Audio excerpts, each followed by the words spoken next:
So hello everyone and welcome back to some more of the Tyranny. Yes, my mind is playing so fast at the moment, clearly. But I already forgot to start the recording immediately, but I only traveled to the ocean spire so we can check with the Master of Smiths if we want to be crafting something. After that we can be heading into the court as Tunon had requested our presence over there. And after that we'll see what we want to do. Probably not.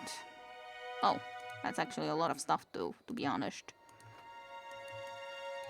That's a lot of freaking ignots that they have definitely done. Well, what would we want him to forge for us? Crushing thunder.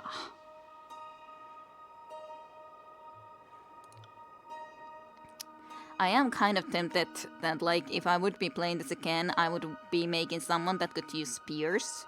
Because there's definitely a lot of spears of throwing type and also in one-handed, like, battle.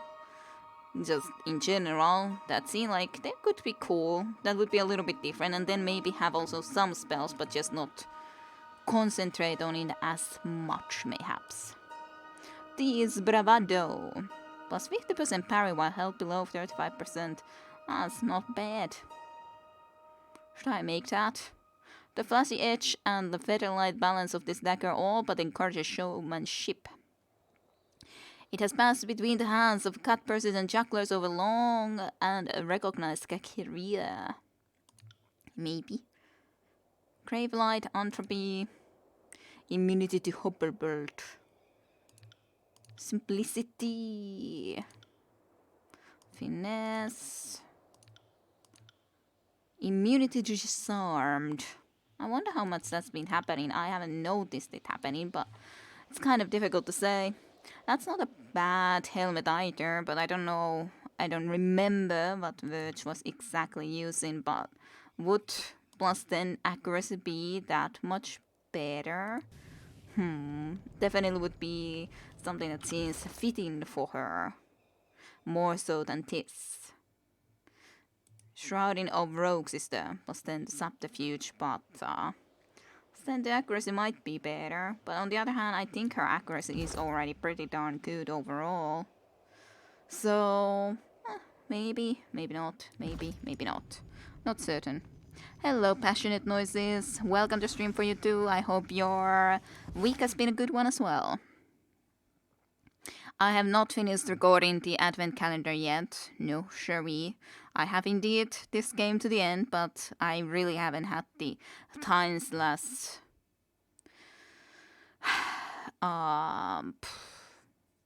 well, because being still tired of doing almost every day some work at the time. Having just the one break day really thus far. Tomorrow I need to be working on it more because at least I have a break day tomorrow and then I have one more work day on the Sunday. So yeah, no I haven't. Just been tired. Really haven't been able to feel like trying to continue even. And I had to still decide a little bit like what the heck is gonna be the game. But now I decided, sort of at least. I don't know if it's gonna be that great, but hey, it shouldn't be as sad as most of the freaking games that I play for Advent Calendar, to be honest, or that have a bad ending of one sort or another. My day was well, yeah. We basically had our... what's it called? Judgment. Such fancy words. But like, looking into the fact of talking with the teacher, did we pass or not, even if I still have one work day ahead of me. But yeah, basically that conversation, which was good to be had.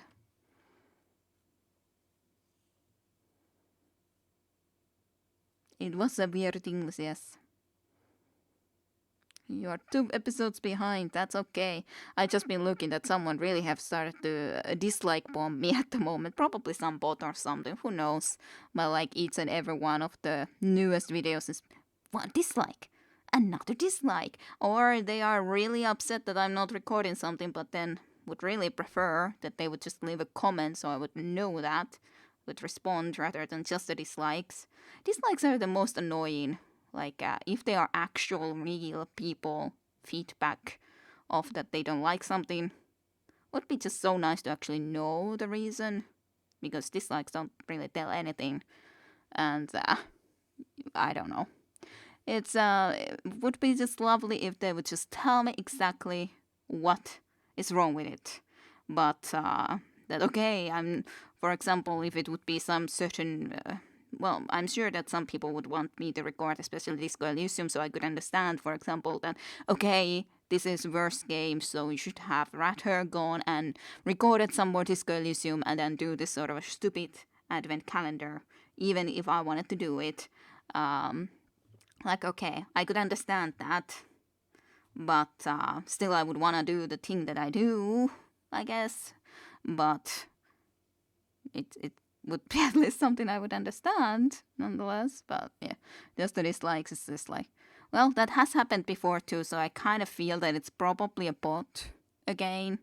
Probably was a bot back in the day, because it feels weird just immediately when a video pretty much goes up, almost immediately anyways, there's gonna be a dislike. That one dislike in the newest videos is very suspicious. But who knows? I don't know. Maybe it's a real person. If they are, I just wish that they would leave a comment and tell me exactly why they hate what I do. That's all. That's okay. They can hate all they wish. That's fair enough. But just would like to know duration.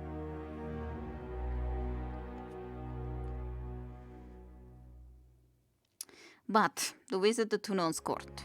But yeah, otherwise all good. I'm glad that work practice is almost over and can have some freedom. Silent Archive research item completed already. No, I didn't have dislikes on the first Deadlight episode indeed. I have received a message from Tunon again apparently. Indeed, this was just a journey. So it would make sense for a person to dislike first one and won't watch anymore. Yeah, again, that would be the sensible thing if they really don't like it and don't want to leave a comment that okay, they dislike. Like the episode which they decide to end watching, but like every single one of the newest videos just having a dislike, so it's you can't still, I can't be 100% certain that it is a bot. It feels like might be ignorant to just say that it would be a bot and just leaving those, but it's definitely plausible. I don't know, but alright, messages first and foremost. Tunon status report. Kira, excellent, we await your return. Tunon the educator, Archon of Justice. And then Rokalus, a matter archival. Faint by the Kira, you have me under Mark's blade. I possess only scraps recording the archive, fragments gleaned from oblique references across a dozen texts. The sages sought a way to preserve all knowledge they collected, yet have it easily accessible to those they felt worthy of their secrets. I have found no reliable references to what solution they eventually settled on, but there certainly exist indications that they implemented something. Several documents intercepted over the years, some as recently as the Conquest of the Tears, make reference to sages bearing their discoveries to the Vellum Citadel as tributes to be paid to this silent archive. The manner in which they wrote of it, I half expected you to tell me that the archive is a living person, some sage, volunteer kept alive, or else in a state very like life, through the guild's arts of preservation and healing, the mind forcefully filled to its borders with every stroke of ink set to parchment, compelled through sigils of domination to reveal what they know to those bearing secret signs. I enter the realm of speculation, I fear, where we have exhausted what little evidence I have. Keep me in suspense no longer, Kira. What became of the archive? Fine. I guess I'll tell him the truth.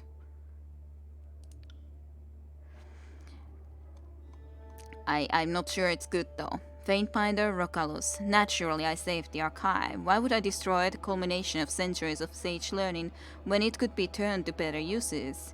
It is an impressive artifact. Perhaps one day I will have to show it to you, Faintbinder Kida. Well, I'll trust them, I hope. That will work okay. I'm suspicious, however. I am suspicious, however. What do you wish to say? Sure, have a breathing room then. You dude. So, we're back. We're back at it again. You return as summoned, despite the weight of responsibility on your shoulders. The court appreciates your devotion to our good work. I'm grateful. It should come as no surprise that your activities are closely monitored. As an extension of Kairos' law in the frontier, your progress is a topic of some interest. I sent you on a mission to bring order to the chaos of this civil war. Not enough time has passed for me to expect any significant progress, but I am curious about your findings all the same. I want to make sure your time outside the court's shadow is being used effectively. Tulen pauses to regard you with an intense stare. I understand that you've made a name for yourself in the ranks of the disfavored. Good. With the confidence of his soldiers, you should have no trouble rooting out corruption or chaos in Graven Ash's elite legion.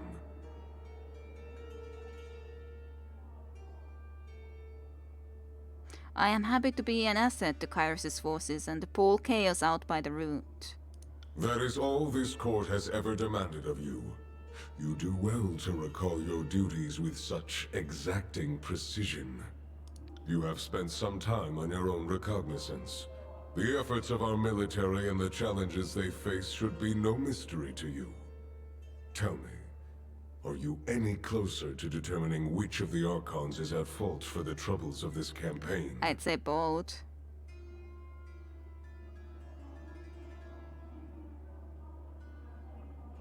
Both are, to be honest. The voices of Nerad is kinda more.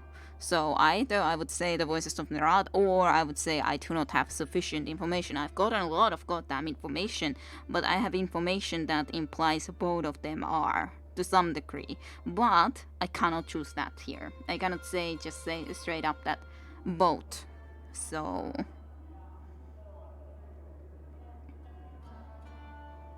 what wouldn't probably work okay? Did you mean Caesar? I'm not actually now right certain which one you're meaning.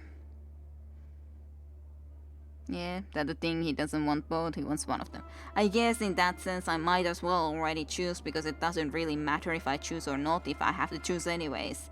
It is still clear that Voices of Nerad certainly has been inciting a chaos, and from my point of view, more still than Craven Ashe, but it's not like Craven Ashe is just like completely innocent, because he's absolutely not. So there's no question, the Voices of Nerad is guilty of inciting chaos. Interesting. On what grounds do you make this claim?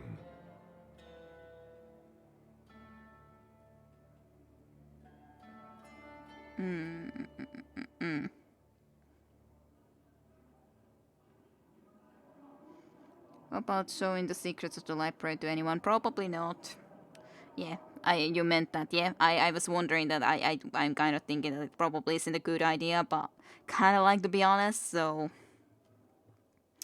The Voices of Nerad gave these favorite battle plans to the stalwart defenders. And the educator Fate just stared with interest. The space between the eyes of his masks narrow, though the change is too gradual for you to follow. Material evidence is hallowed to the court. I respect your diligence in collecting it, Fatebinder. You bring hope to my ambitions of bringing order to this divisive campaign. Be sure that you remember this and any other evidence you identify when you are called upon to present your findings in a more formal manner. Yes, Tunon. I look forward to receiving your full report. I will summon you again at the appropriate time. If there's nothing further, you're dismissed. Questions? I guess that's okay. I'll be on my way. Thank you, Tunon. I wonder if I can talk to any of them. Anything. I don't know if I need something specifically, but I'll check.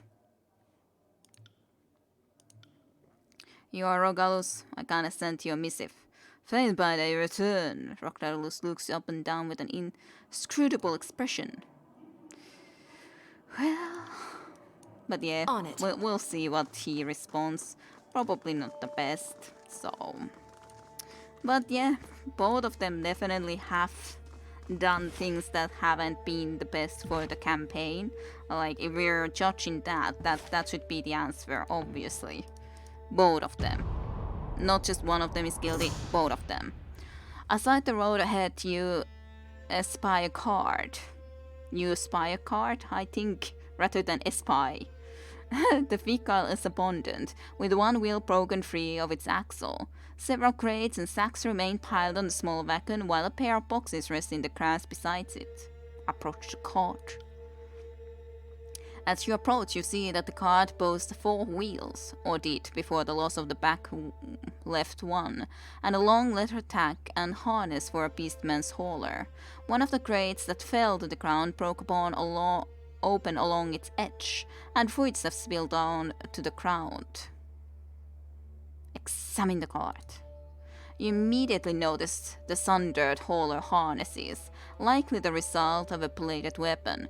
The broken wheel, too, appears less the consequence of accident than human endeavor. The spattering of dark, dried blood across the boards cinches your suspicions that this cart came under attack. Yet the coats remain. Well, yes, let's prepare for attack. You draw your weapon and enter a defensive crouch, peering towards the tree line in expectation of an ambush. Surely enough, you make out flickers of movement through the brush. The initiative is yours, however.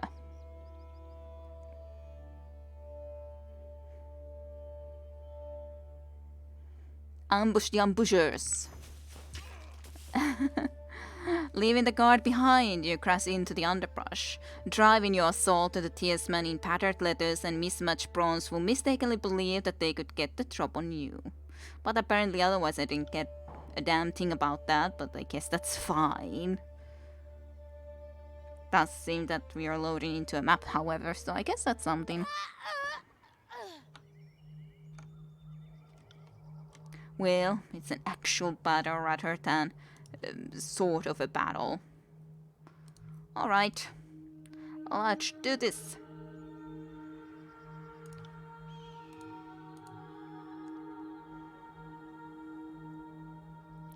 What shall you cast?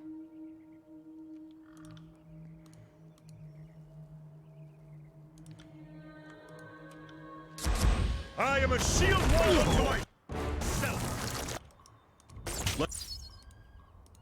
Let's be off. Okay. Just change the weapon.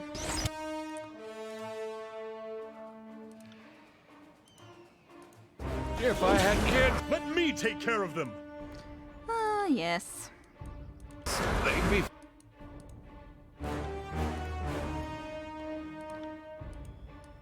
Feeling that? Fall before me!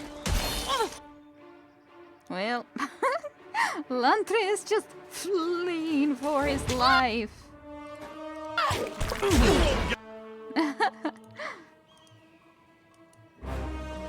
Alright.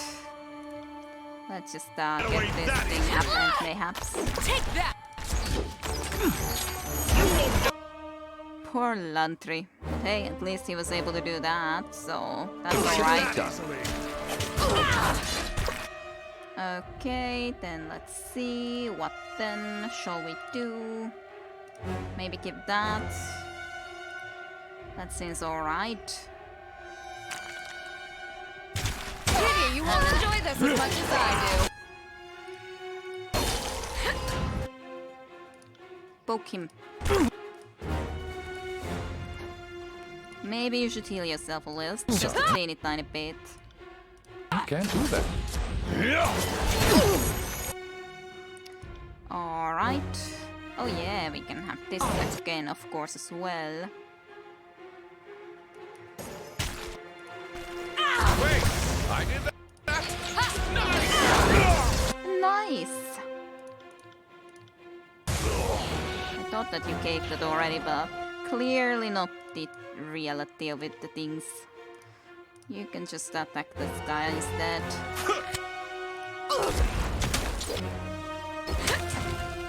Not a problem, boss. Run!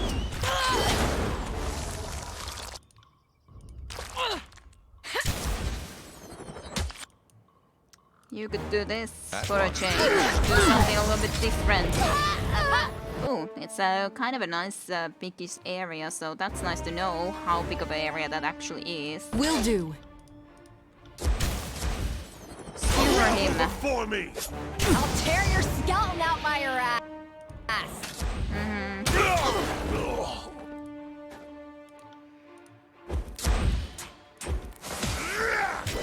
Not a problem, boss. As you command. Easy peasy. And now we can loot them all. What loveliness. And all the loot should be ours.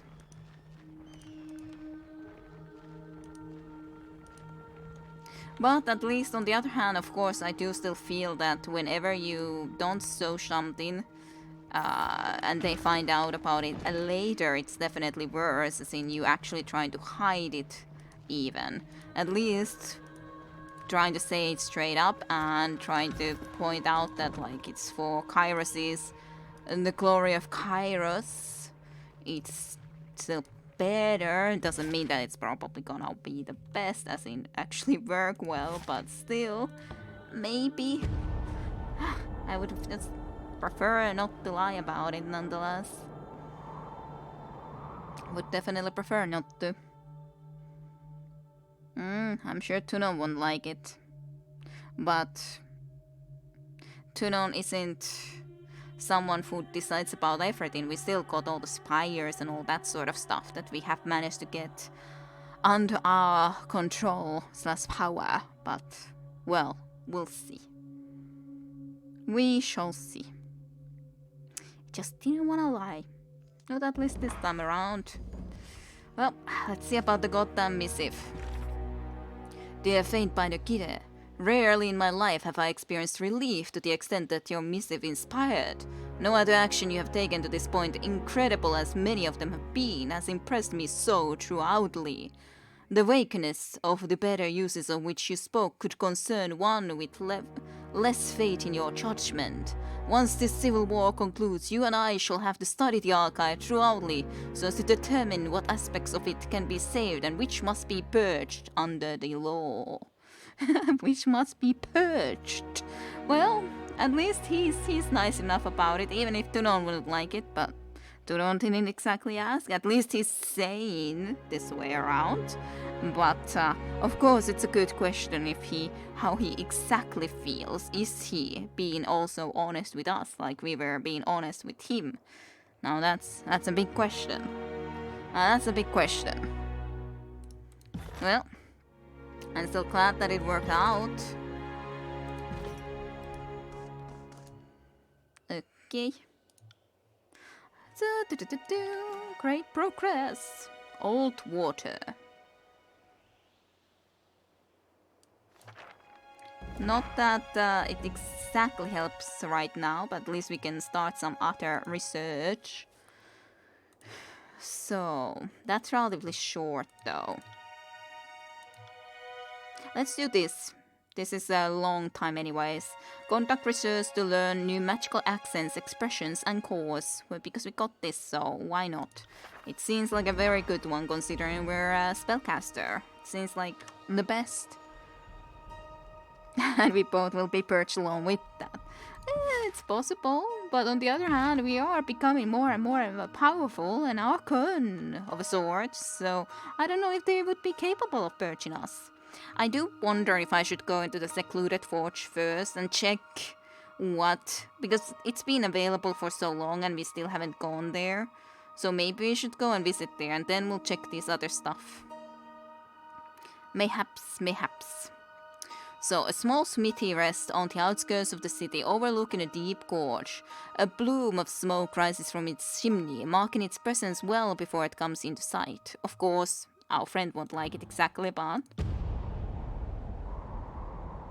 not that our barrack would know what's best for him, obviously. At least we can go and check.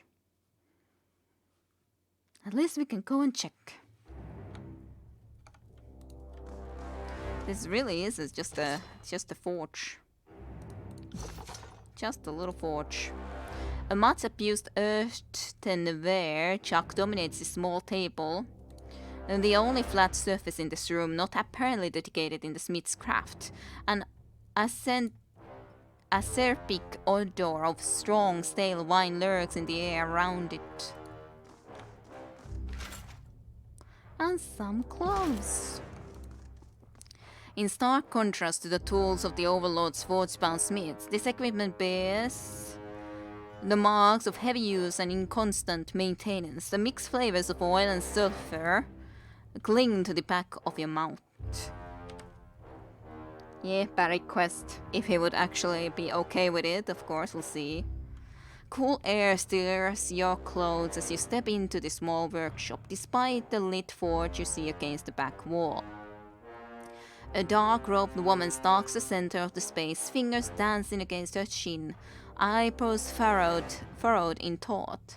Soothe smears on her skin success. She touches her face often.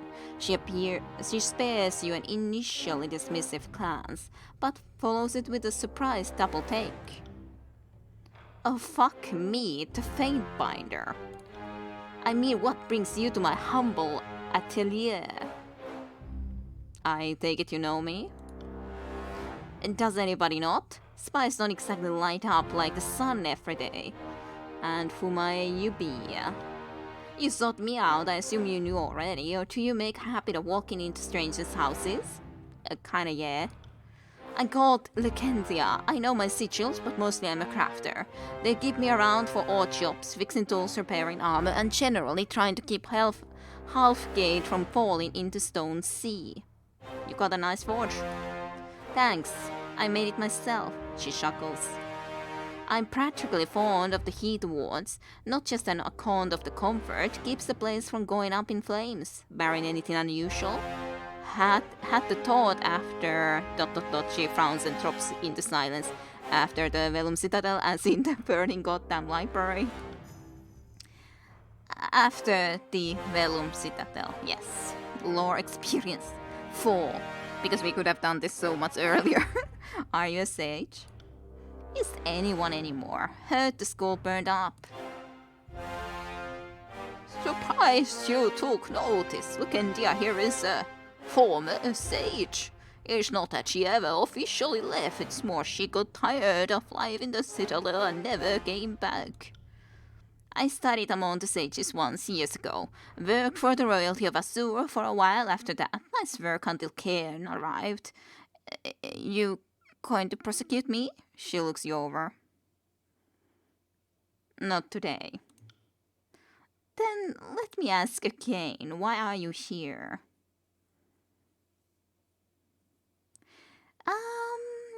Yeah, I would like to do that too, but I need you to examine my friend Barrick. This one, I assume. He's pointy. Her gaze wanders around Barrick's assortment of sharp edges. Mostly on top of his head. Must you always be an ass, Verse?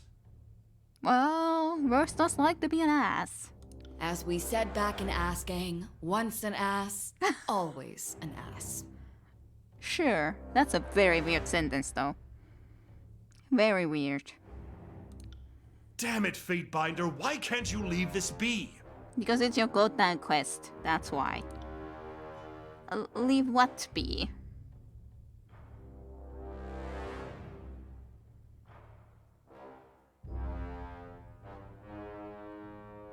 Currently, he's pretty bad at climbing, sneaking, swimming, and using the privy unassisted. I'd like you to address that.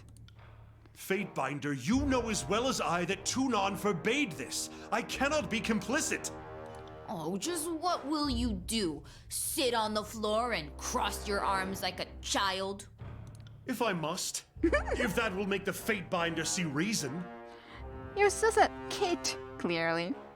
Epic motivational quest. Once ass, always an ass, yes. Oh yeah, motivational quote rather than a quest, but yes, quote. Yes, very, very much so.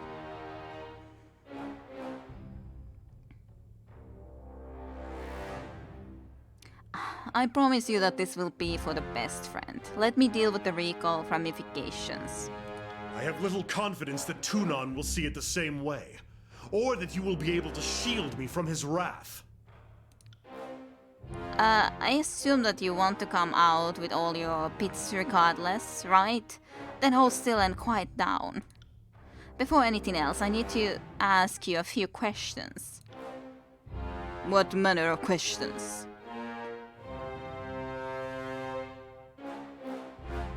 Ask away. I won't ask anything political or tactical, only matters personal. Hardly reassuring. Yeah, Barak ain't really, well, doesn't want to talk about such things, I don't think. First, have you ever engaged in sexual conquest? Ah, Barak, how nice. And how about a perfect time for Viseneko to come into this conversation, clearly. But hey, and yes, very dramatic music. This is Barak's quest, the guy in the armor that is stuck in the armor all the time. His quest of maybe getting him out of his armor, mayhaps, maybe, one day. But welcome to the stream, I hope your week has been a good one. It's very nice to see you, Viseneko. But alright, so, have you ever engaged in sexual conquest?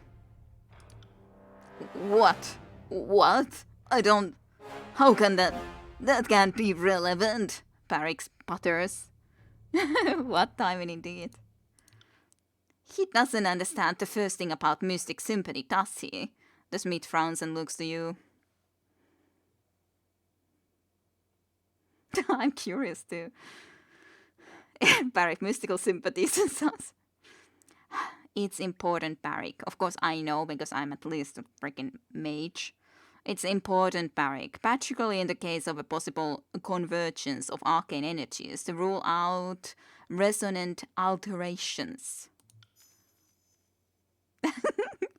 I suppose that sounds reasonable. The armor has prevented anything from happening recently, regardless of whether or not I wanted it to be. Before that, well, the Legion is... I spent, people I cared for deeply. We are the pride of the North, strong and beautiful. He creaks quietly. No way that was true. Yeah, nope, but it worked. Totally worked. I get it, Barak. Sparring is like dancing. It gets pretty hot. Do not compare the virtuous combat rituals of the disfavored to your scarlet rotting. And that's all I shall speak of it. I have never passed time with a mage, or archon, oathbound, beastwoman, or anything else unusual. Nothing unusual. I've always heard that there's special bond between a disfavored officer and the submissives. Sorry, subordinates. Is there anything you are unwilling to solve with your perversion, witch? You wore birch-bound armor during the conquest, correct? The Smith nods. And prior to it? Was it sigil woven, enhanced against harm? I do not believe so. It was iron. I do not believe so, eh? Have you had sigils of any kind branded into your skin? I bear the mark of the disfavored and nothing else. The mark of the disfavored? The general sigil, or rather what of it the overlord's decree allows. Many members of the Legion scar themselves with it, binding their loyalty into their flesh and blood. It marks us family. I've heard it said that Craven Ashe protects. The sages had no direct knowledge of the Archon of War's abilities, but there were many theories. I don't suppose you can provide any concrete information. You asked me to reveal the great general's secrets to a mage? That is too much.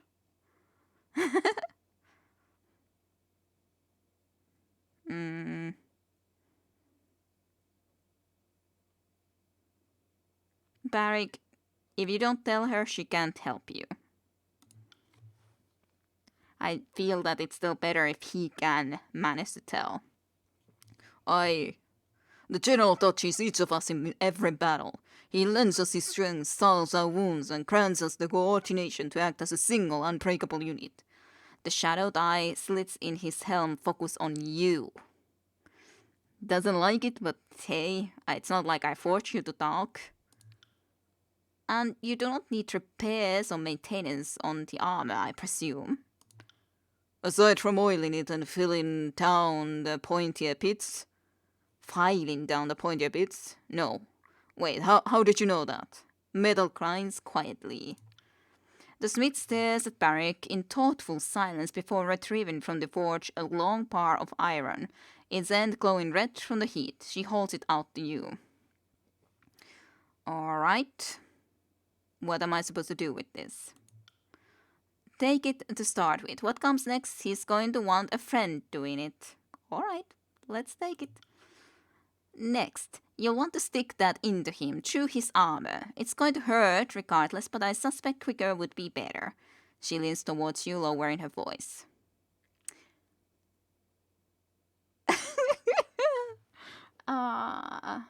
Yeah, Barik doesn't want to be helped. Well, if he doesn't want to be helped, then he should have not told anything more. Like, I gave him a choice.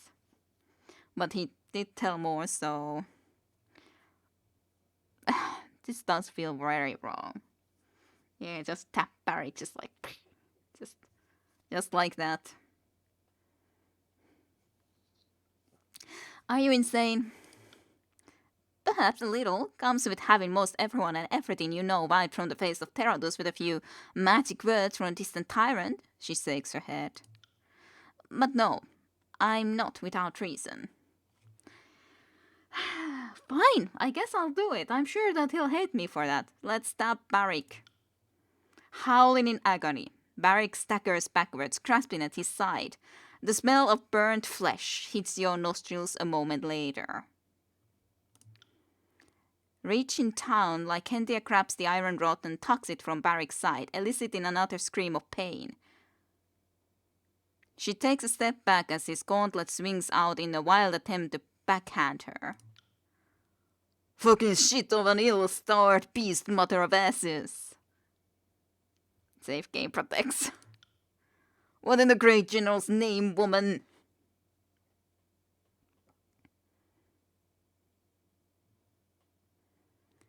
I'll be okay, Barik. You faced worse. A hiss issues forth from within his helmet. Shh. I suppose that's true, though usually with a bit more warning. He twists his torso in an attempt to get a look at the wound. Amazing! A smith holds up the sizzling metal prod troll in a sigil in the air with her free hand. Examine the wound. You bend close to the wound, but Barik's hand is clamped over the hole in his side, obscuring your view. Move your fucking hands. I need to see the injury, Barik. With slow reluctance, Barik moves his gauntleted hand from the hole in his side. You peer through the hole in the oxidized bronze and iron shell, willing yourself to ignore the mixing smell of cooked meat and fetid human waste. How lovely of a smell. And yeah, well, Barik is down every serious fight anyway.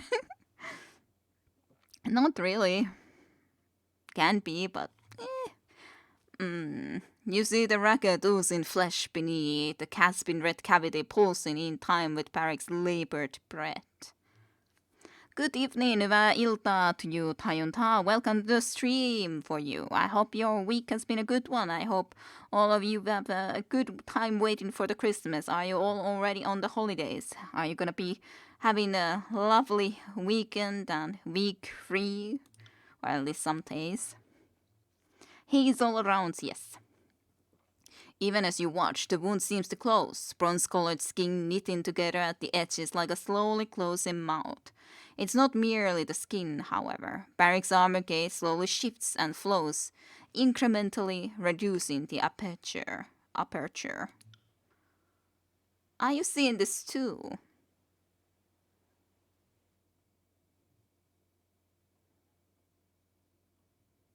His armor seems to be healing, just like his flesh. Exactly! And the edges! If she's making the attempt to hide her excitement, she's failing spectacularly. Your arm and flesh heal as one. Is that a standard property among the disfavored? She straightens, peering into Barrick's mismatched eyes. Not to my knowledge.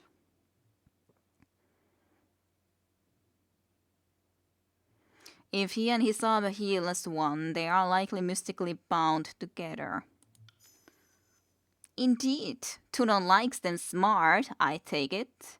The question remains, though, why does this happen? She smiles appreciatively at you. I have a working theory, but what I can't make out is what differentiates you from the other disfavored who serve the blade grave. Maybe it's some trick of the blood, maybe it's your connection to the Faintbiter, maybe something else. Well, he didn't know us at the time at the very least, I don't think. Two new projects thrown at me today. Xmas will be busy, that's for sure. Well, definitely sounds like that, Caesar. Well, good luck with the 2 projects for certainty. It really hardly feels like Christmas is coming. Yeah. Yay! I'm glad for you though, Dayonda, that holidays officially started today for you. Don't even know when the school's continuing. Well, I'm still in the work practice, last day on Sunday. Will be lovely to finally have it all done. 8 weeks of very much tiresomeness. Lots of learning too, of course. Like, it's been a great place, especially this latest one, but just tired at this point. But I barely knew the Faintbiter prior to Vengeance Well, even. There's a lot we don't understand about how the world works. Kairos' strictures against literacy and inquiry don't exactly help. She glances at you.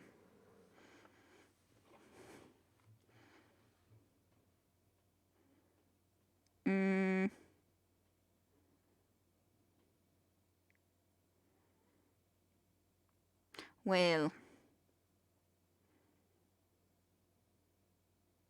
which one do I choose? I guess I'll just say the nice thing nonetheless, because I'm not planning to turn them in after all. I don't really care, too.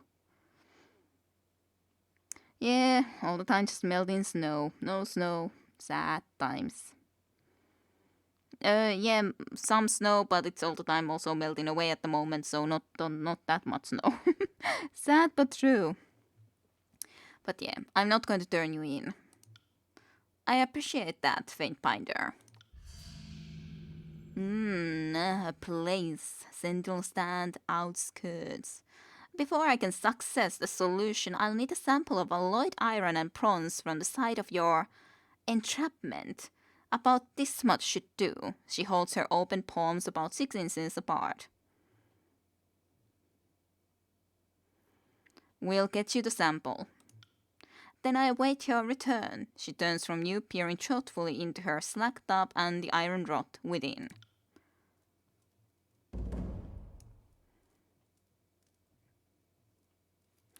All right.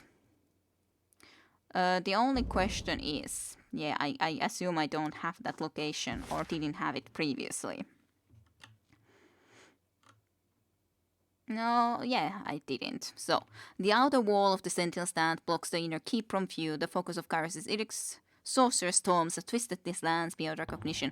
Or I might have been there, but now I need to go and visit their back. At least otherwise this place is already cleared. Alright, what's happened now? While making your way through the wilderness, you come upon several dense shrubs liberally dotted with crimson berries. The fruits are plump and ripe with a thin skin that gives slightly under the pressure of your touch, hinting at the chews within. Identify the freaking plant. You recognize the plant as Patin Rose, a push that produces edible berries. These are a known aphrodisiac, commonly used in local festivals. Unfortunately, they're also mildly toxic to practitioners of magic. Harvest the berries wouldn't mean that we would eat them, right? I hope. Alright, let's see. Harvest the berries. You carefully pull several of the berries from the plant. Yeah, definitely not gonna eat any. But if they're just bad for some practitioner of magic...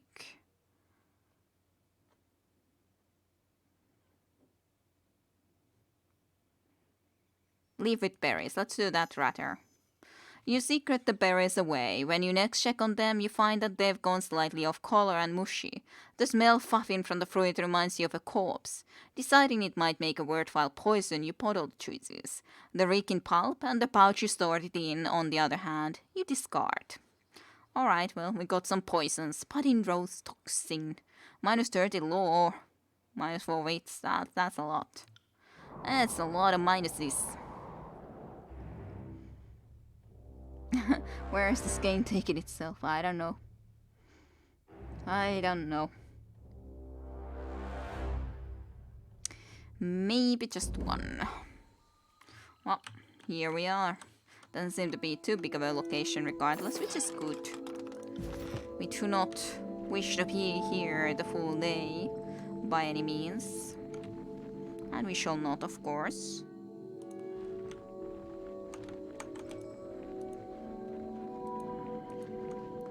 Let's just check everywhere.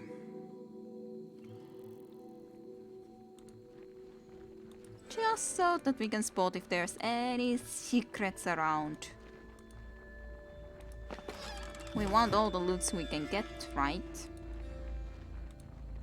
The blistering winds of the Edict of Storms surrounded the stones of these walls, dusting them in iron and bronze, yet they persist. They have persisted at the very least, yes.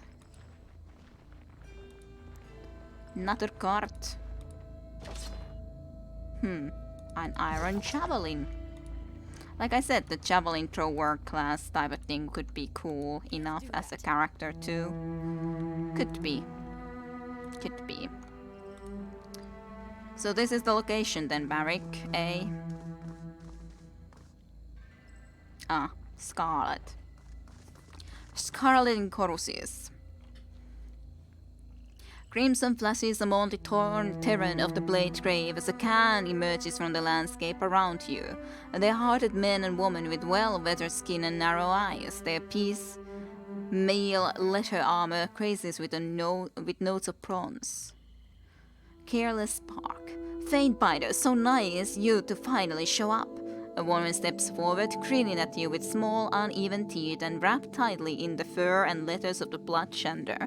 A tangled mass of sooty, wind-blown hair drapes her shoulders and her large eyes scrutinize you hungrily. Beautiful scenery, no?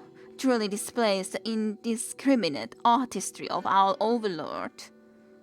Am I supposed to know who you are?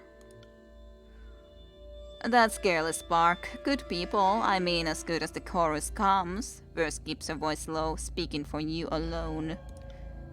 Howdy there, Verse. Been a while. Telling the faint biter about the time we found the commune out Halfgate Way? Trust up those farm boys and... No, also shut up. It does sound like there's a story there, that's for sure. Sounds like there's a story there. Maybe I'll tell you once we're good friends. Go ahead, Spark. We'll see how many wags your tongue manages before I've torn it out and cauterized the stump. Enough of this insipid prattle. I'd heard you run hot under all that gold metal. Seems I heard true. Get on with it and tell me what you want. Aside from revisiting on you what you did to the censor, her lip twitches. Ah, you even know that we've already been and visited the censor before. I don't expect you're too willing to sell the ironclad surfaces to us. The Archon of Secrets would be wildly, ridiculously grateful to have a personal audience with him.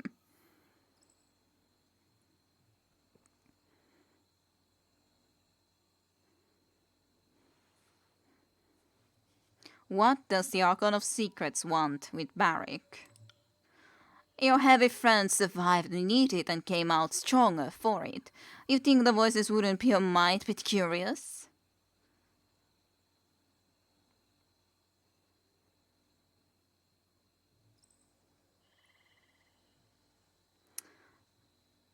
The voices of Nerant knows I'm allied with Craven Ash. She sends you on a fool's errand. I suppose it would be too much to ask that Craven Ash here recruits someone with something besides iron between their ears. She nods to the other choirman. I thought it might come to this in the end. Let's see if you live up to your legend. She sighs and hefts her staff as her gang moves to attack.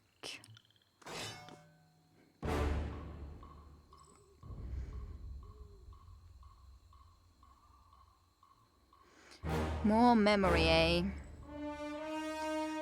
What are you deciding to play now? That's the big question, of course. What shall you play? Very important questions too. Now the question is, what shall be the answer? Answer to such an important question.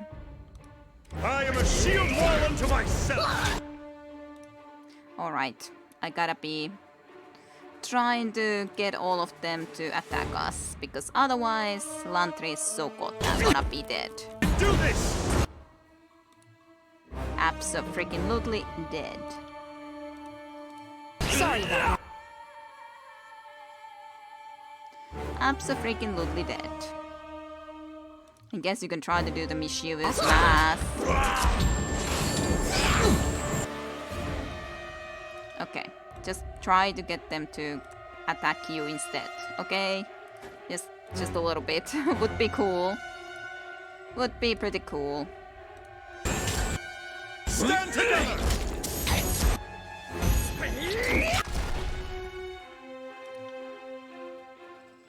You do not really have a potion either. Did you manage to do the thorn? Will do. I think so. Guy. Yeah. Not too surprising that he fell in this situation, truly. Not too big of a situation. All things considering, but yeah, he just had to go to a little bit too close to comfort for that stuff, so yeah. Time to change. Okay, let's give you this then next. Will do.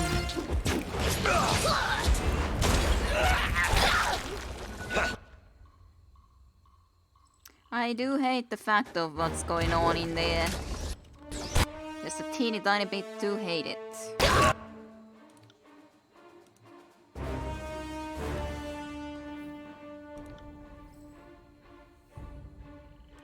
Do that. Actually, you should... Well, no. Not right now, if possible.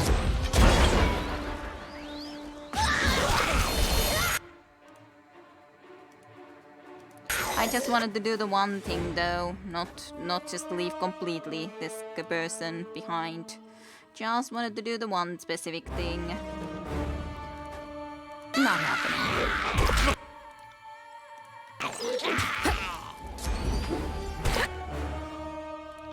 Alright. I got it. You can go and heal yourself a little bit. But of course you will be having the minuses in health, which is unfortunate.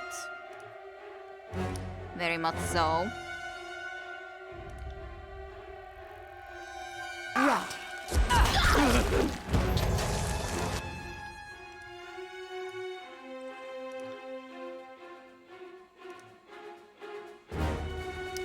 Okay, I guess that's otherwise okay, Right. but I'm not actually...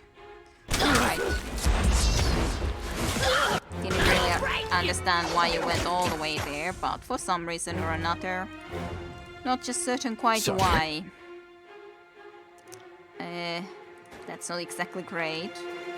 I can't do that. Why are you stopping to attack? I'm on it. Am I doing this? Will do. One of the spells that I was asking to do? Mayhaps? Time to change weapons. I'll tear your skeleton out. At least that guy is dead. Well, that's something.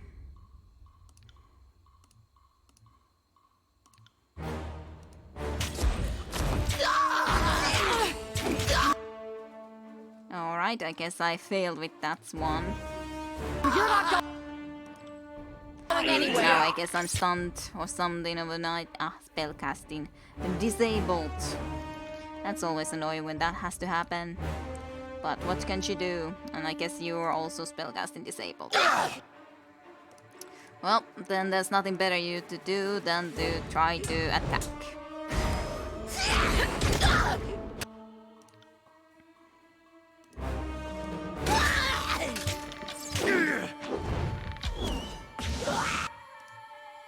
Now you could choose to do bow instead for a change. It's kind of strange sometimes how close I have to go. It feels that I have to go a lot closer than it feels that I should need to. But maybe that's just how it feels like. And it's not actually the case. This weapon is useless! I don't know why I can't select that still. I guess because you have minus 32 all the skills as in magic skills, so you can't at the moment cast it. That's most likely. I got it. Oh dear. Why there? Ah, poor Lantry. As your Before command. me. Control the advance! Just getting one of them to attack, at least Barrick will help a bit. Break you! And I think the other one even decided to do so now. Well, that's pleasant. This weapon is useless! Could you now cast some of these spells? Now you can. So As your please command. do. You'll have to hit harder than that. Some thunders.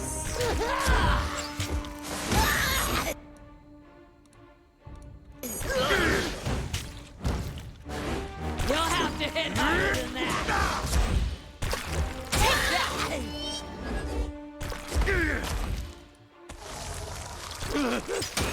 Alright. No dice. They're dead. Another gang of crimson corpses made of trespassers upon the late grave. Let us claim what brought us here, he cites. We shall indeed. Will this do? It is nigh the size of a kite sheet. I'm sure it will do. You have your rock. Let us leave this place. Something bothering you, Barrick? I have repeatedly asked you to leave this be, yet you persist. Do you think that you act in my interest? Do you think you know better than I where my interest lies? Sort of, considering you originally asked us to get rid of you from that armor. You just then, because there was that, oh, Tunon doesn't want it. Then it's like, yeah, I guess I'll just stay here forever.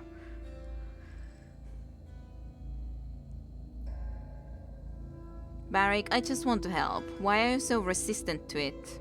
There was no ambiguity in the Archon of Justice's ruling.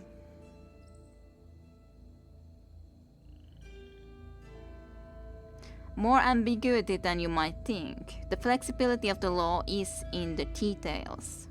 I may never understand you clerks of the court, saying one thing and plotting another, all in the name of justice. Well, otherwise you won't be able to do a lot of things. You'll be pretty stuck. I wouldn't probably be here either, you know, as a faint biter, because we wouldn't have been able to go into the old walls because it shouldn't be done, and so on and forth, so we wouldn't really get anywhere, you know? If you don't try to, like, do things, then yeah, you'll be pretty stuck. Pretty stuck. Just like all the rest of them. Yeah, Barrick the old boy.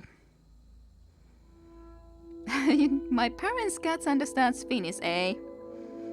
Someone started growling, other tried to claw my face. I think the problem is more that your tone of voice gives in that what the heck you're saying, you know? I think that's a big issue. They know exactly what you're saying because of your tone of your voice.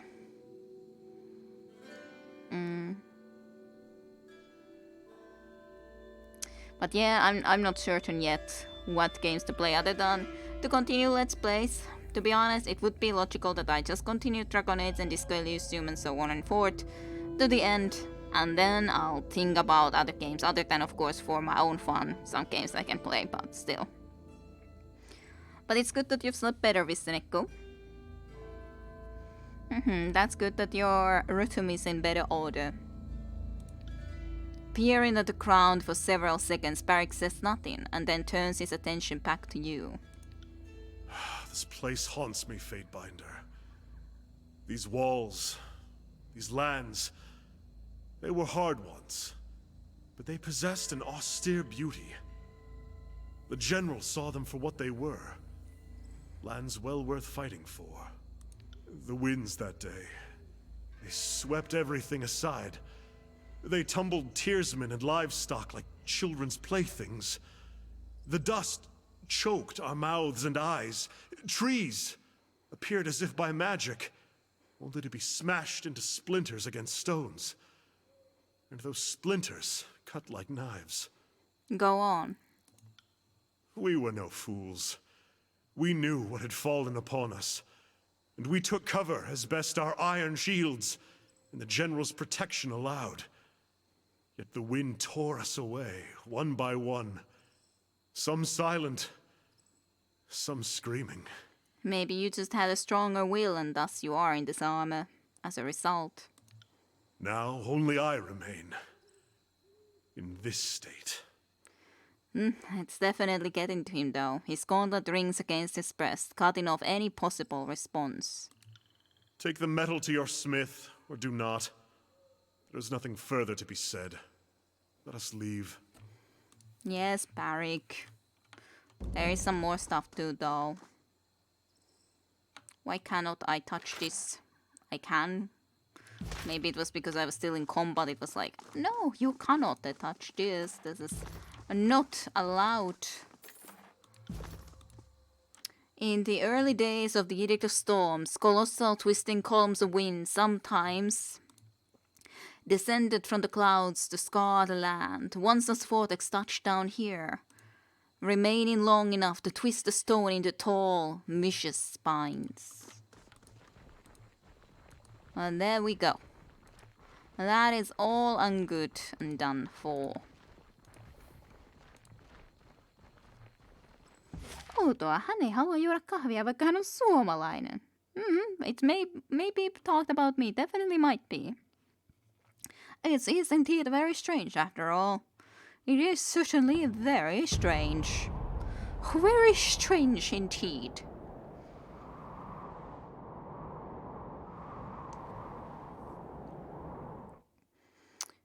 Ay. Very Finnish sentiment indeed. Well, what about you, Tajunta and Viseneko? Do you guys... Research digital scroll completed, woohoo!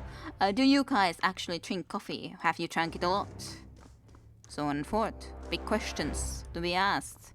So we have what you were asking for. In your bag, did you secure the alloy? Give it here. She opens her palm and regards you with an enthusiastic grin. Give the sample here. Fused iron and bronze alloy. Oh, fantastic! She accepts the alloy and places it on her anvil. Mumbling, she traces her fingers in the air, forming a series of sigils. Nowadays, much less than usual, eh? These days, you haven't drank at all. I guess we are all strange Finnish people then, though. I haven't drank ever, really. I tried to learn to drink it, but I never did because it just tasted bad. So I didn't want to drink it. Even normally when working, it's 2 coffees at most. With rapt attention, Barik watches the smith move about the sample, examine it from several angles. He says nothing, though when the face plate of his helm shifts towards you, There's accusation in his eyes. A few other thoughtful sounds follow as she continues her examination.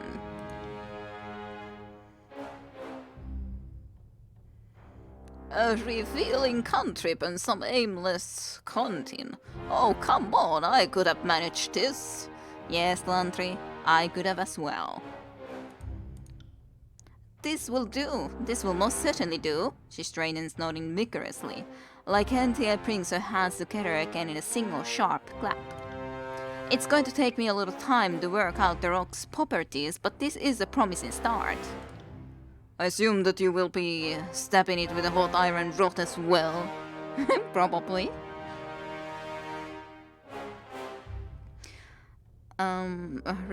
Before, rather than usual, I quit for a year or so and started game. Been drinking a lot less after that, though.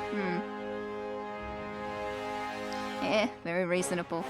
Thank you. That is reasonable. No reason to drink something that doesn't taste good. Yes, I rather like tea. Of course not. Don't be ridiculous. Of course not. His armor grinds against itself with a growl.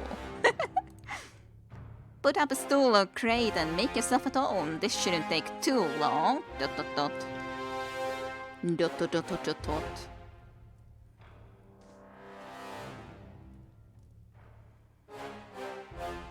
A few hours pass as Lycanthia bombards the sample from the blade grave with a combination of hammering and spellwork. She heats it, submerges it in the water, shapes it, breaches it in lighting, and causes it to levitate in the air. Eventually she pauses, tidying the metal and tapping her shin. Find anything? I'm sure a stone. Say I did. The alloy absorbs and retains mystical energy, specifically in the form of magical effects, she grins. In theory, a weapon crafted of it could retain its enhancement for decades at least, maybe longer. What does this mean for Barrick? Well, that he'll be in that for code freaking forever because it'll just heal itself, heal itself, heal itself, heal itself. Do you really want that, Barrick, that you'll be in that armor for freaking ever? It means your curiosity is sated. It means we can continue our true mission and forget this heretical quest.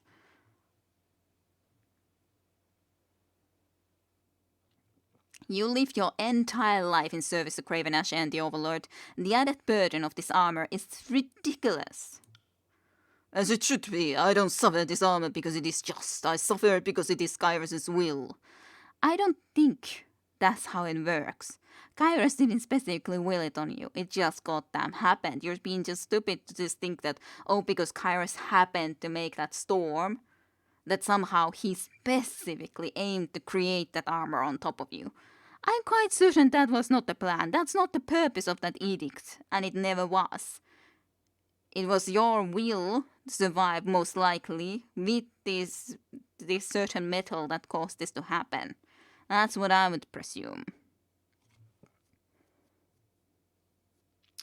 What do we drink? Well, tea, water, some lemonades, even if I shouldn't. I know I shouldn't drink lemonades, but I still do. I should not. I have started to drink some more of the waters that have a little bit extra taste, I don't remember exactly, it was mango and something else. I've started to drink that because it's nice, a little bit extra tastier water nonetheless. So that's nice. At the very least, that's been good. Basically just water with just something extra, a little bit of vitamins. Something a little bit extra. Too much milk. The problem of milk is indeed just the fact that when I live alone, it's well, you have to drink it in a certain amount of time, so I don't buy it nearly that often because of that. Because then, if I don't happen to be up to drinking it a certain day, then it will go to waste, and so on and forth. It is good stuff, but, Still. Sometimes iced tea is good enough too. Haven't for a while. More in the summer times iced tea. only for soup. But yeah, I like milk. It's good enough of a like a little bit of a with food, generally speaking, I think. But yeah, because it spoils pretty fast, I don't want to be drinking it too long because then it doesn't taste good enough anymore. Then yeah, just don't drink it nearly that much. But yeah, that sort of stuff. But yeah, as it should be, I don't suffer his armors because he's just as suffered because it's Kyros's will and I'm Kyros's servant, as you have often claimed to be. Unfortunately, separating Parik from his armor may not be as easy as one imagines. Perhaps if I've gotten to him immediately after the edict. As is, Parik is alloyed with his armor as the iron is with the bronze. She gestures towards the sample. Simply put, Ash's ability to shield his soldiers has spread to the armor, likely due to the edict's power. Each wound taken by the soldier and armor are one, and they heal as one, with flesh and metal fusing together, she intertwines her fingers. So long as Parik remains under the Archon of War's power, he remains in the armor. The longer he remains in his armor, the more it will become an intractable part of him.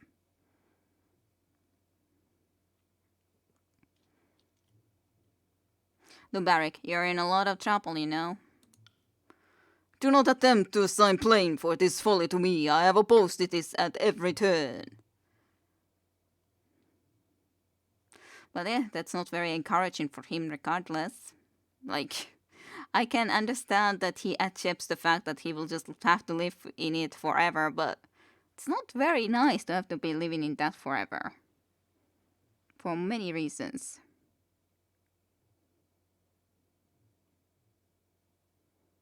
And yeah, gotcha. About drinking too much. Like I said, I should also drink it less. Definitely should drink it less. I don't usually drink the one that has actual sugar though, because yeah, that would be a bit too much. But more the less sugary ones. Less sugary. But yeah, that's not very encouraging. No, I'd imagine not. At least you have answers. She offers a weak smile. So there's no other way then. An alternative? I'll continue studying the alloy. If I find anything, I'll send word to your spire. She drums her chin with 3 sooty fingers, frowning. You could always visit. We have a teleporter. It's not like you have to climb the whole thing. I'll pass, thanks. High spaces have never agreed with my everything. She passes an open palm over her belly. Short of the death of the Craven Ashe or him resigning his patronage over Barik, I see no way to free Barik from the Archon's power. Neither is an acceptable solution. This shell, onerous though it may be, protects me and serves you. Without the great general or the disfavored, I have no purpose. Then you would have to get another purpose, is I guess the meaning. Oh, come on, you big crybaby. I'm sure there's a siege engine somewhere in need of a counterweight.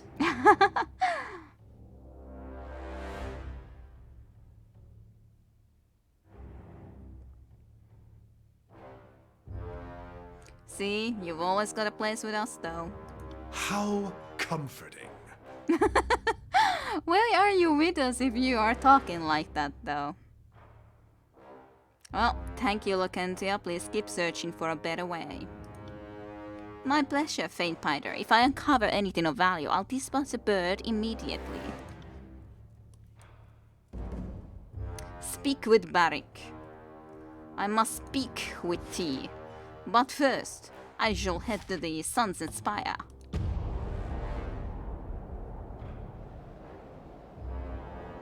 Vishy Shoops.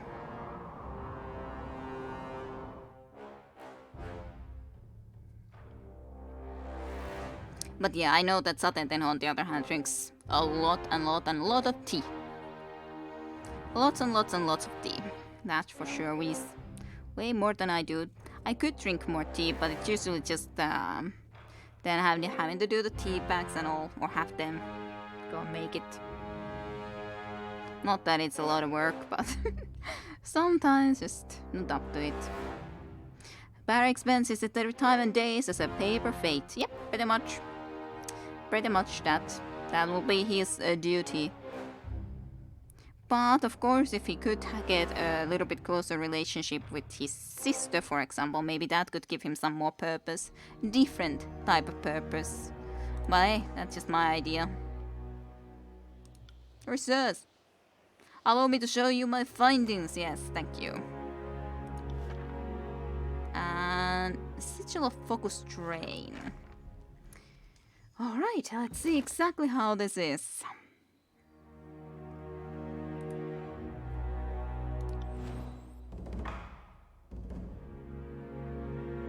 Ah, I do have the silent archive in here. This glowing scroll is decorated with runes that seem to twist and swim about the parchment whenever you try to read them. +1 wits, +1 resolve, and +10 to trap detection. Just because it's so special, I would really like to use it. This is such a weird thing to have. But I do like all the things that I have at the moment. Shock damage on hit, shock damage on abilities and spells. I guess I don't need this as much. But I'm pretty sure I had something else I was supposed to use anyways in that spot. Well, I don't have to have that. So I guess we can have that one. Then we have the goddamn cat here. Just hanging about. So, what does that work with? Definitely not that one.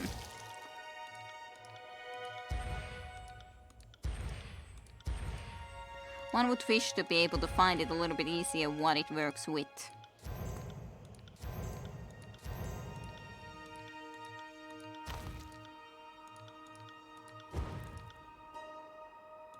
Maybe this? Or maybe I just don't have the thing that we would require. Accent that reduces the area of chaotic descent spells but increases the number of projectiles they conjure. Chaotic descent spells.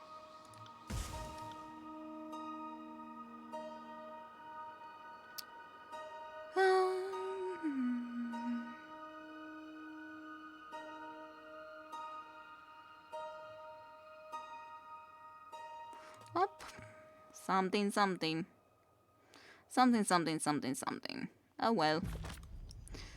Ay, ay. So, Barrick. I was better off not knowing, Fatebinder. Why? Isn't it better to know?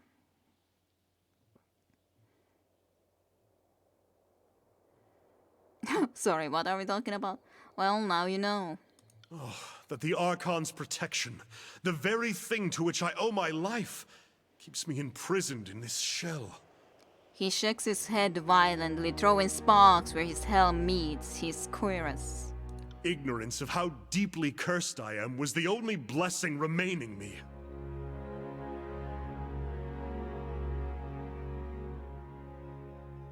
I'm sorry, Barrick. I'll keep seeking an alternative way to set you free.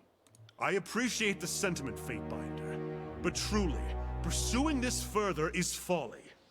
Truly, Fatebinder, while we may not always agree, I consider you more than a comrade in arms, which is why I hope you abandon this foolish obsession with removing my armor.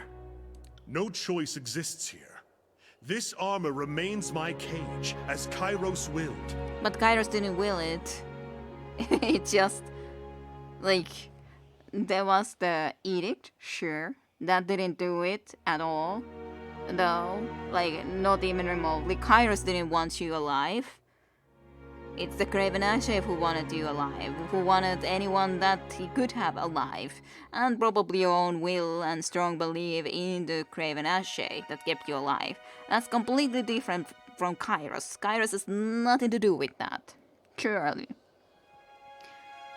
I should probably get a tea kettle. I've been boiling water in a pot when needed. Well, either way works. I used to do it the pot type of way before, and nowadays have the water boiler thingy. I can accept that. I hope that you can too. Never. Because it's not Kairos' will anyways. That's foolish to say. Very foolish to say. Alright, let's sleep. We haven't rested for a while. Guess we should rest sometimes. Just sometimes. Maybe, perhaps.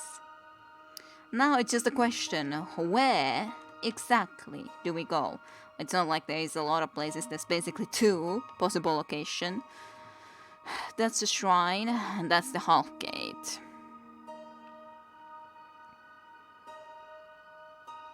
I assume we should go here. This is at least where we needed to go and meet the disfavored.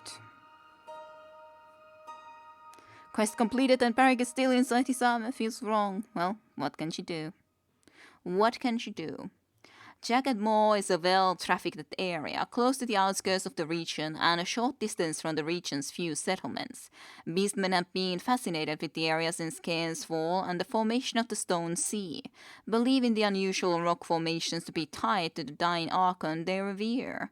And their heavy human presence here has driven them off, which has only increased tensions between them and local settlers. The only question is, should I take Serene for a change? The only thing is that I kind of would like to be getting Lantry to level up another time, but I guess we could go and switch to Serene for a change. We Hello, had Lantry for a Fatebinder. while. What do you need? Well then, let's... Yeah. I will return to our holdfast at once. Yeah, you can go and smoke your goddamn inks, Lantry. Right. Have fun. Now then, Serene. What the heck am I gonna do with Serene? On the other hand, now that's a freaking great question.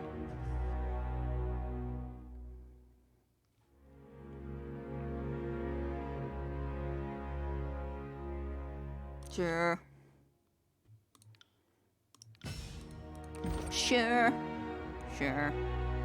So 2 talent points to pick. Guess we should take this.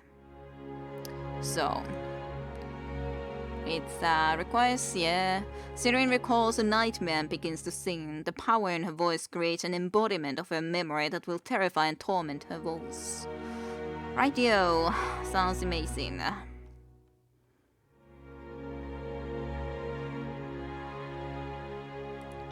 Fine, let's take a different tempo for her. I'm not sure which one she should be using though. I guess AI can be deciding about those things a little bit more or less. Let's see, what about your spells? But we definitely will be missing a good spellcaster. You are definitely not even remotely as good of a spellcaster, but hey, what can you do? That's just how it gotta be. So, that stuff. Range would be nice, yeah. Let's have a little bit extra range on that healing spell at least. Then healing wisps. Could you do something else, I wonder, if I wouldn't take this at all? Something a little bit different. Maybe this. But no, that's a little bit too much for you to do. Healing area also a little bit too much, so I guess that's the best you can almost do. Basically, regeneration is plausible, but not very likely. I think there is also the problem that I'm losing one spell, am I? Like, I'm trying to think. Did I lose a spell? Kind of feel I probably did. Didn't Lantry, like, give a spell slot? I have all the healing spells. I have those 2.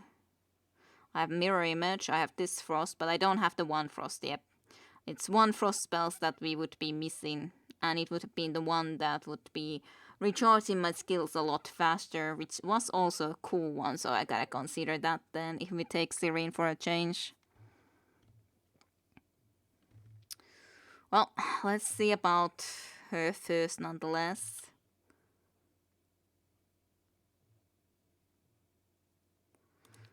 Not that you could do that sort of a thing.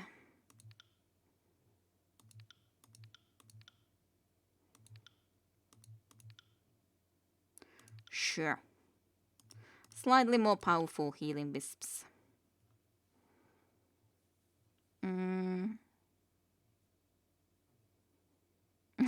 That's one way to do it, yeah. That's definitely one way. A little bit different. A little bit different. Let's see. What would be fun? Mischievous Mass is the one that I could take her, that as well. Then I would have Unravel Minds and this as a choice, and both of them are good, I'd say.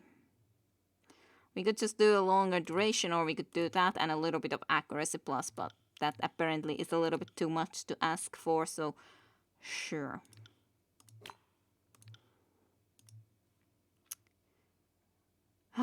The only problem with this game is the fact that there's so goddamn many lovely goddamn spells I would love to be able to have, but I just can't.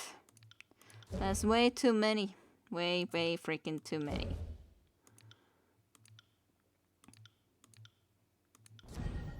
Mischievous Mask, Mirror Image, Unravel Minds, Full Speed. I guess I will take the Full Speed, but because I really do like that spell too. Well, I did already have it, but like this is only good in my opinion in situations when she would be surrounded, but she usually goes about and decides to try to use it when it's not even required or needed. So I would like to change that. It's just a question, what spell would we prefer to have instead? Probably something like the Polish Armor. Arms, I mean. Yeah, that could be good.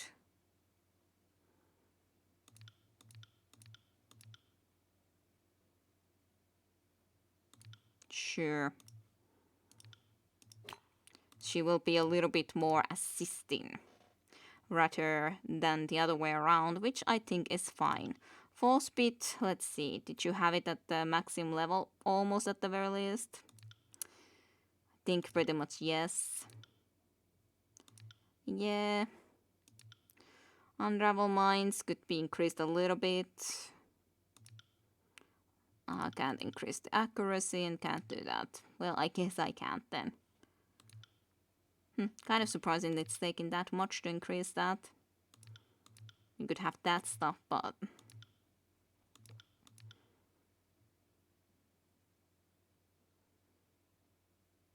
I could have less time. That's not that big of a difference in the end.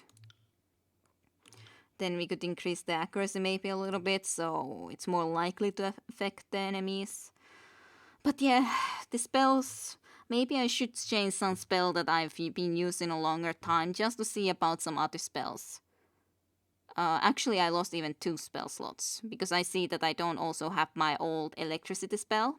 So that sucks. That's the reason why Lantry is so nice to have in your party though. Because having 2 goddamn more spell slots is so nice. And in this situation, having lost 2, it really sucks. Really freaking sucks. Definitely need this one. And I think the regeneration is a good one as a healing. I do at least have the frost. So that's cool. Fulmination I don't use nearly that often, so maybe that's the one that I should really change just because of the fact that I'm not using it nearly as often. Even though it can be really cool, especially with that one. But maybe in just general I could try to... How's that actually? That's a ball of lightning, but yeah. If we do Electric Jolt, how would we like to have it? Exactly.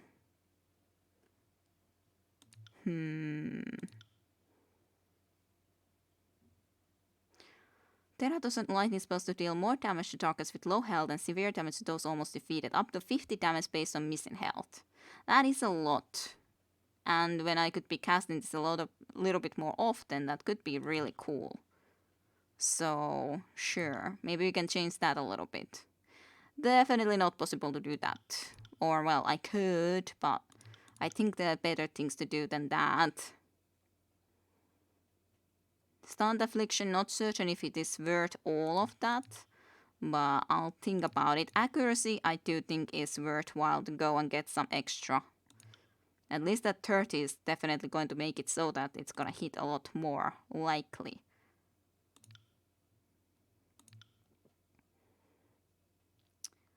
A little bit more range, not bad, of course, but not amazing. Armor penetration, yeah, could be nice.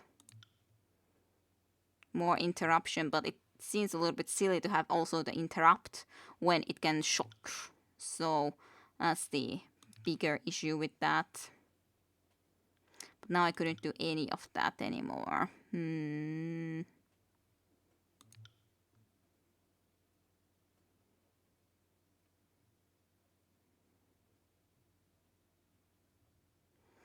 do like that level of it.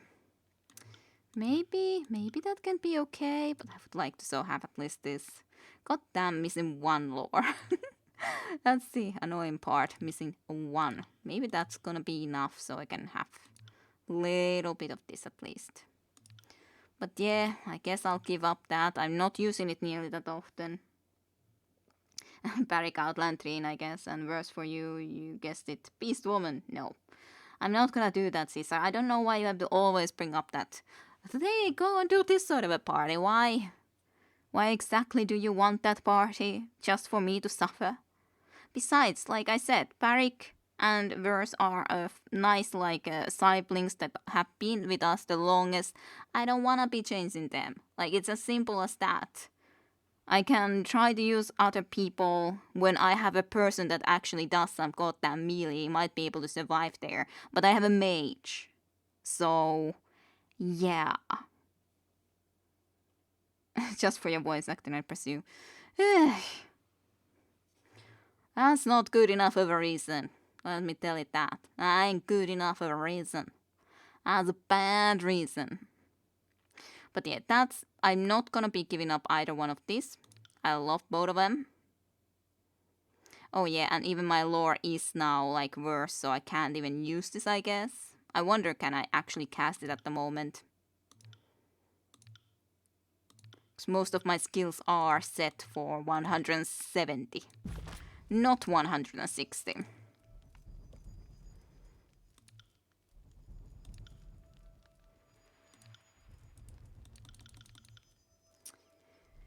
Yeah, I don't think I can actually. Will do. So that would definitely suck. How close am I on the level up? It's close, but still need some more experience. Well, I guess I just gotta be just dealing with it and just making this slightly not as good. Just a little bit worse. Fine.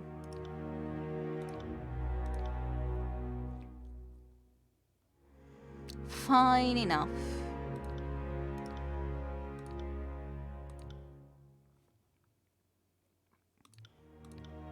All of those things basically away.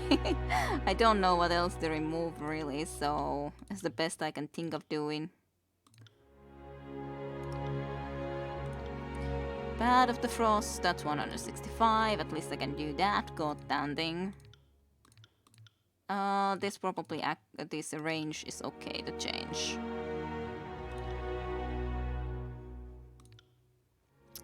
Alright, would that be it? Well, yeah, maybe to annoy a bit. I knew it. Maybe you are the one who have also annoyed me with your dislikes in me videos. I know it's not the case, but just teasing.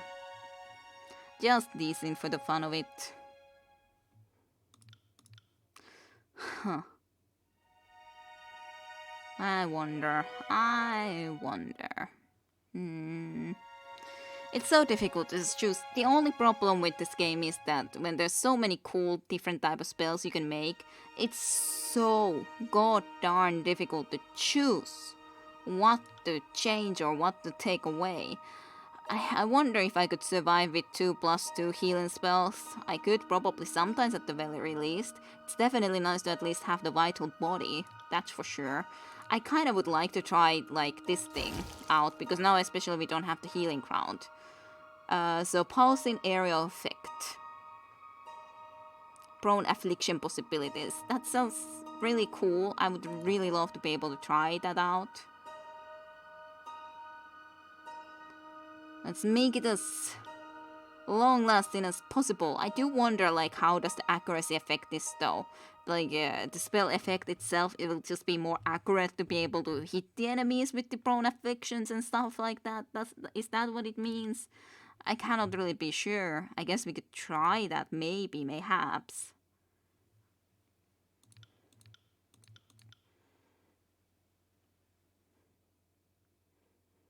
Does last for a real freaking long time.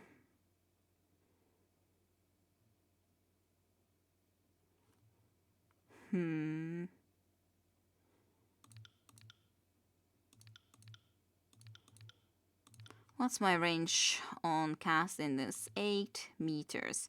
We could try to just make it higher, like a range. I guess that would be good. But yeah, let's try this. Let's give it a shot. Let's see if we can survive with just 2 healing spells. We'll freaking see. Arctic Ground. That seems like a good looking picture for it.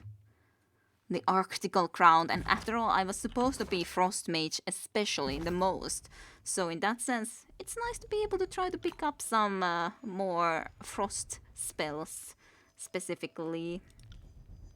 So we could definitely have then that there. Let's see.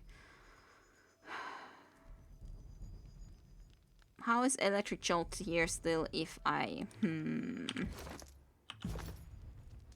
I guess it was just left there like that, even though it's not actually there anymore. Do I have Electric Jolt? How do I have Electric Jolt visible like I would have it, when I don't clearly have it in here visible? Kinda strange. Kinda very, very, very strange. How? How is that possible? Why is it there? Why? Something screwed up. I also see this still, even though I can't really have it, right? Can't do that. Well, I guess we'll see what will this game say about using those in the future, I guess. Yeah, isn't that just monstrous people? Some people who've been disliking my videos. But yeah, it's more about the fact that I wonder if it's bots. Or some bot that is disliking all of my very newest uploads in YouTube. It's possible. Or someone that is very unhappy about the fact that I'm, for example, not uploading Disco Elysium now every Wednesday because I'm trying to do the Advent calendar, which is also possible indeed. But it would just be, if that's the case, it would be nice to have rather the comment, because then, like, could actually know what's the cause, why someone is disliking and not being happy. But there isn't. Well then, monsters some bots are. Who knows? I don't know if it's bots or what's the case. I don't know. And you're not really success in that party.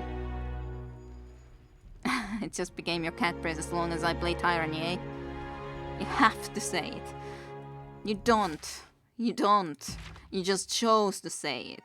That's more the reality of things. But yeah. Formation of the Stone Sea believe in the unusual rock formation to be tied to the dying Archon they revere. The heavy human presence here has driven them off, which has only increased tensions between them and local settlers. Must be those pesky wannabe famous spots. Possible as well. Who knows? Who knows? I do not know. That's for sure. I have no freaking idea about anything. I'm completely oblivious. So Caesar, what have you liked of the Deadlight? I know that you are a couple episodes like down, as in you haven't watched it all, but you had played a little bit of that game. So what do you think about it? Don't know if anyone else had played that game. Anywho's.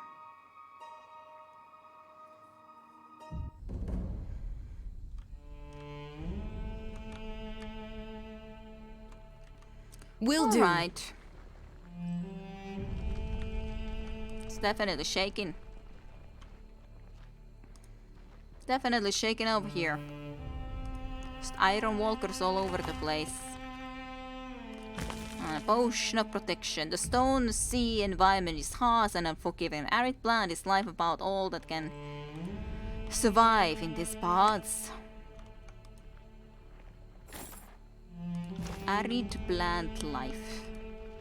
All that survives. What the heck is this then? Strange formation. This rocky protrusion is magical in origin as Ken roamed the Stone Sea during the conquest. It was rumored that structures like these were formed in his wake and contained traces of his essence.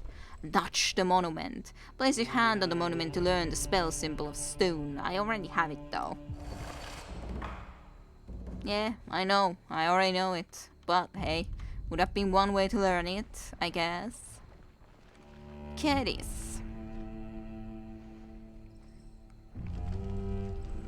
I don't know. It could be someone having bad behaviors in chat. I don't know who that could be. Doesn't ring any bells. Maybe someone who called you a big hairy beast one day. Uh-huh. Doesn't ring a bell, no. Never. Nothing rings a bell. Faintbinder. The soldier salutes you with a smack of a meaty fist on Bronstave. Lieutenant Kidd is at your service, ma'am.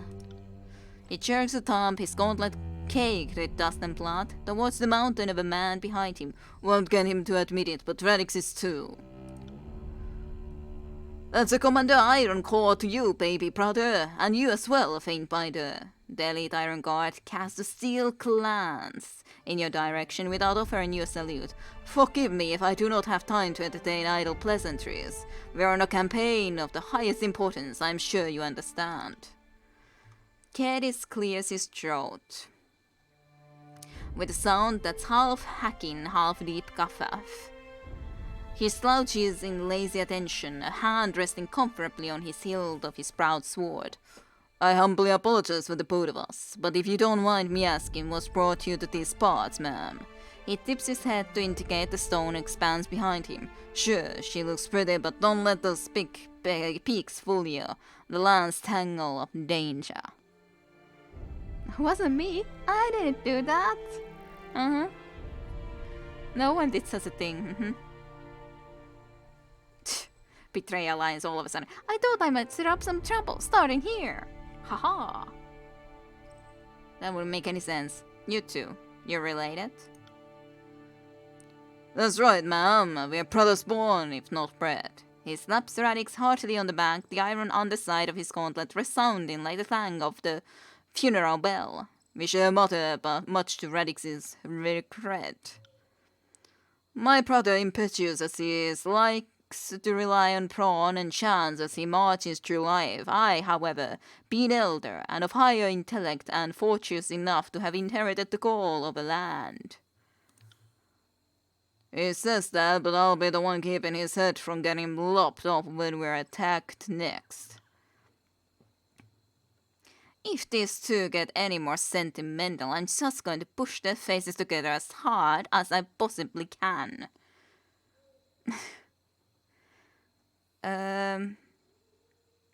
You have separate fathers? Who were they? I don't know, the lieutenant shrugs. But it doesn't really matter, does it? If it were just our father, this one could have been rid of me. But you can't deny the lineage of the womb, nor a woman's inheritance. Even if I did choose the front lines of Radix's Stotchy Guild. That's right, for better or worse, we're indisputably bound by blood. And though you wouldn't know it, as Katie's exhibits only the most minuscule of mother's traits. So you were raised apart from one another? It's not like he was sent away. On account of his being 12 years older and annoyingly apt with magic, he left for Tortalus to study under Kern. Katie smacks his brother heartily on the back. Can't say I missed him much. You ever been buried alive, ma'am? Ah, how long ago. I do remember. Mother was quite proud. Not of that incident. She was unreasonably furious even though I left you an air hole. As he buried him into the freaking ground. To some degree at least. He taps the toe of his boot on the ground, thoughts likely as tremors as the earth around him. It was a great honor to study under an Archon.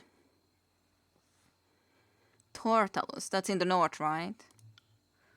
Obviously, despite my master's increasingly irrational inclination in his age, Ked was a northerner, same as you and I.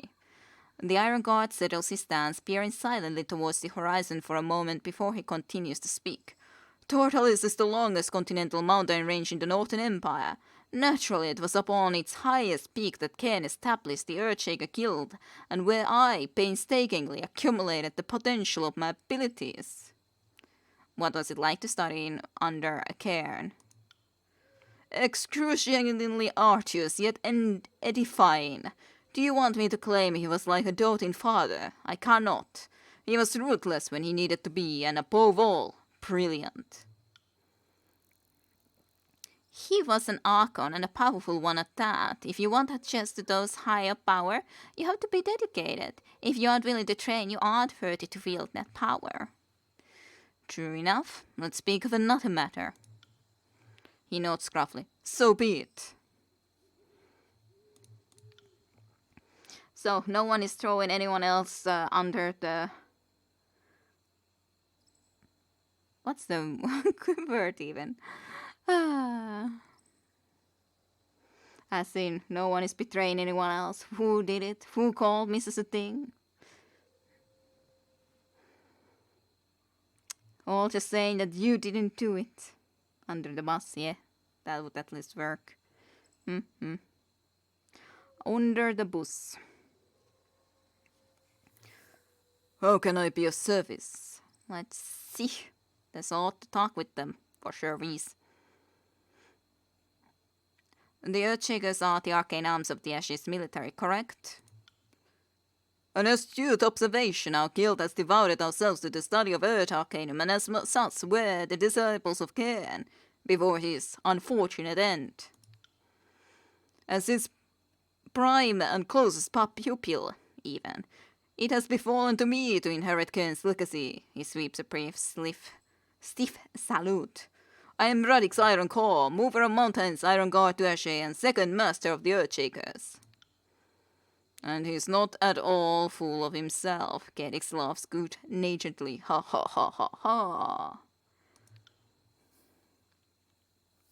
If mages demonstrated more modesty and attention to their tasks, the army might be less severe in doubting their word. Titles and honorifics are earned, not simply spun up out of storm of bravado. Yes, Barrick. But the Deadlights, it's a really strange game for me. I pondered it in Rat's Dungeon, frustrated after many deaths. I think I expected more of an RPG. I enjoyed the efforts they put into lore, but I'm so bad at platformers, hard to give my review, need to watch the full story.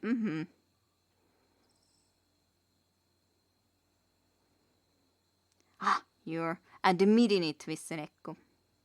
I believe he refers to the time I said there's room for only one beast woman. Yeah, I do remember that, but I do have to admit, I wasn't any more sure who it was. Who did it? I remembered that conversation, but then I was like, I don't actually remember who said it. So thank you for reminding me, Vissenekko, taking the blame. But, anyways. But yeah, Deadlight, I think it's okay, but I do like games that don't have as much of the instant death stuff that like platforming stuff that you have to get the jumps all the time correct and all that sort of stuff, especially because in there it's sometimes difficult to know or see what is an interactable object and what isn't. So well, thank you very much for the still welcome. Yeah, well, I wanted to be funny. After all, it's funny to be funny. And that came into my mind from that, after all. Definitely came into my mind. Like, who else would you call a beast woman? I guess you could try to argue it would have been worse, but I doubt you were talking about worse, so... And after all, who's making the beast woman voice or noise, as Caesar was so happy about? Clearly me. Not Verse. Verse doesn't talk anything of the sort. So... Again, another sign pointing at me. Not a sign. Okay.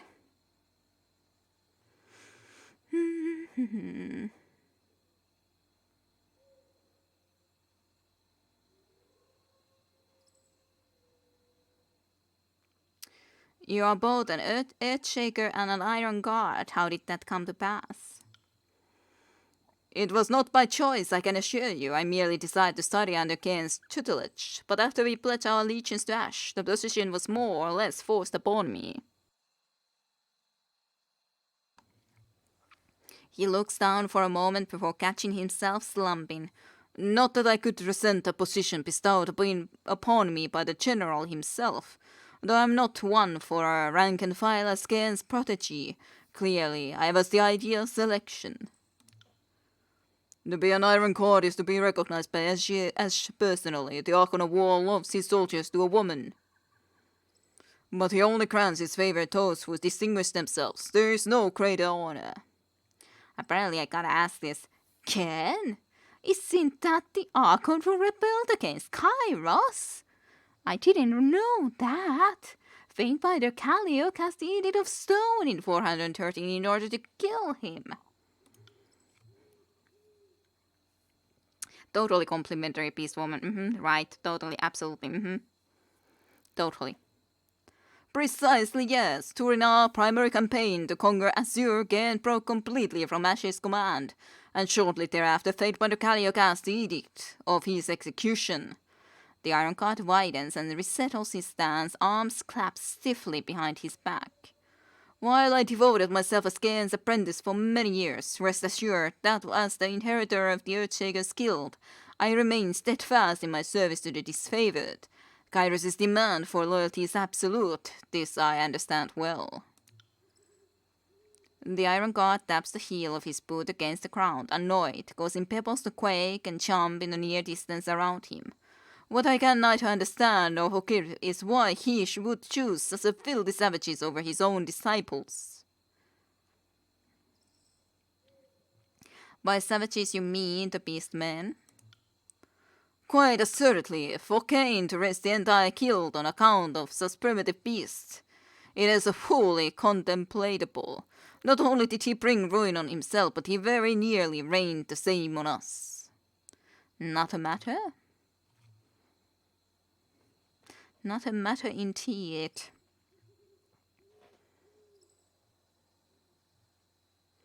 What exactly are teeth pods and how are they dangerous?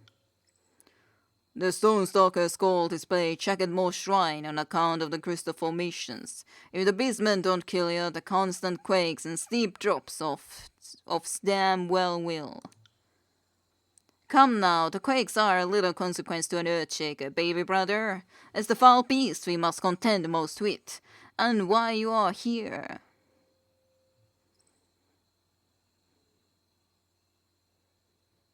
Tell me about the crystal azurite formations in this region.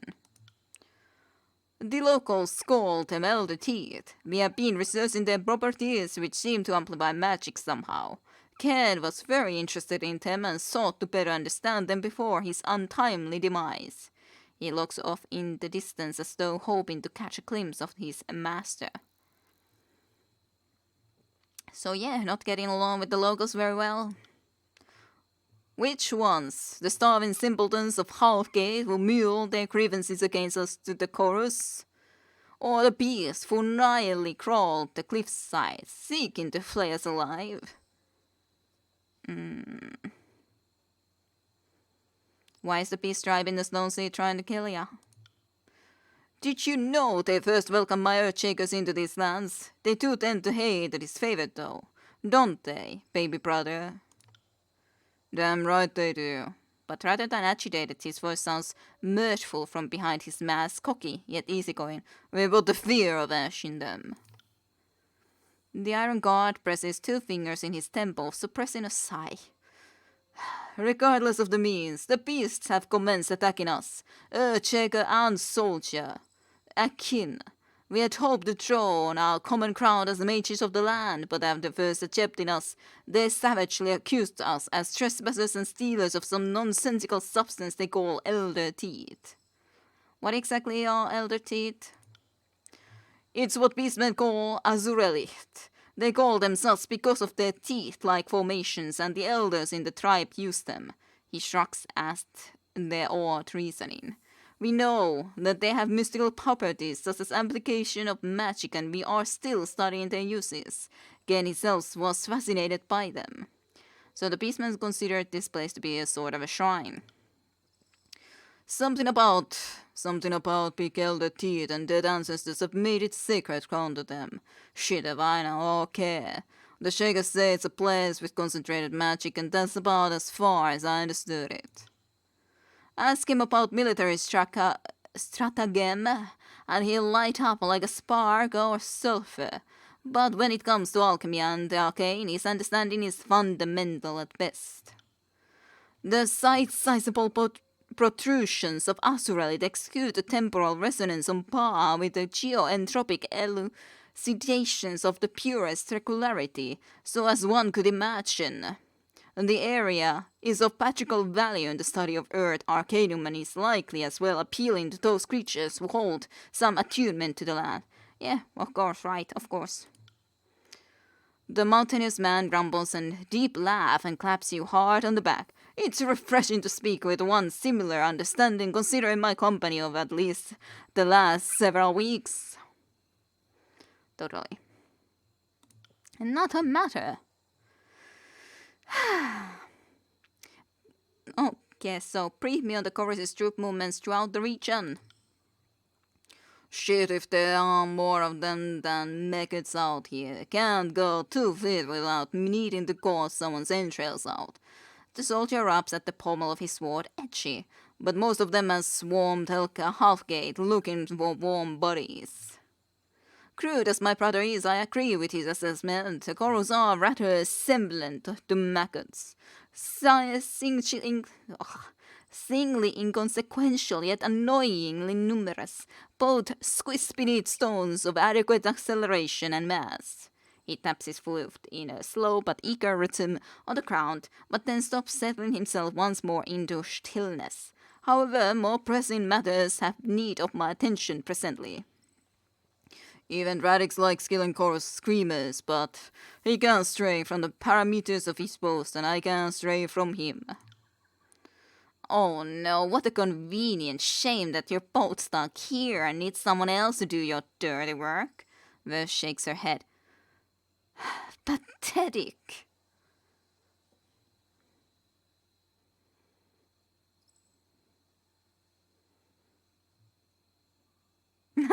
Sure to avoid their forces.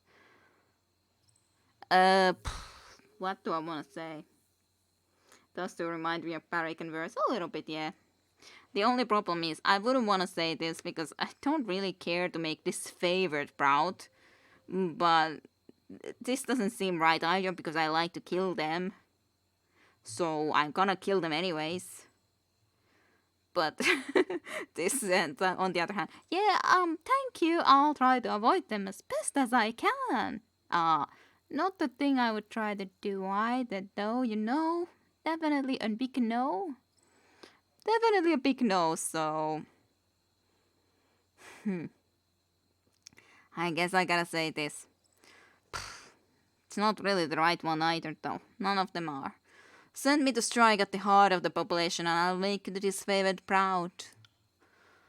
Going to massacre the full damn slew. The lieutenant rubs at the edge of his faceplate, head tipped with awe. I think you just stole my heart, ma'am. Give them my iron-plated records.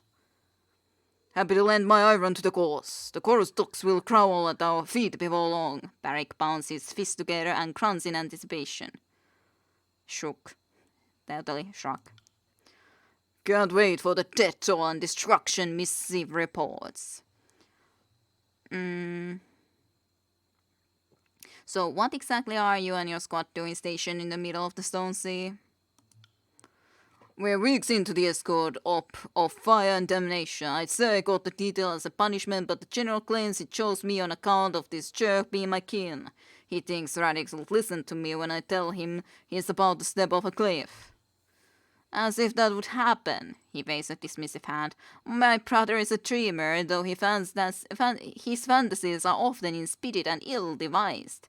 We are en route to Howling Rock to bolster our fort and Earthshaker's protecting Cairn's remains. Once a fertile swath of farmland, Howling Rock, as the Stone Stalkers took to calling it, is now a precipitous trench of craggy peaks and bluffs that roars with the cries of slowly dying Archon.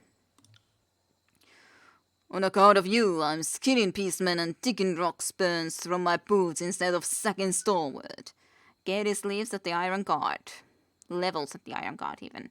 If I was going to dream for anything, it would be about leaving this wretched shithole realm behind. Alrighty. So yeah, Asha has sent me to assist with your efforts to solidify our hole in the stone she.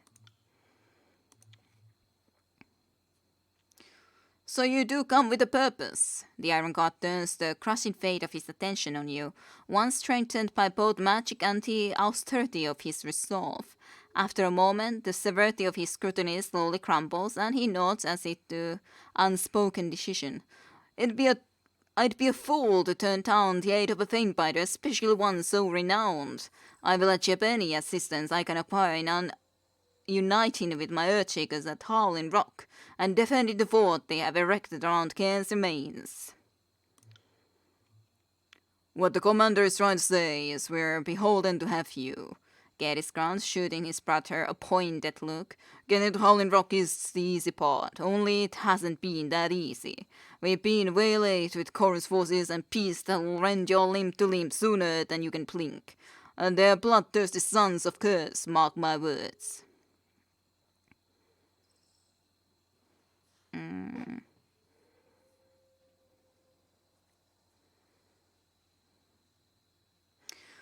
So we've assembled a base of operations surrounding Cairn's remains. Obviously, securing Cairn was our first priority. You think we'd let these savages, or worse, the Chorus, get their hands on him? What can you tell me about Cairn's demise? Only that I've heard he's not dead yet, and I mean that. You can hear him at night, shuddering and moaning like the wind through the mountains. He sifts and resettles the fate of his heavy suit. The Shakers couldn't tell you best why they've been treating him, keeping him alive. The Shakers could tell you best why they've been treating him, keeping him alive, yeah. It's experimental, not restorative, I assure you, as I've already assured Ash. It's for examination and learning purposes only. There is yet much knowledge and power to be gleaned from our forebearer. I know we can't do anything to save him, but what you're doing is reprehensible. Put him out of his misery. Stop this meaningless torture. I do agree with Serene. And lose a lifespan of advancement. Don't be absurd. Rannick stamps the heel of his boot against the ground, annoyed. Cairn himself would have wished this for us. Were he able. Maybe. Why do you think Cairn betrayed his orders? The disfavored officer scrubs a hand over the nape of his neck, hesitant to answer. Why would anyone? He shrugs. The world's full of vices to tempt a soldier. Booze, brothels, betting. I figure Earth magic must be a damn mire of a drug to tempt an Archon from duty. Guess they aren't so inhuman after all.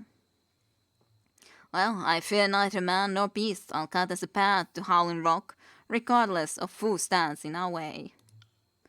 That's what I like to hear, ma'am. Deftly he draws his sword and, crouching, carves a basic map into a silt-covered ground. Thus the route through stone-down gorge, cause there are areas swarming with chorus beasts alike. Carve us a path and we'll follow close to your heels. He tips his head to you in good luck. Get us there in one piece and I'll lay my proud sword in your honor. We'll slay enough of them to have an armory named after us before long. I suppose I could stand for a few more swords named Barrick out in circulation.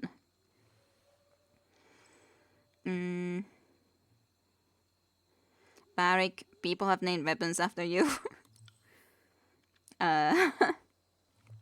They have indeed. The cohort that follows me across Apex and Stalwart took a liking to how I handled myself in battle. I'm big enough that I can heft broadswords or they're wound unwieldy. They added fates to their training sticks to toughen up, and started naming their assigned blades after me. He looks suddenly crestfallen, though I imagine most of those blades were lost or destroyed in the Edict of Storms. I left too many friends and too much of myself in the ruins of old Stalwart. Alright. Well, I'll be on my way, I guess. Alright. New place. Can't thank you enough, ma'am. You know how the world... You don't know the world of difference this makes. We'll prep for heading out. Geddes bounce a fist to his chest in farewell. Holler if you need us. But don't count us to save your ass. Our duty is to protect the Shakers, so we'll be trailing a ways behind. Faintbiter, should you arrive before us, which I am almost assured that you will, you'll need this code. The sigil of Gans forgotten name, to gain entry into the compound. Pay attention, for it is quite an intricate sigil. The master of the Earthshakers Guild calmly demonstrates the sigil by twisting and drawing his fingers through the air. Though it appears to any witnesses to be the motion of a spell, he lends no magic to the mark, deceptively using it as a coded communication instead. Show it to the gods, and they will know that you are one of us. Practice the sigil of the Kane's forgotten name. He tilts his head impressed. That is good. Adjust this finger like so on the down curve. Yes, precisely. You live up to your reputation, Faintbinder. Alright, farewell. I'll see you guys later, I guess. It is possible. It is definitely possible that his armor is made of the Barik swords. Definitely plausible. 8 planks of wood and a withered rope are the ones only thing keeping travelers alive while crossing the great chasms of the Stone Sea.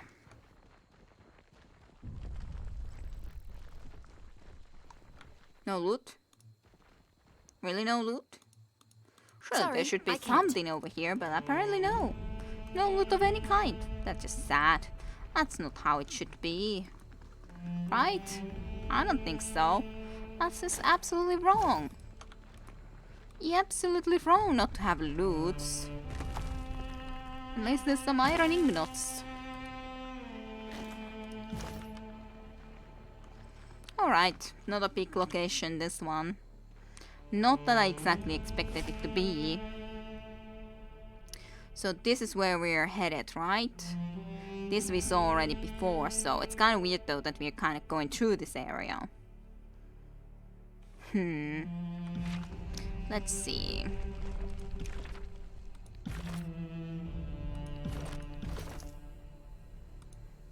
So got the goddamn lore, but not quite there yet.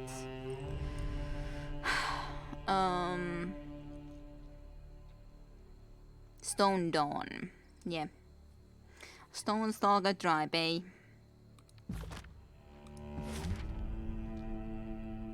So indeed this location. Stone Dawn Coach. Down Coach? Stone Down Coach? I'm wondering how exactly I should say it. But anyways, the destroyed and half-buried buildings embedded in this gorge are the last remnants of one of Asur's former cities. It has since been taken over by the Stone Stalkers, a tribe of beastmen that aggressively guard their claimed territory. Stone Down Gorge connects to one of the few traversable routes leading north, making it a vital connection point in the Stone Sea. Shoo-whiz. Okay, what's gonna be happening? Encounter in the Stone Sea. While lowering yourself along a seemingly endless rope perilously anchored in a stone that just out over a much slower stone flat, you make out the gurgling of slowly moving water. As your descent continues, the stone wall falls away from you in a massive cavern containing a thin sliver of stream winding away from a timid waterfall. It gathers in a large basin filled with thick mud warmed by the sunlight from above.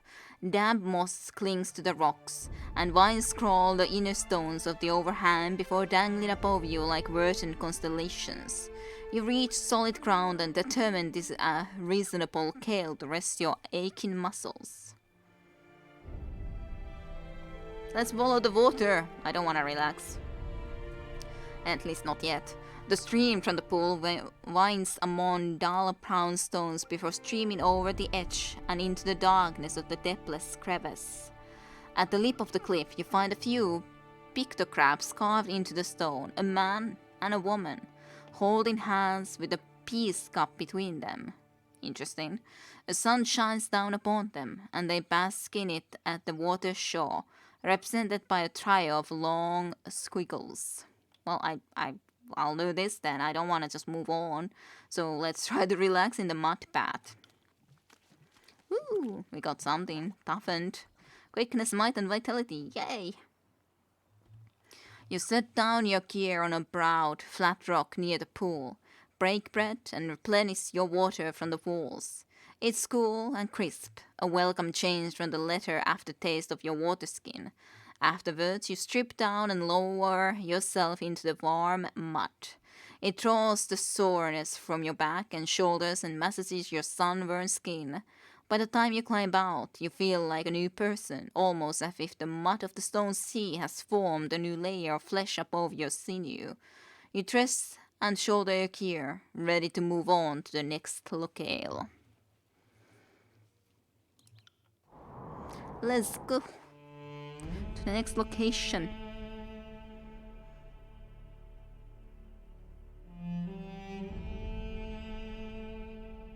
To the next and the next and the next.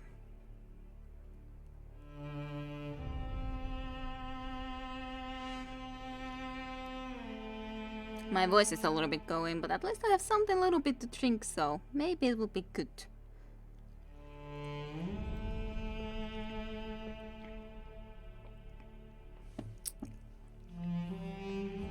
Maybe.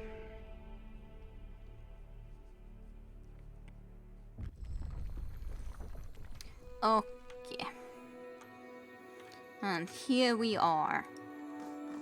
Wherever we are, exactly. Actually, I was thinking also of looking into the map. It is a pretty big location nonetheless. To None over there with all the schools. It is a shame that we weren't able to do anything more in this place we covered, but well, this was more important to me nonetheless. And there's an Ash with his disfavored soldiers. I assume we'll never travel here, but who knows, maybe we will. There's Kairos, I think, with all of his thingies. And then... Or is it just... I guess it must be the Voices of Nerat. He just looks a little bit weirder in that. And these guys could be pretty much anything to me. And then just a spire. Just a picture of a spire. The sea probably we will not be visiting at the very least. Alright. Enough of that.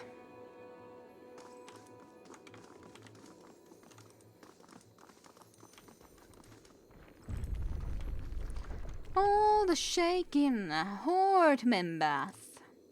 Eruptions of crystal like this one appear in the stone sea shortly after Kairos' edict. No one will see me. Tore the land asunder. It isn't known if they are a byproduct of the Overlord's magic or the result of Kane's experiments during the war.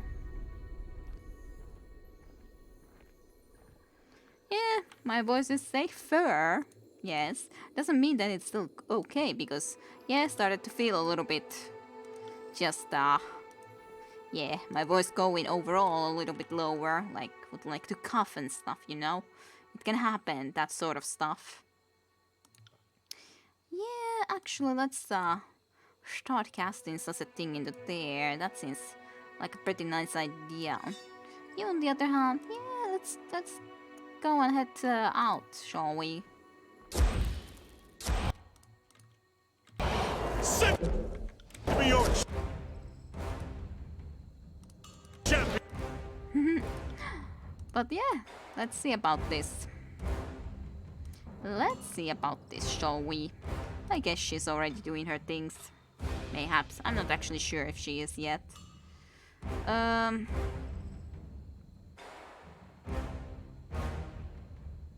Yeah, she's wanting to do that, but I want to do full speed first, okay? That's my choice in this matter. I will aid you.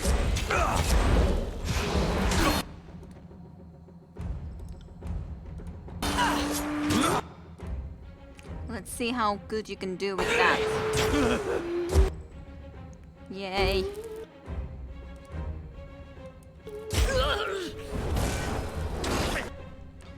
Alright.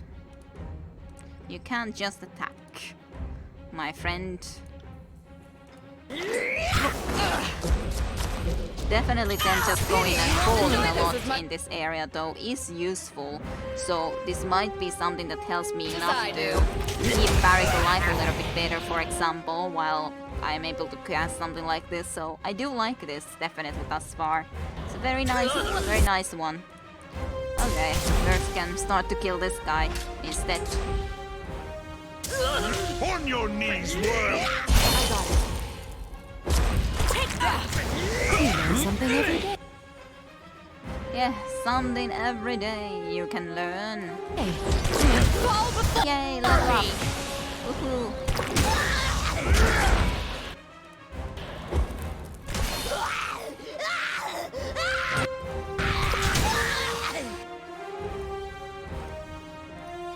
And then this guy. Well, went down pretty fast at the end of the day. In the end. Have you trained your voice specifically back in the days before you started streaming recording? Just curious. No, not really. But I don't know why exactly it has felt like after all, I had those 6-hour streams previously. But I think overall it's just the exhaustlessness and tiredness overall, and I after all have talked a lot more in the workplace too. Probably all of that still affects it as well. So, yeah, sure, singing, but that's just my own little trainings. Yeah, sure, but it's just my own thing to sing. So, I don't know how much I would consider that training. But yeah, I think it's mostly because of that fact. To be honest, at the moment, that just feels that. Well, just having some problems or getting in the situation where can't do it as long. I think it makes sense. Already talked quite a lot nonetheless at work today, earlier. It does include nonetheless quite a bit of talkings. Let's think about things. What would I like? I guess we could take some afflictions directions. It does take lore a little bit up too. Sure. Sure. Now these are the big questions. Do I want to take something like this or do I take something from the other stuff?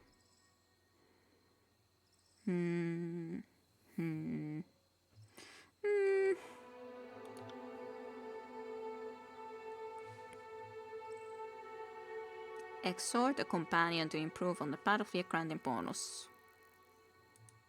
Based on their fear of me. Apply the leech. Once per combat, when your health becomes critical, nearby allies have their damage and quickness increased for a short time. Inspire a companion granting bonus might wits and vitality. This bonus increases based on their loyalty. Like, that's better, definitely, at least than the other stuff.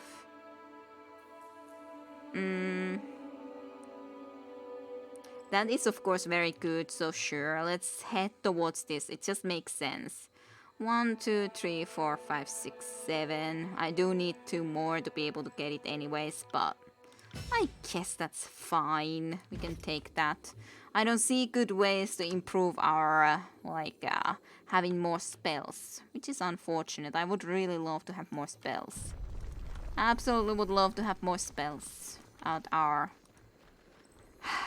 well, availability, mayhaps. Azuralit, the crystal fragment glows brighter than its nearby brethren. The fragment is firmly embedded to the ground. Sure, let's try to safely remove it. Kind of feels wrong to take it, but I guess I'll take some of it.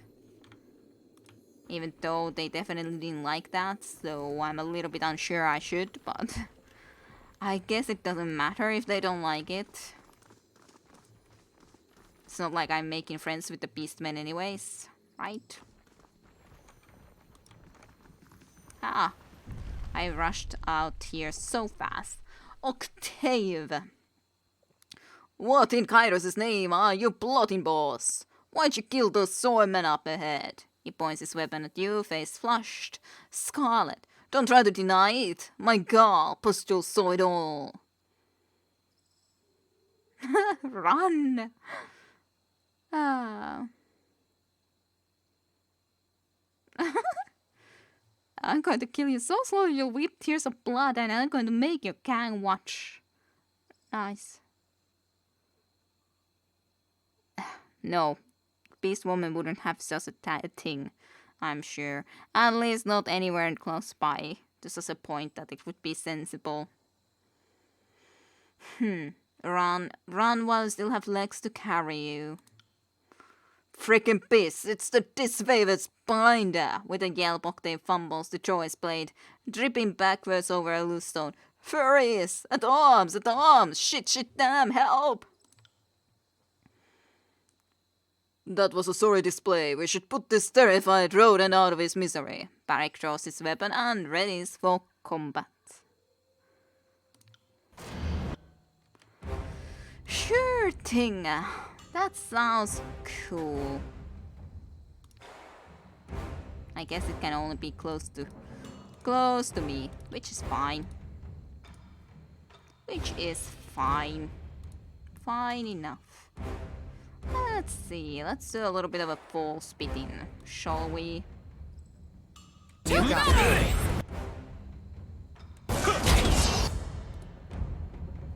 I do gotta say, I really love this thing that makes these guys just fall to the ground. I really like it. I definitely do. Seems really nice. Really nice. Can't do that.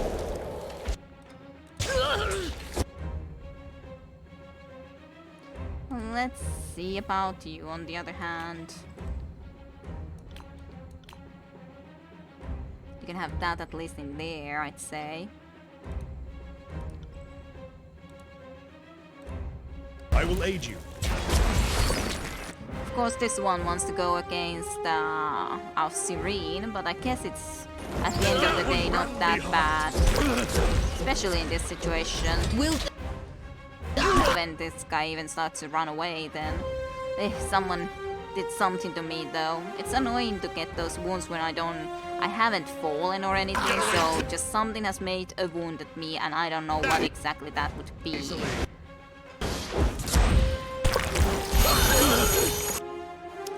Nice. Do this then. We can do this. So that they would hopefully be going and actually attacking Barrick, because that would be preferable to me. Would definitely be preferable to me.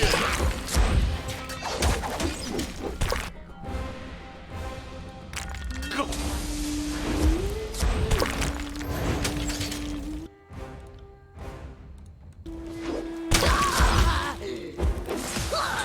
Let's see, can I do this? I got it. Apparently I can, even though I don't have it in my spell slots at the moment, so I don't know how I can do it still. But sure, I guess I'll take it. Even though I don't really truly know how am I supposed to be able to cast it. I got it.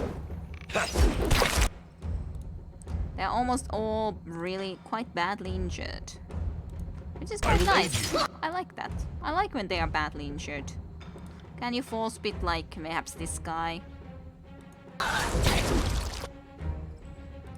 That could be also nice. On it. Take it harder than that.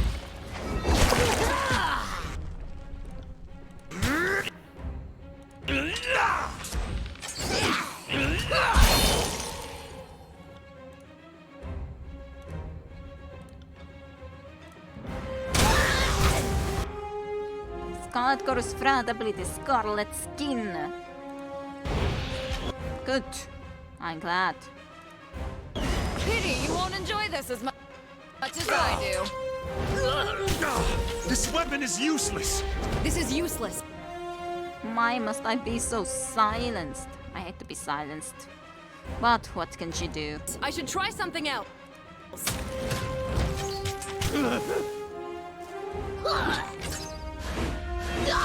Pity you won't enjoy this as much as I do.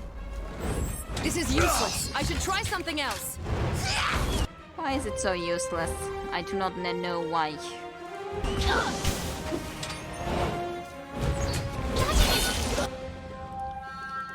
It does usually suck, I do agree with that one. What sort of a jump was that? That was quite of a jump for that sort of thing. Do have to say, that was quite of a jump.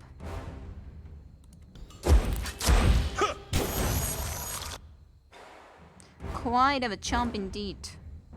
I got it.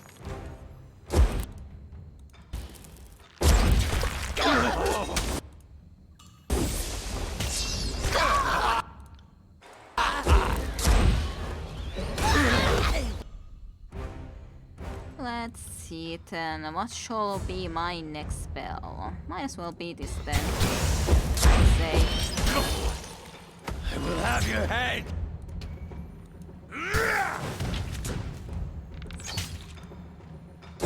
Just stop struggling, you're already dead. Before me. Even if you haven't realized it, you are already dead. But it does suck when I just gained a level up that I immediately somehow gained a wound as well. But what can we do? Scarlet Notebook. A red spiral is scarred upon the wooden cover of this papyrus notebook. The handwriting routine is haphazard and inscrutable, the work of an unpracticed, poorly trained wordcaster. A few entries contain recognizable sentences, and the book appears to be the journal of a Scout Corps commander detailing troop movements. Times and locations are noted alongside numbers and pictures of trees, stick figures, and rocks. The author either didn't know the words for lumber and people, or just felt more comfortable with pictures than words. While much of the journal is inscrutable, the corner of every page has the day's head count for the author's brigade. While some days note dozens of losses, the brigade appears to be recruiting far faster than its members are dying or deserting. Well, I guess that's good for them. As long as they were alive, that is. At least. Don't know about them being alive after this, but you know. While they were, I think this is a trap. Curious. I was indeed saying that I think this looks like a trap to me. On it. More stuff. It's a goddamn much stuff. Yeah, let's climb the goddamn cliff. I don't know how Barry can do that, but... Plans for a zeal. These plans outline the specifics of making the dagger zeal. Alrighty then. And an iron pole. Sure.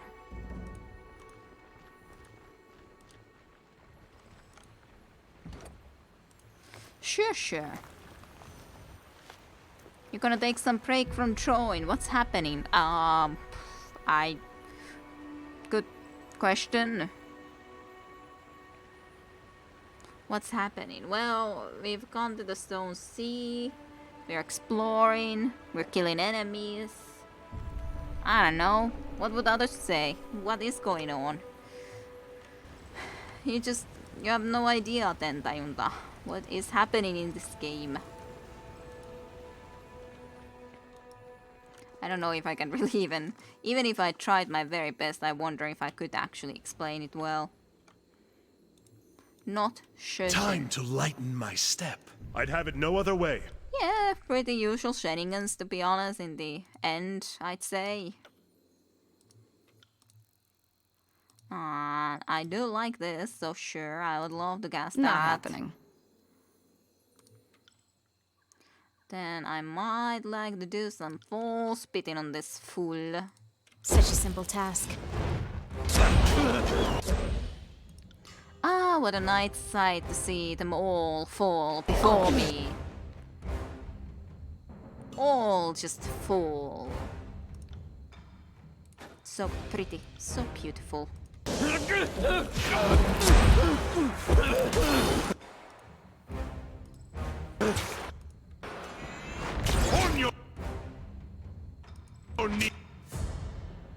On your knees, worms. These worms! I will break you! And now Barrick gained a level up.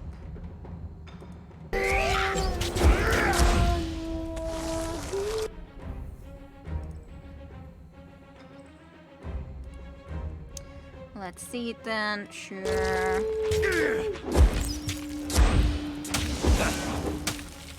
Makes sense. Sorry, I can't. Come on. It's not that difficult.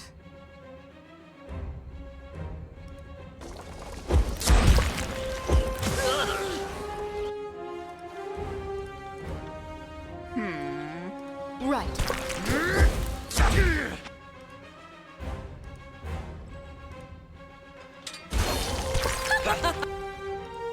I'll break you! Will you now?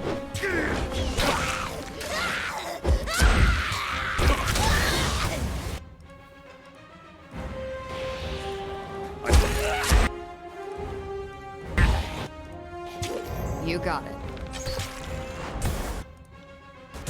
Sorry. I can't. I know you can't do that thing, but you know. You could have tried at least.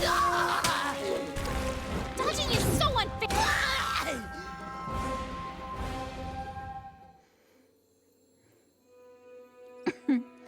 Yeah, killing red guys to make ways for the blue guys. They're purple guys though, they're not really blue, you know? Caesar, that's an incorrect statement.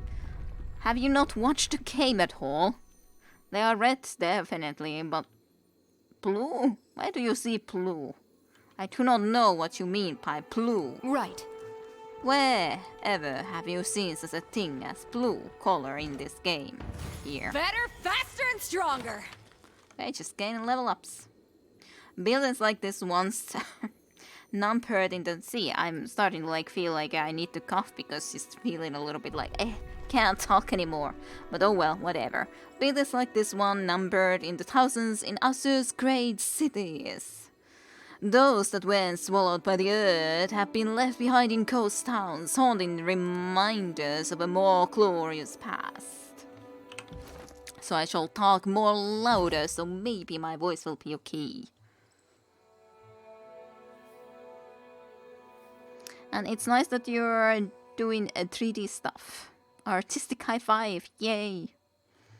The idea is to finish an edict here too. The edict is Earthshake and it tied to life of an Archon, but I have no idea what actually these favorite blue guys want to do with the Archon. They're not blue, they're purple.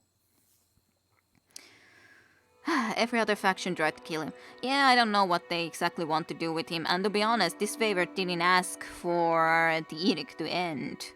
I think we will end the edict, but they didn't ask for that.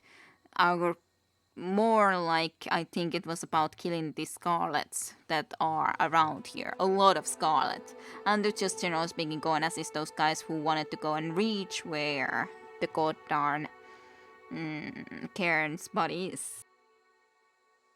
So that's something. Talking louder is probably good for your voice. Disclaimer, it's probably not really. Yeah, I'm not certain exactly, but on the other hand, it seems at least like it's easier to talk when you talk a little bit louder. Even if in the longer run it might not be better, but hey, what can you do? Barrick, barrick, barrick, barrick. What shall you take? We have more health. That's a lot of defense. Sure. Why not? What about you, verse? My little verse. Verse than a verse. Sure. Sure. To be honest, it's not like you actually need this. I guess Kirkenes is still okay, but to be honest, it's not like I have a lot more abilities that I want to use. She doesn't use nearly that many at the end of the day. I don't actually even know what is actually lower in your skills in those. Well. It's a good question which one to increase though, because I have been using the swords a little bit now more too. So I do like them both. You would have some more skills if you would take something from here. Not that it wouldn't be the case here too. This is nice though, more armor penetration.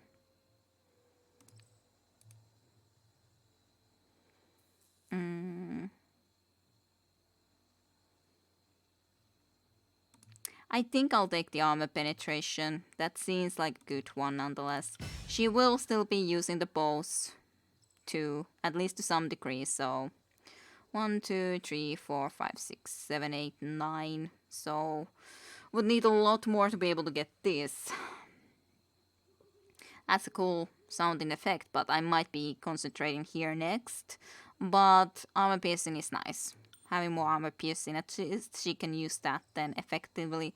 So Shield of Suffering. Heal all nearby allies and gain a damage absorption shield proportional to the health recovered. It's not like many of them lose that much fate health in the end, so I don't know if it's that good, but yeah, I was talking about taking this as well. This would definitely be better. But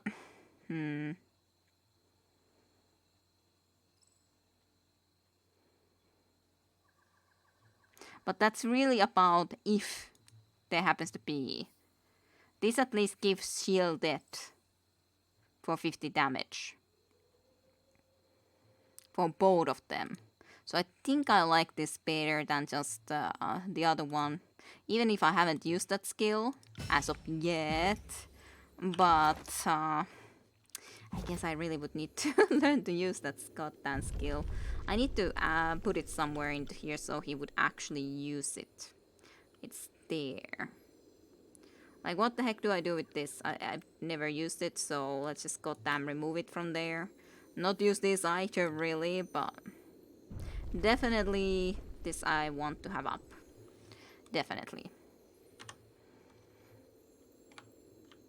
I don't know which direction to go. It feels like that's more of a correct direction, so maybe I should go and investigate here to this spot first. Yeah, this doesn't seem like it's taken anywhere. Practicing anatomy. Ain't that odd. This does take us somewhere too. Unfortunately we already know the sigil, but what can we do? Yeah, let's climb down the goddamn hill. Climb here, climb there, climb everywhere. Accessible waterfalls like this one are rare in the Stone Sea and are a valuable resource. The water that flows into the depths below forms one of the major nether streams that sustains the region's scattered populations. And by the way, about the fact of what was our quest.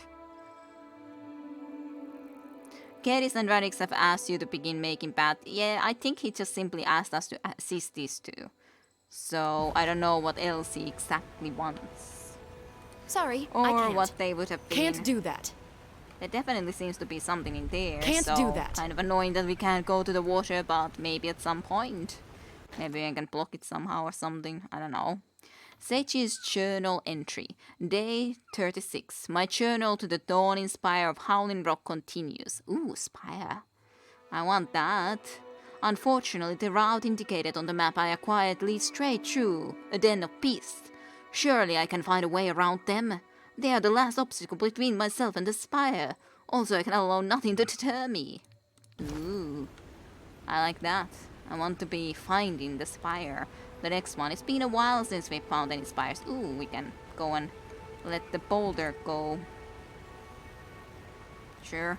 Let's move the goddamn boulder so we can actually go into that area to loot the corpse. Yay. And the water can float.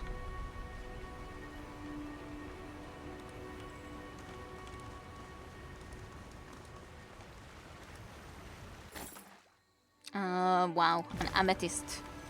So worth it all. Well, It's not like we really needed to do much, so in that sense, yes, definitely worth it, but on the other hand, it wasn't that much. It was just one jewel, one gemstone, so yeah, not that much. Extract more of those god darn things. Can't do that. But yeah, What have we here? sometimes just like you're just already heading through, so you don't pay enough attention like at all. Ew, well. A portion of an unknown sigil has been recorded on the scroll. The cargo imprint is rough and incomplete, leaving a full design a mystery for now. That's clearly about a tower spire. Yep, the parchment contains a partial, yeah. It is necessary to obtain the complete shape before you can discern its purpose. Indeed we do, indeed we do. The structure was destroyed by the earthquakes and later picked apart by scavengers. That's how it goes.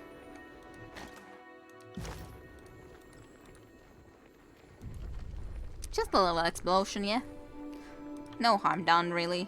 No harm, no foul. Well, I guess it was a good thing that I came here first, because it does seem like the other way is actually the right way to go. So, cool! I picked the right way. As in, the wrong way. Because it's the right way when it's the wrong way. Because you don't want to immediately go away. You want to explore everything. What have we here? A lot of bums, apparently. Why bums? What do you mean by bums? What is the bums that you're talking about, Caesar?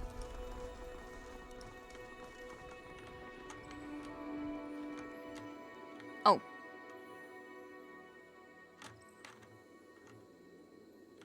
Oh yeah, because we were here. We were not here yet. Cool, cool.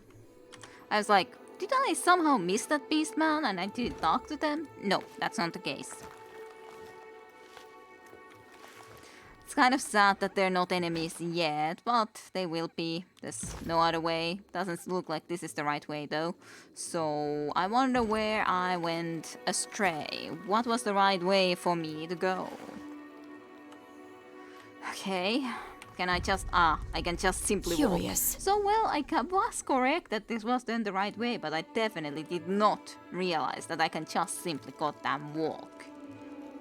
And that's all. Can't do that. Just goddamn walk down the ramp and you're clear. But hey, that would be too much to ask. Who would just walk? Burns. Burns and not bumps. I really read bumps. Burns. What sort of burns, though? Explosion burns? That was just a little explosion burns. That wasn't that much. But yeah, they might have burned it for a little while, but not that long.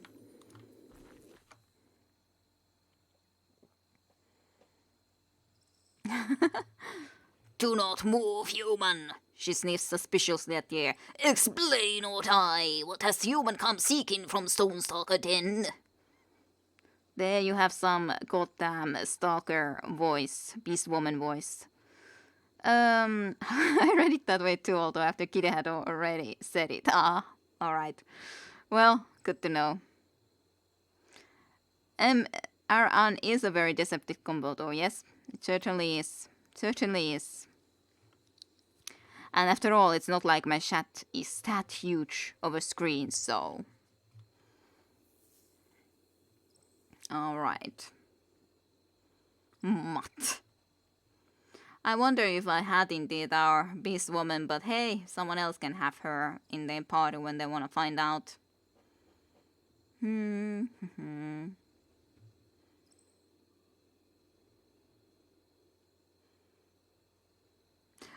Merely took a wrong turn. Oh no, I'm sorry, I didn't mean to come here. Totally.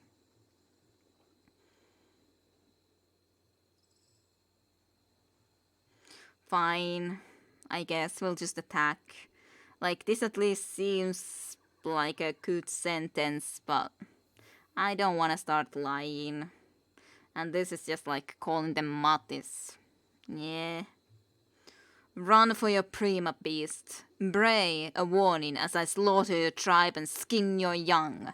That is so rude, like really a lot though. Fine. Wild amber eyes widened with fright, she burst out a long, stone-shattering shriek, a primal cry of terror and alarm, as she flees full speed on four feet into the depths of her tribe's den, seeking the strongest stone stalker, seeking the one who can stand in your way. You have no. Yep. Yeah, I would be glad to hear them, but only if your voice wasn't tired already. Well, it's fine. I survived. I will survive. But it's definitely something that I wish that it wasn't the case, because I would definitely love to play longer today, as in get future in the story. For a change, considering the fact that I've been missing so many days overall. But hey, at least I can play Yakuza 10 on Sunday. And all that too. I'm sure I won't be too tired at that point. Can you polish his arms? That would be pretty nice. Sorry, I can't. Well, that was easy. Oop, you may kill them, but at least should be able to do it politely. Yeah, that's indeed true. It's so rude, just go in and I'm gonna kill you and slaughter you all. Take that! Ooh. Was that what I heard you say? Sounded kinda strange. Pity you won't enjoy this as much as I do. Aw. Oh no. It does feel really wrong when you see the cops here too. It's just like, I really am gonna just slaughter them all, eh? The cops too. I really wouldn't wanna. Yeah, it's been a while since I last played Yakuza, I know. It's sad. Sad that it's been such a while. I am certain that's not the case. I'm certain no one here. Like I said, I assume it's a bot. And I'm sure Flame would tell me if he was so dissatisfied. Regardless. But yeah. Will do. Or it's Satentenho. After all, Satentenho ain't around right now. I know it's not also Satentenho, obviously. Would be really pretty weird if it was. But just saying, if we go by that, Satentenho especially would love to see Yakuza, I'm certain. But yeah, going and killing these just feel a little bit freaking wrong. Just a teeny tiny bit wrong.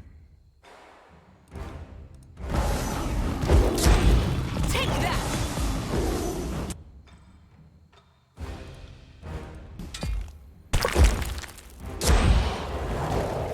Fall, all of you, fall.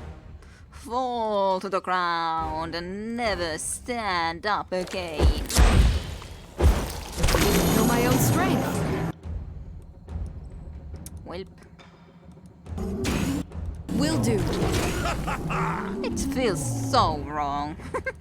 Like, seriously feels so wrong to kill these young ones. Poor little young ones. I don't even know what necklace I got. And yeah, I'm pretty sure Flame is pretty straightforward, so he would say. I think Flame just doesn't want to watch this game because of the fact of like wanting to play this himself at some point. So I'm pretty certain that that's the main reason that he's not watching Tyranny streams. Yakuza 10, he does watch, but then yeah, haven't been able to play Yakuza for a while.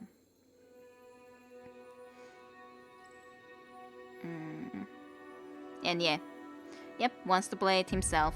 He did say that one stream starting, I think, too. Same reason you don't watch Yakuza. You really need to go and start playing Yakuza. Especially Yakuza 0, I really do enjoy that game.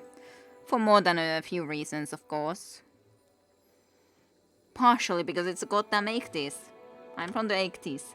Even if I didn't enjoy my teenage years or anything in the 80s, but on the other hand, I guess second hand I have enjoyed it considering my sister was like 15 in the year 85, so she definitely has lived through it, and because of her, most likely I listen and like a lot of 80s music too, so partially.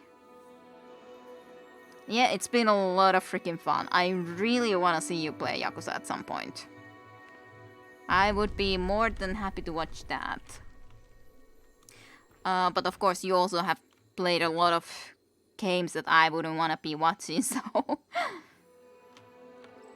Speaks for Soil. I read that originally so friendly. Like, it's like soiling can be thought of differently too. It's good that it speaks for Soil. That's a better name for a beast man. What I read was definitely not a good name. Alright, let's go and kill these. Shall we not?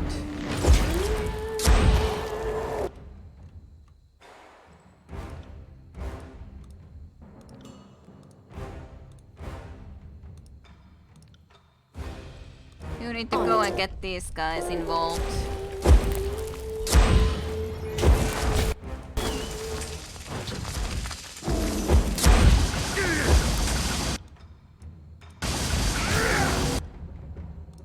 Let's retreat a little bit, shall we?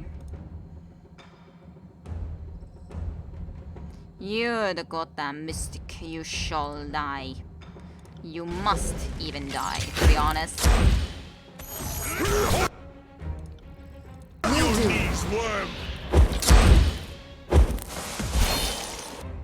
I really do have to say though that this goddarn spell for the freezing ground has been really goddamn good because it just makes them fall so often. So it's really been really good. Embodied Nightmare? Where the heck did this come from? And it's supposedly on our side. Oh, it's like disfavored, but weird. Strange. Very, very strange. On it.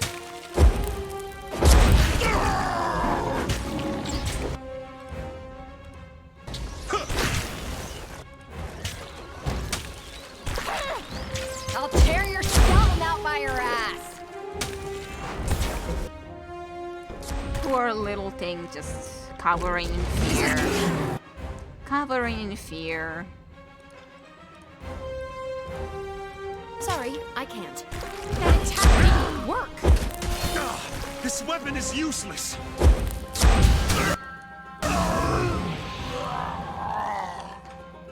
I'm very weirded out by the fact that this is our ally.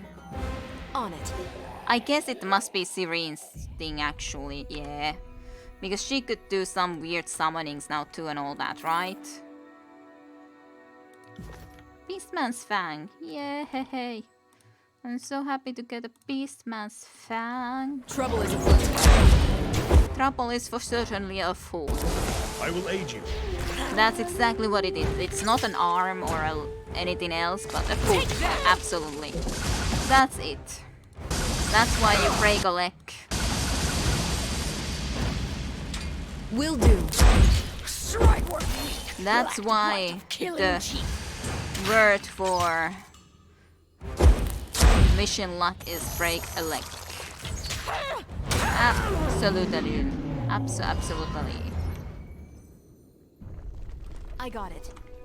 I guess I could jump over in here or something.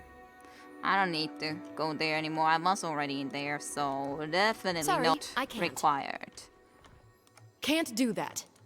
Definitely not required.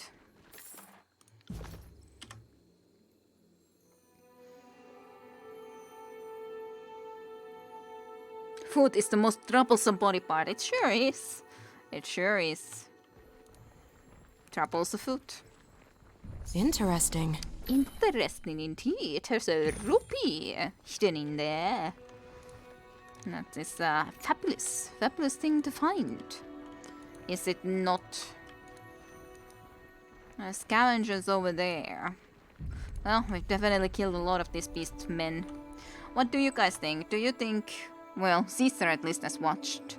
What do you think of this spell? This Arctic ground. I do think it's really been really goddamn good. Oh yeah, and I got 170 of my skills, so I could increase some of these spells a little bit to be somewhat better. In what exactly is the different question, of course. I guess that I really don't even know what to do with it really anymore. I guess we can do that. Slight increase. Oh, what about this one? What about this one? Why would it need accuracy? Probably that's that one. I guess. This one I don't think I can increase as of yet.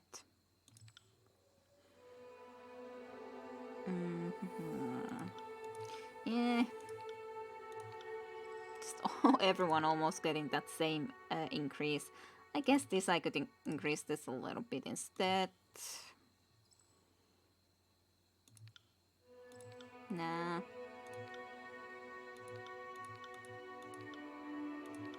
Sure. Actually, I would like to have rather that one than this one. God damn it. Then this one is okay. So my electric jolt. Probably a little bit of that. Sure. I think that's okay. Knee, foot, more or less the same. What about an arrow in the knee, Visse? Who knows? I've been listening mostly, but in any case, it's hard to tell how helpful the spells are from watching. Well, you can see how the guys are falling down. That's the thing, like they can't attack all the time, they can't be doing their spells if they are on this ground and they slip and fall. Like that's the big thing. If they just keep on slipping and falling, it's not like they're very effective in battle.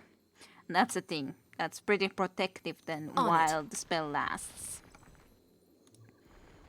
That's really the thing. I will stay out of sight. Let me just start by casting this already. On the lookout.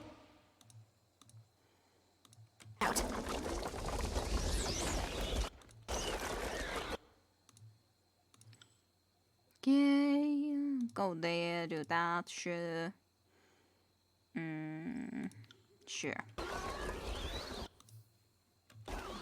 Heads up. We have company.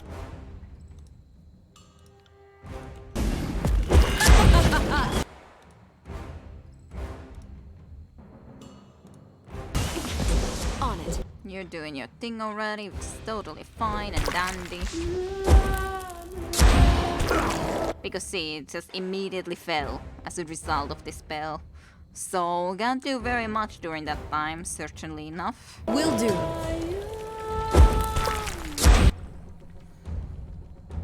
But yeah, it's true that you can do so goddamn many variations that that's the main problem of following all the different spells. But I've really started to like this spell, definitely.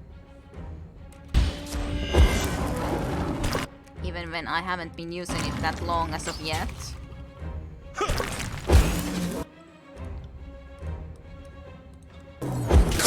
This weapon is useless. This weapon is useless.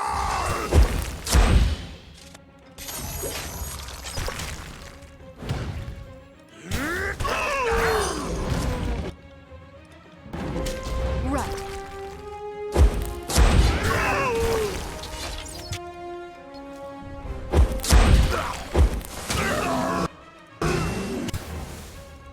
Don't you try to escape. There's no escape for you. You won't get away, Zephyr. I really start to feel bad for these poor beastmen. I'm just really slaughtering them all. It's not like any of them have had any chance of trying to do anything against me.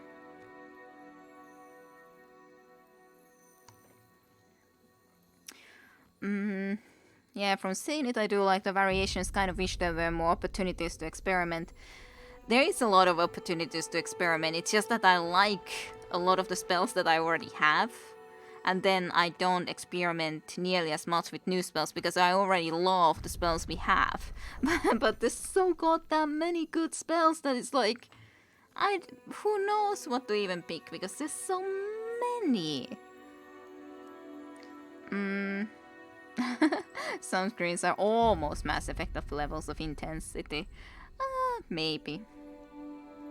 Not quite. Not like from the clips. Not quite like that though. Still, there's good screams, but not quite that good. This recessed space appears to be a nesting area where beastmen young are often confined for safety. It has most recently been used to hold captured outsiders, who we have now saved. Please help us. Are the beastmen going to eat us?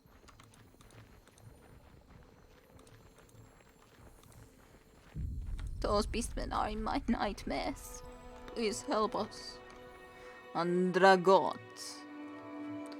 Faint-minded, please! This beast took us from the plains. They're holding us against our wills. It's all a matter of time until they kill and eat us.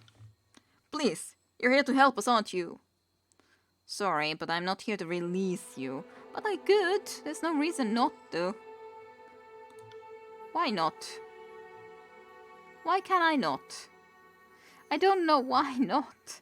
Like, sorry, I'm not here to release you. Why? Like, why couldn't I? There's no point of keeping them prisoned here.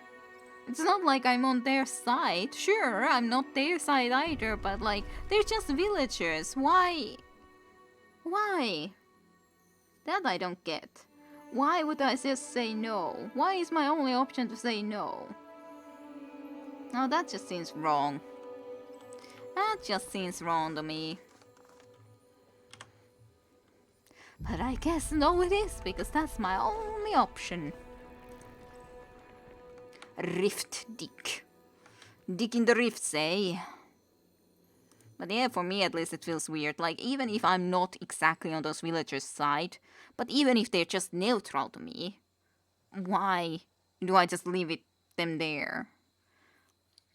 Tyranny turned goody to shoot Kira into a reaper, killing up, slaughtering the entire species. Well, there wasn't any good choices in there, to be honest, so that's a problem. Come at me, Great. Beast Woman Mystic. I don't like Beast Woman Mystics. You shall suffer. But yeah, I didn't really enjoy the fact of doing that. No dice. This weapon is...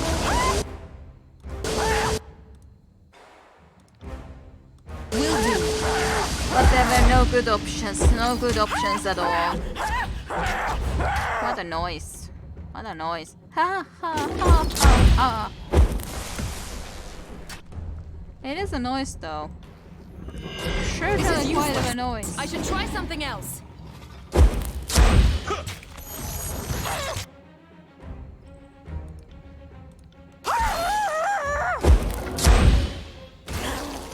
Why did you go that far, Serene? That's the foolish thing you ever did. Most foolish thing. You got it. Right.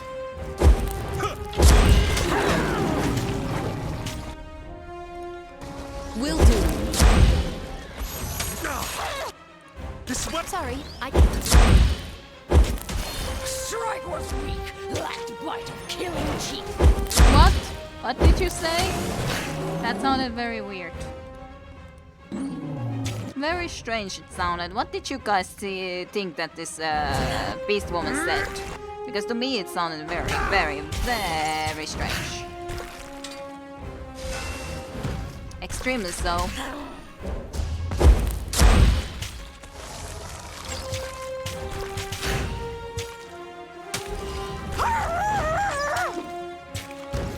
That sounded like a poem, eh?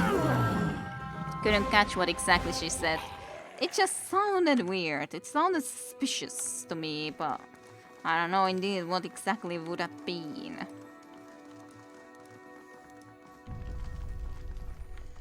$100 bloody. Affirmative. Yes. Let's be on.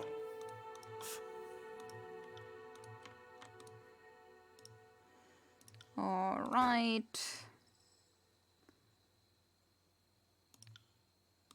I'm on it. I'm not here to make friends.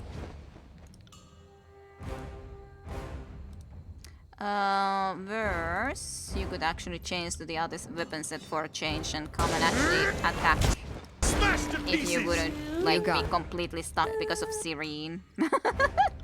How lovely. Completely stuck because of Serene just being on the way. How nice. Absolutely not.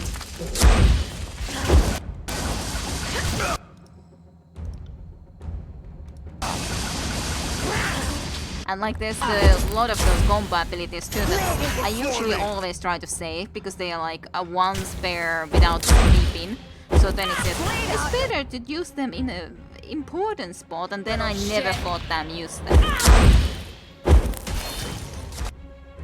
Which is definitely my own fault. You're casting spells. I don't like that.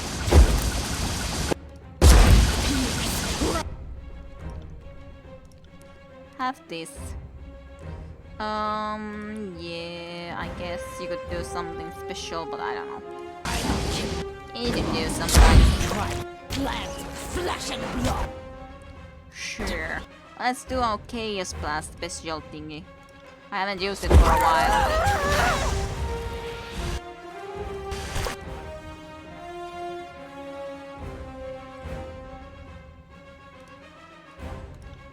This space woman is at least near death.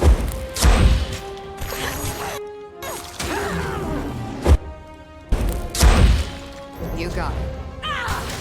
Take that! Rusted salt.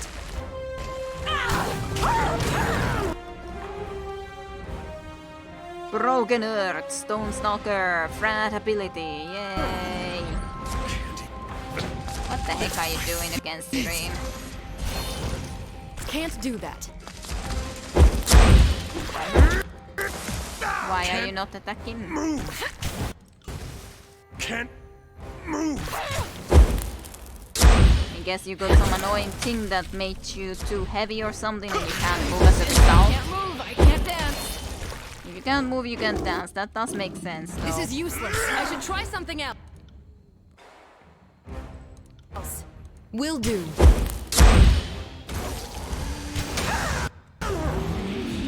Well, we've eliminated the Stone Stalker. Speak with Radix at Howling Rock. They're definitely eliminated.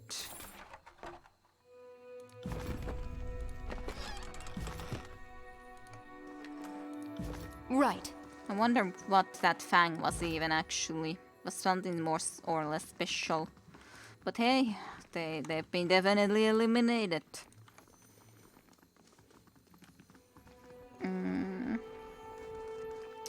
Changes you. I remember I felt terrible after finishing playing as a bad Jedi in KOTOR. Sometimes fun, but sometimes really horrible. Well, I would never play those games as a really horrible person. I think she just sweat. The normal video game logic. Save everything. All heavy weapons, potions, whatever until the end of the game. Yep. At least in Dragon Age it doesn't work. Alistair drinks everything. Yeah. I did stop him from drinking them all the time automatically now, though. Yeah, 100 plus potions in the backpack also fades quite a bit. They do, definitely do. Please, you're here to help us, aren't you? The Stone Stalkers are dead, you're free to leave. At least now I can say this, so cool. Favor the Stone Sea villagers. Our gods be praised, thank you. And thank you 1,000 times more, Fangbinder. We won't forget what you've done for us.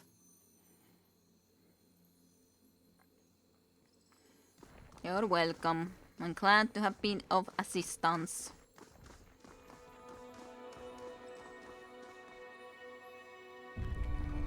At least in some cases Will I do do. use the stuff, but yeah. A lot more times I don't than I do. Return the Crason. Rescue mission. Certainly, yes. I definitely have received such a mission. Abso-freaking-lutely. It definitely doesn't look like there's any other things to go in here exactly. But hey, Dawn in Spire, we can see it. I kinda tempted to just go immediately there. What do you guys say? I really want to get a Spire. I guess we could quickly visit here and just inform him that okay, we cleared this area or something and he will give us a new place and then go here, but I really want to go there. Everything everywhere. I still would need to play someday Gothic 2. Someday, mayhaps, it can happen. Let's just do it. Just do it. Spires are, like, definitely one of the main things. And yeah, I'm very happy to have found a spire. I did know that there was one spire around here because you can see them on the map after all. And I can see where the one more spire definitely should be located whenever we would be able to get there.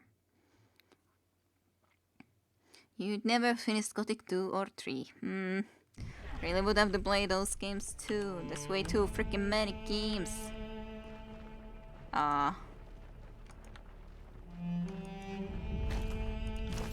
Did they just come there and I didn't see them? Is that it? They must have come there and now I didn't see them then as a result. Surely, right? Otherwise I'm very confused where the heck they went. I'm kind of just wasting time but can't be held. Okay, encounter in the Stone Sea. The beastmen seem to melt from the soil and stone, rising to the crouches or dropping from outcroppings. Each covered head to claw in matted, slatted grey fur and reeking of blood and decay. They circle you, patting on bare knuckle and foot, eyes flashing jaundiced yellow, lips twisting back from filthy fangs. One moves forward, a cock-and-turned beast woman whose ducks hang, scarred and dust-stressed. She growls low, hackles arising, and her back moves as one closing on you. Yeah, I don't think speaking with them will really work. I can try, I guess. Your hands near your weapons, you consider your words carefully. Threaten them. Bribe them. Sure, let's try to defuse the situation. Adopting your calmest tone and most amiable body language, you speak to the beast woman, trying to assuage her. Her eyes never leave yours, and when the attack comes, it is remarkably coordinated given that it's entirely without words. Fine. No, not gonna be an advent calendar. I'm sure the Gothic games are longer than would be reasonable to ask for me to play for a Christmas advent calendar, you know? But seriously, like, how long would one episode be? If I would have to have at max 24 episodes, how long would one episode be? Caesar, just think about that fact. Like, how many hours do you think Gothic 1 is? Is it really just like at max 12 hours or so? So that I could have like then those split up in 30-minute episodes or something? Is it? Are you sure that I would be able to play it in 12 hours, even remotely? It doesn't mean that I don't have some episodes that are longer than 30 minutes, but having every episode be maybe an hour long or something would be a bit unreasonable at least. And yeah, definitely tried to settle it peacefully. Rape, and spill fire, lifeblood of Fatebinder. Yeah, I know. Fatebinder bait. I know. Fatebinder very bad. Very bad. Now die. We'll avenge Prima. Show that Dry has strength. Sure you will. Sure you will do that. Exactly. I got it.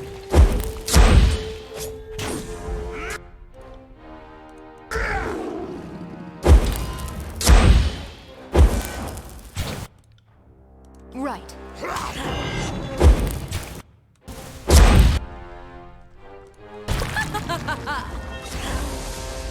I'll tear your skeleton out. Fire ass.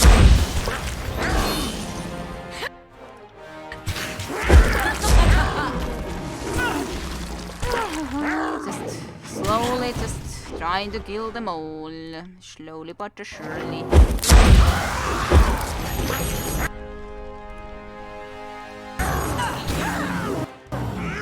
Yay, one dead. Quite a lot of them are quite close to being dead at least. You got it.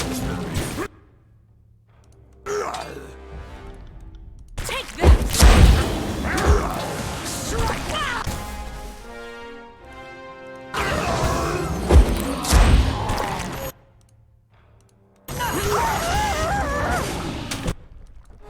Why are you there? In that situation especially, it does seem very stupid that Barrick doesn't chase after even the enemies when they've left him, when I haven't asked him that clearly.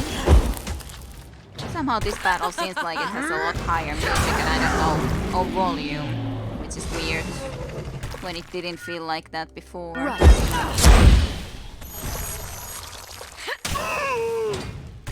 Strange thing.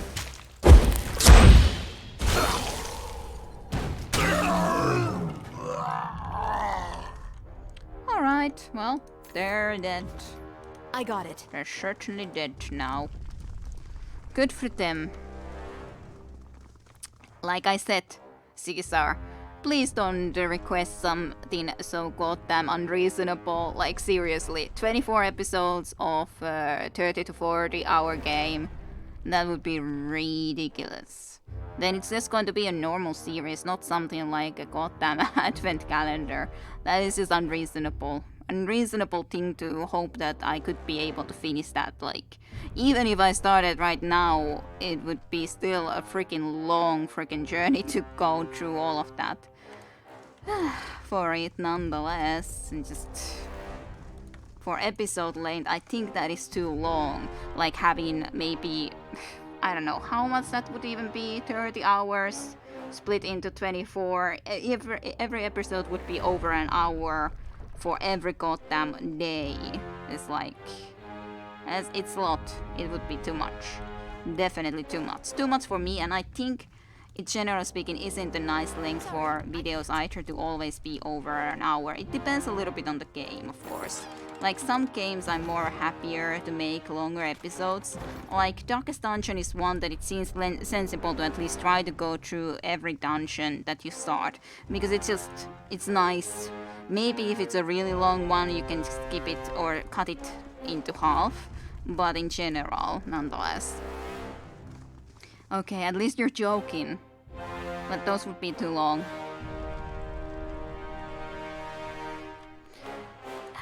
I don't know about the ridiculous stuff having to be your catchphrase if you want. It's your own choice after all.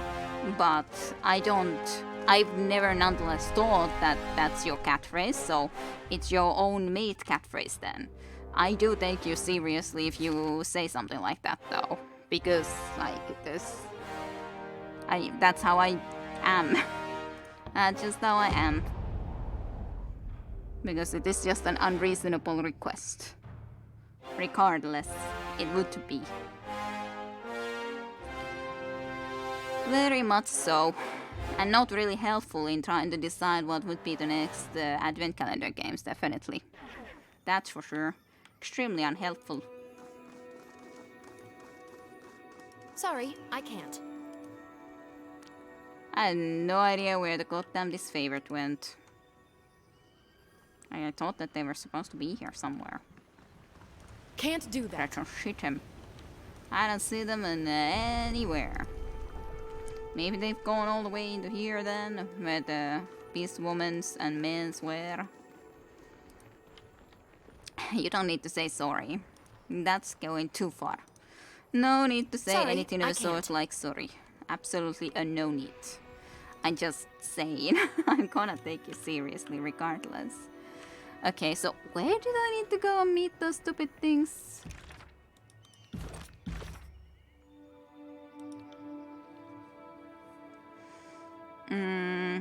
Howling Rock.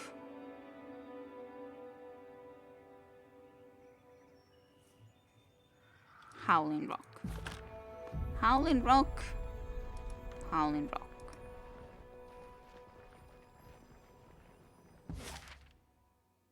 That's not that.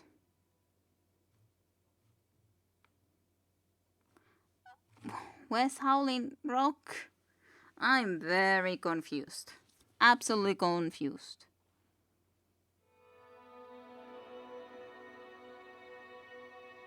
Howling Rock?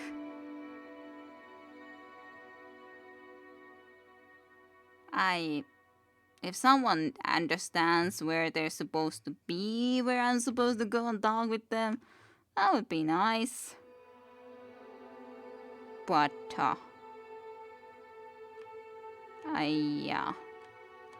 I definitely am not.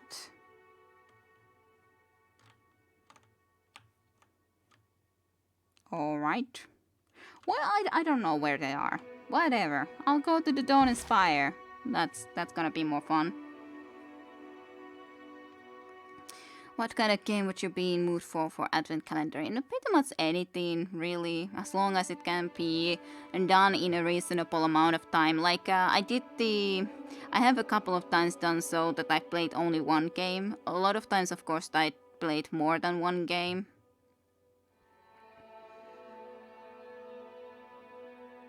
Hope it's not a bug, yeah, hope not. Would suck if it was. Then I probably would try to play it off screen again if I really had to. Like, I considered, for example, the Beyond Good and Evil. That was the game, right? That older one. That should be a reasonable length of a game. So I've definitely considered that one. But I wasn't up to doing it at least this year. I was thinking that at least I'll do this first, the journey and stuff like that. And well, just went like that then. Shorter games. Then of course I did the Grim Fandango point and click game, old point and click game. Rambo point and click game. In that sense, I have had a lot of puzzle games, but puzzle games are often shorter. Like role-playing games are not often that short, so that's the problem of role-playing games. I don't want to play it without you, but there's no point of me going again, because it's just gonna take longer for me to play it again for you all, and it's a little bit pointless if I've already done it and played it blind for you guys. Then I already know what I'm gonna be doing. It's not really a lot of point, in my opinion. That's the main thing. Like, what's the point? Then it's just going to be faster and it's going to be nicer when we can actually go forward next time around, rather than be stuck and have to replay when there could be a chance that there's going to be again the bug and we wouldn't be able to go forward. Like, what's the point of just going over and over and over and over and over and over and over and over and over again the same thing? There wouldn't be any point. No point. No point whatsoever. But what did I want to say otherwise? Yeah, but otherwise, like, I'm up for anything. Mostly they have been puzzle games. Many short games still are not at least role-playing games, but Beyond Good and Evil might be okay game, for example. Not sure. I haven't decided for the next year. It was difficult to figure out anyways what to play now for the last game, so I guess this is the Howling Rock. They said the Howling Rock, but why did they go here exactly? I don't get it.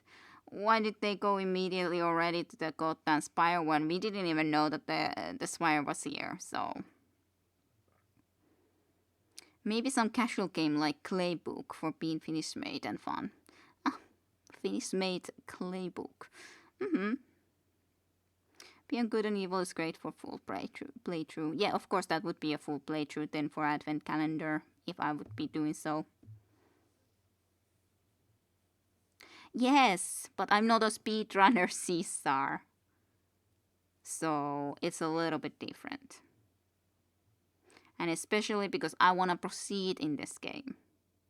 I wouldn't want to do everything all the time again just because of a bug, especially. If I would be doing speedrun, that would indeed be completely absolutely different. But I'm not doing a speedrun, so... and I wouldn't be interested in doing a speedrun. If I would be a speedrunner, that's definitely a different thing. That's completely different type of gameplay, different type of people who like to watch something like that. I personally wouldn't. It's like... I can maybe watch it once or something.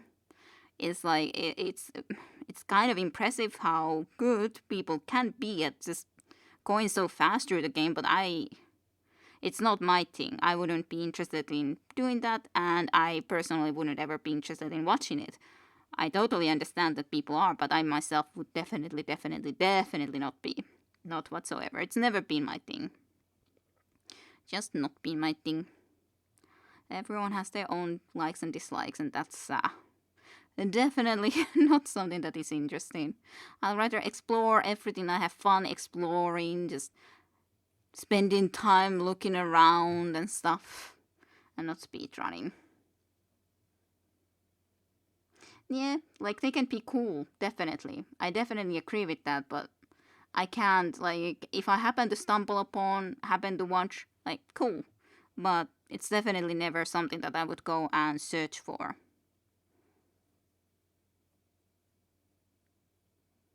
Again, yeah, it can be. And just like Dark Souls would be a different thing to go and all the time skip, I think.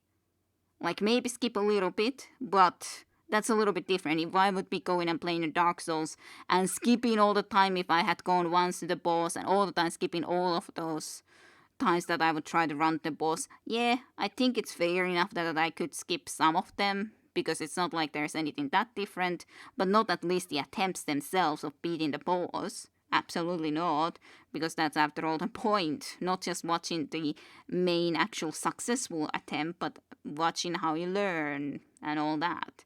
But there's all the differences, what one likes to watch and what one wouldn't like to watch and all that. Yeah, I can respect it as well, but I just not interested in watching it. It's just like, it's a type of category of gaming or specific type of impressive gameplay that just I personally am not interested in, because it's just, when I want to explore everything, it I guess goes a little bit counterproductively into what I like, as in just watching how someone goes really goddamn speedily through. Of course, it does include then the fact that they do go through pretty well the map, so that they can find the very best ways to go through those. But it's just the type of thing that isn't interesting to me.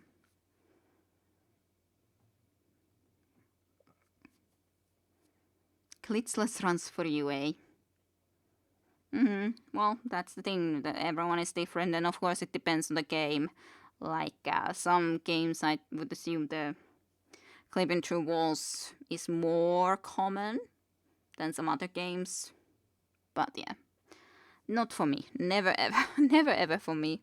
I have also considered that maybe I could do some emulator older games.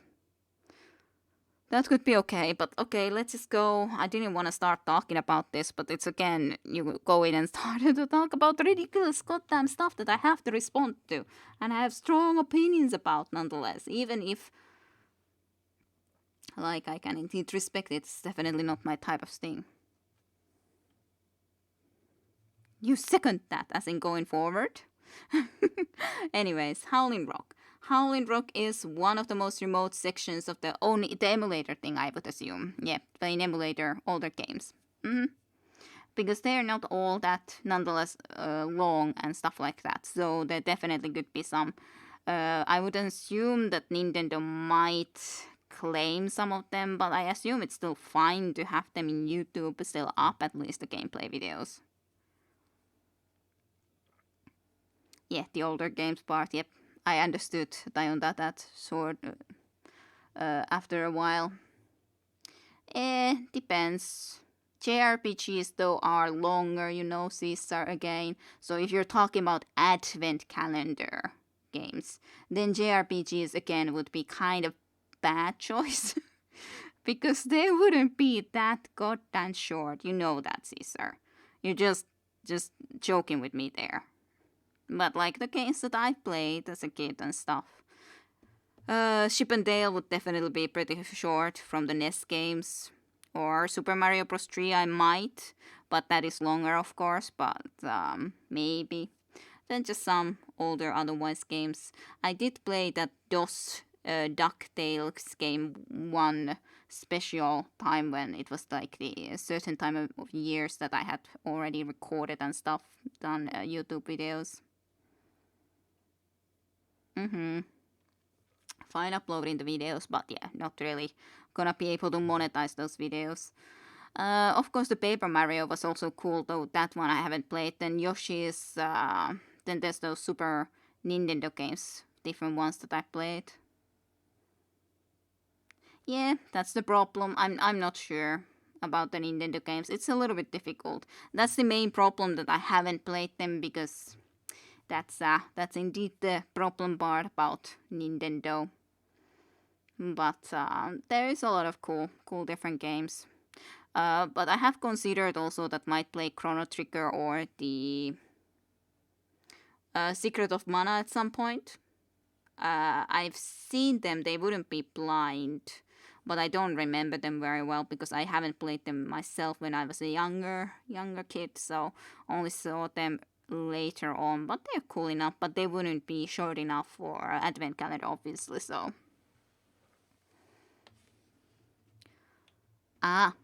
Of course there are ideas for other stuff too, but I think there's so many goddamn things to play that, yeah, it's not gonna happen for a while that those would be up, so, and I don't know when they would be.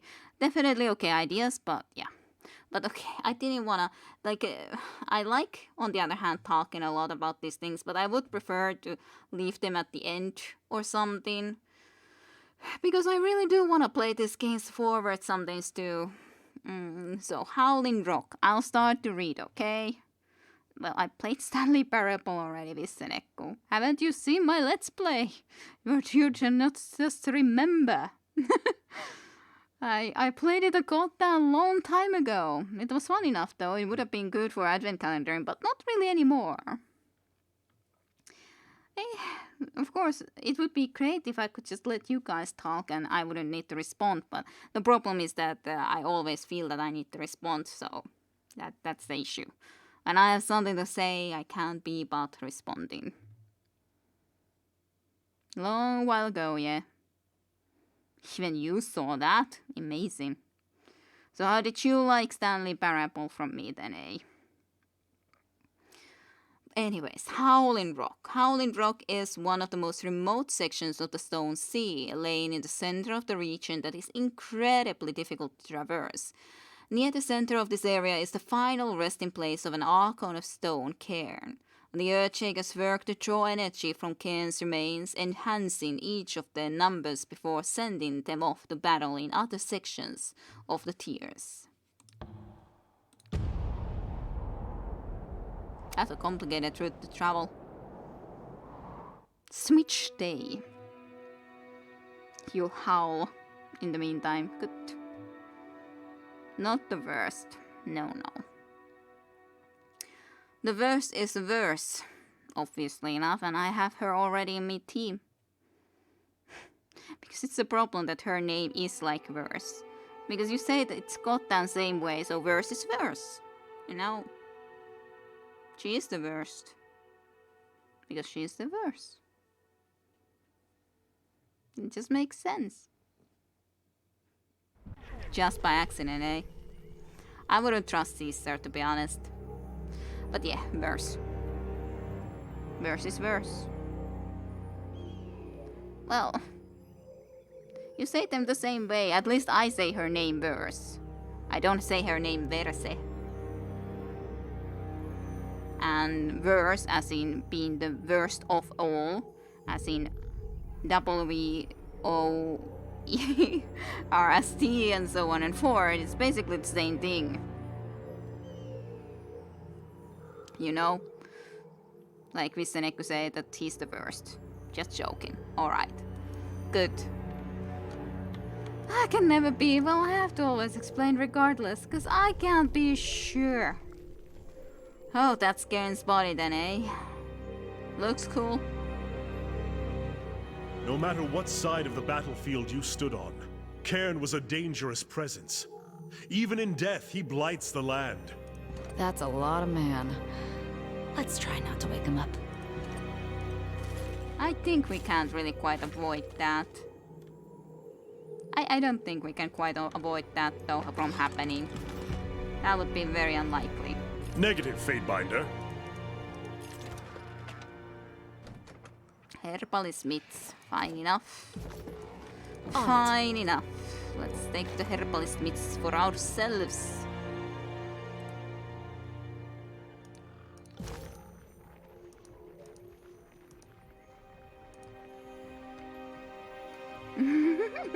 Oh, verse. I didn't even realize to say that in Finglish. That sounds terrible said that way. Verse. Yeah. It does sound terrible, doesn't it?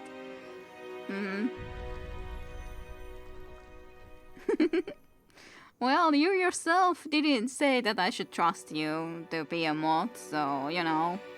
Even if your reasoning was that then I would stop streaming and stuff, or that has happened to you before, but hey, there gotta be a reason for that, right? I don't really know where you saw something. Like, let's see. That's the main issue. Someone definitely spotted some secret, but I definitely don't see where. Can't do that. Sorry, all. I can't. Maybe it's on top there somehow. Yeah, there is. But how the heck am I supposed to get there? This camp is a typical of the zone's the explorers, many travelers from all corners of the TS, in search of unclaimed treasures from the now defunct Kingdom of Azure. Maybe from here there's a rope or something going up. I don't know.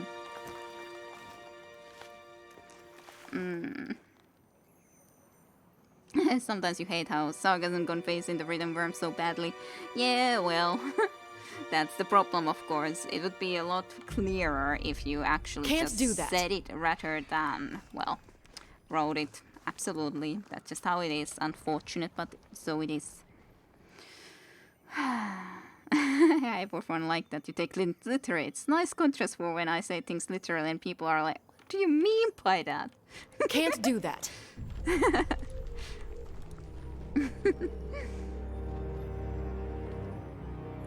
Hey guys. A faint biter of Tunon here. What business have you at Howling Rock? Speak, or be belted with stone. Now, do not question me, worm. I'm a faint biter. If you do not step aside and permit me access, then I will end up by stepping over your corpse. Totally.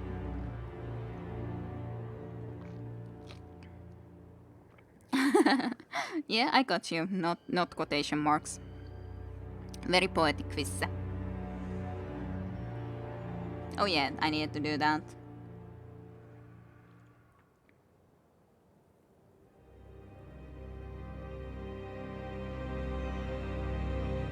Sign the sigil of Gen's forgotten name. So you are one of us. The Earthshaker signs the sigil back to you, and the code exchange is complete. She nods and touches her fist to her chest in salute, but her eyes are hard as boulders, wary as she watches you. We will raise the gate, but be warned, Faint Biter. I will see the earth swallow you whole should you bring strife against us.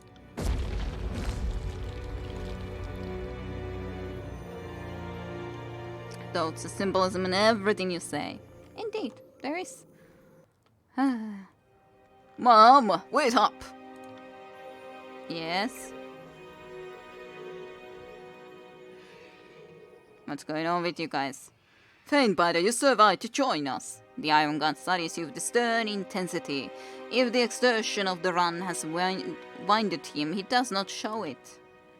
His brother, on the other hand, doubles over, hands on his knees as he catches his breath. Between the two of them, Kedis is splattered in the remnants of battle while Radix stands fully pristine. Gosh, she would. Kedis looks to his older brother and straightens. You saw the trail of corpses she left. Made my job easy. Well, easier. The lieutenant gives you a curt nod. Thanks to you, we made it in one piece. Glad you could keep up. While I do not consider traversing rocky terrain to be practically travailing, I am eager to enter the compound. Take as much time as you need to recoup, Faintbinder. If you need me, I'll be examining the state of Gain's remains. Sure. Bye.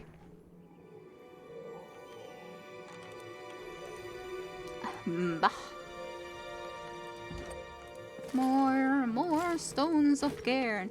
Azurite crystals are a resource for the Earthshaker's powers. The essence, once harvested, may be used by the mages to bolster their abilities. Let me just go from this side first, check things over. Shall I? There's deers! Deers! How can you believe it? Ah, Scarlet Chorus. Is that what I see? Maybe they're just disfavored. Yeah.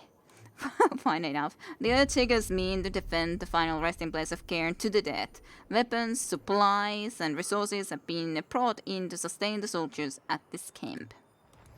And there's the Kestius.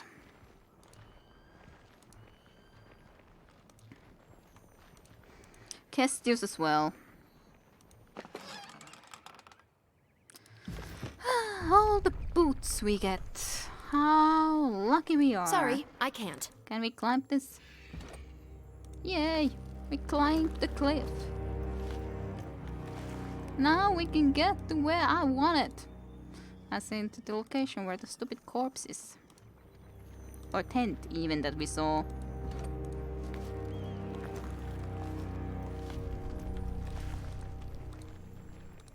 Yay!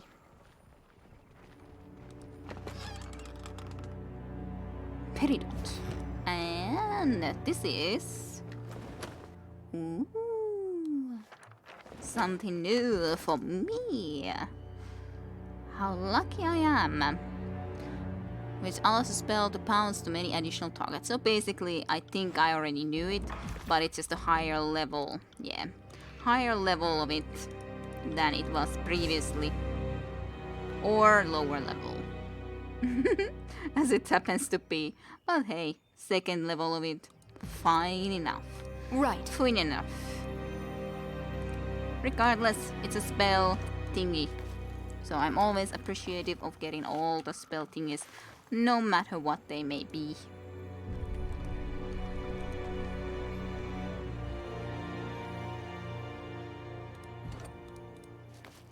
Come on down the cliff.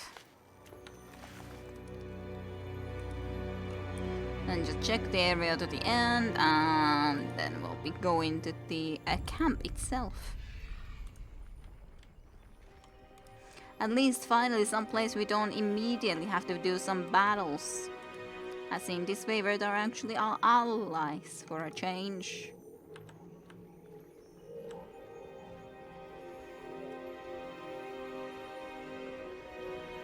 Let me do a little bit of a quick save. There will be quite a bit for Saten Tenhu to catch up. Don't know where she's gone, but maybe she is with some important stuff going on, or she just completely forgot. Who knows? That there would be such a thing as a stream. No one knows. Lots of walkers. Yeah, that's gonna take a while to get all the way over there. It's an interesting corpse. That's certainly something I would say. Might be napping.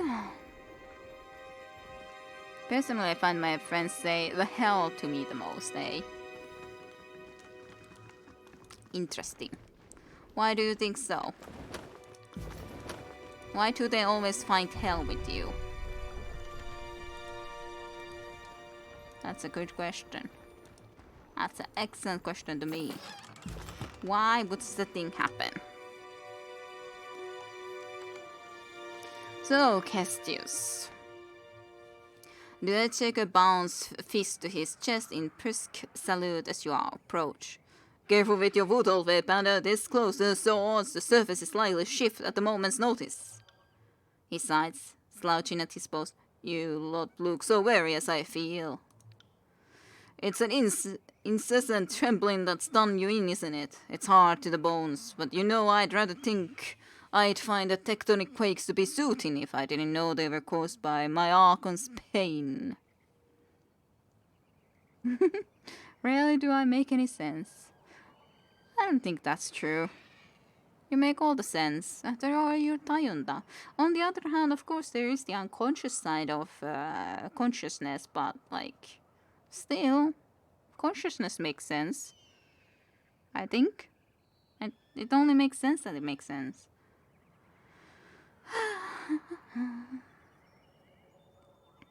Well, my condolences to your guild. Spoken like a true diplomat or an agent from Tunon's courts. You must want something. Question is, can I provide it for you? Right then, how might I assist you, Faintbinder? How could I... maybe a discount? For a fellow practitioner of the arts, he can't, his head eyes appraising. Why not? Hehe, we got a discount.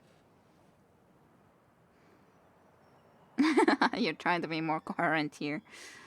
Well, you know that you're our consciousness, so you gotta do your best to be coherent. Doesn't seem that there's that much I need from here, but sure, let's buy a few healing potions, I guess. Who wants these healing potions for themselves now? That's probably Serene. Probably Serene, I'd say. She has simply nothing. Although she wouldn't necessarily need this good healing potion, so maybe I should give these smaller ones for her. I'll take the better ones. Maybe that works. On it. Of course I could try to sell something, but I don't want to go and start to look into inventory and selling and stuff like that. As far as I've heard, you make plenty of sense, but that's coming from me. I've literally tried to find courses to help me learn to talk. Aww. You definitely do not get any help from me, though. That's for sure. I can't help you in that regard. Rather, you might fall worse from glory of being able to talk when you listen to me. I don't know about that being a good thing then, so sad times. Sad times with Senikko. Can't do that. Can't do that indeed. Can't at all. Can't learn to talk with me. Well, I think the spire isn't that way. So that's cool at least. See that? Oh gosh, we need a support group. We do need a support group. I don't know what you saw again. Like, I'm trying to look. Where would there be a purple spot that I would have spotted some item in? I don't know. Chaos remains lie here, collapsed in a pile of azurite and stone. The wandering Archon was destroyed by the might of the Edict of Stone, but that's a huge freaking corpse though. I guess it is this, yeah. Alright. At least I think it's that. What's that? I can't exactly talk to Kerry, so let's talk to Radix. Faintbinder, I presume you are adequately rested. The Iron God studies you with a stern intensity. Well rested, huh? Kerry jerks a glance at Radix. Had to think of what it might mean to the earlier show wasn't the Faintbinder's big performance. The lieutenant gives you a nod. Glad you're with us, ma'am. The commander touches a knuckle to his shin in thought.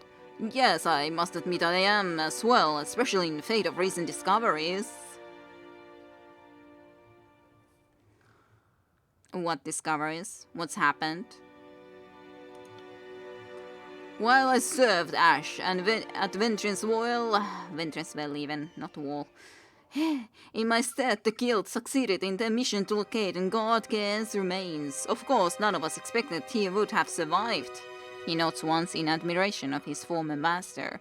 My Uchigis commenced studying Kaen's and as a result have unearthed a rather invaluable finding. Gaen yet labors to survive. this, of course, is ultimately infeasible. Even the mountains cannot withstand the forces of Kairos' will. However, our Archon has retained a considerable sum of arcane energy. Energy that my guild could harvest and wield. You really think that's a good idea? Isn't the suffering enough? Do you have to add to it? The Lieutenant grunts. According to the general, long as Kane lives, the edict will keep tearing up the land. That's good for us, bad for the rebels and the chorus.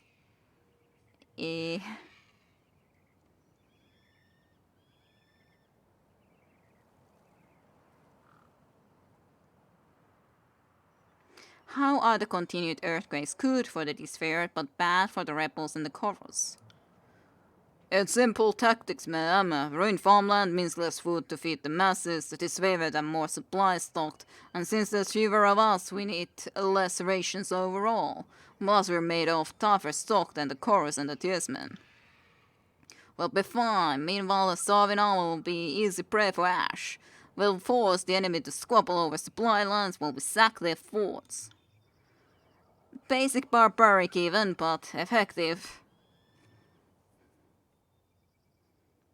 Thanks. Think you converse well. I don't know about that.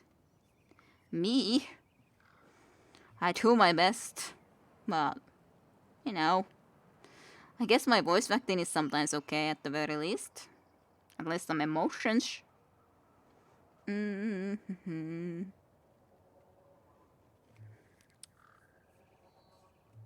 So the disfavored wish to keep Cairn alive to ensure the continued turmoil of the edict. If it were that easy, sure. As Radix said, our Shakers have been guarding Cairn's body these last few spans. But we can't keep wasting our resources out here, and we can't defend the body forever. The Shakers aren't strong enough to defend him alone, hence why I'm 10 leagues left of dirt shit nowhere. Typical behavior of one of the Kairos' pets, though its behavior I would expect more from the Scarlet Chorus. You make me sick. It's a team for you people, isn't it? Something has outlived its use. Let's dispose of it. Someone is showing more power than they should. Let's bridle them or kill them. What exactly are you planning, soldier? It's just that my brother said his Shakers have a way to steal Ken's energy. They're going to warp the edict with it and then expel both in one giant burst that he's dead. We're going to kill the land. For good. I don't want that though. Thanks, Tayonda. I thought that you might mean Visse, and it's good that you confirmed. I agree. Visse is better at talking than I am.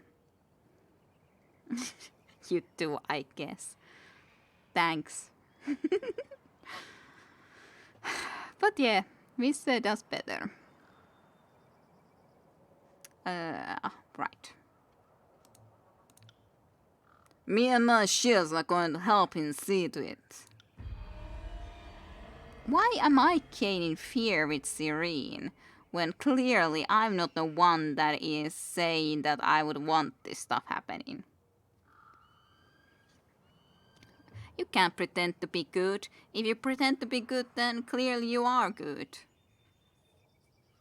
Like, if someone is really bad, they can't really effectively pretend to be good, I think. Or then they are just good at pretending somehow, but I think if you pretend to be good at, like, talking and stuff, I think you kind of have to be good at talking. I don't think that works any other ways, but thank you, anytime indeed. I'm so happy. You aren't honestly considering this, are you? They are torturing him. They are twisting his power to their own ends, and when it's all over, they're going to discard him as easily as throwing away a stone. I know, Serene, I know. Cairn betrayed the Northern Empire, Caius and the disfavored. As far as I'm concerned, his remains and his power are forfeit to whoever reaches him. I sleep better if his essences fell into disfavored hands. I think if someone would get his essences, it should only be me though. So, I think that's the best plan. Your assumption is correct. However, my Earthshakers have devised a ritual wherein we can extract and expel Kane's energy in one concentrated pulse upon his death. It would permanently ravage the land, starving Neret's chorus and the rebel army, enabling us to end the war. But yeah, like just destroying the land completely, I don't think it's a good long-time goal. Like sure, you would win the war, but what's the point of winning this war or this land if it's completely useless? Like that's one point. What's the point? Like what is the point? The Iron God salutes you, steadfast in his devotion. While I would relish the opportunity to study Ken further, we cannot risk this strategic advantage. We must gain Ash's approval to act swiftly. I hope I'm not the only voice of dissent here, but blighting the land will starve the scarred Chorus. Not to mention a large part of this realm. I thought we were fighting a war to gain something.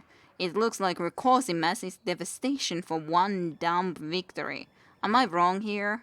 Verse looks at you with a mixed expression. I agree, Verse. I truly agree. I don't agree with this at all. I want to end this our way. The Scarlet Chorus should be wiped from the region. These are the consequences of declaring war on the Great General. I understand, Barrick, but Scarlet Chorus doesn't matter in this case. The full land.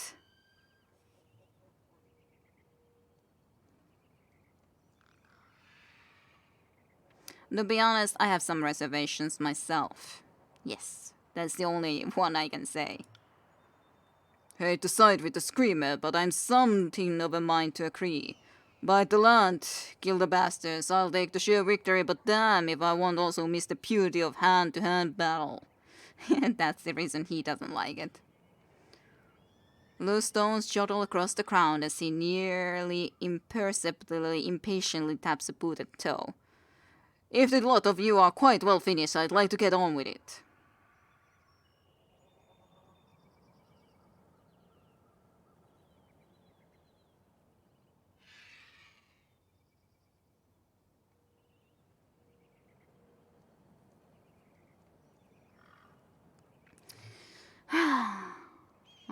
What do I want to do? I'm not just gonna ask what he wants me to do, because that almost sounds like I would be agreeing when I don't want to agree to this. Like, I do feel that there needs to be enough possibility to choose something different when you have, even if you have joined a certain site more or less. Doesn't mean that I should have to be agreeing with their plans nonetheless. We want to end the edict, yeah. Sure, but there's different ways to end the edict. But yeah, I don't like this either, but I guess we can talk to Ash and discuss, but I don't know if that's... This operation is of no small consequence. Before we act, I intend to discuss killing Cairn with Ash. Do what you must. Discuss our plan to destroy the land and defeat the voices of Nerat, but be swift about it. The commander nods to your dismissal. We will await your report from Ironheart. In the meantime, however, I will account for Ash's approval and see to the provisions necessary for the ritual. See, what he means is safe travels, sir. Lieutenant Kedis salutes you. Let's see what we can discuss. Apparently a goddamn lot. Eesh. Speak, if that is what you desire, but understand this, as the wind cannot move the mountain, so your words will not sway me.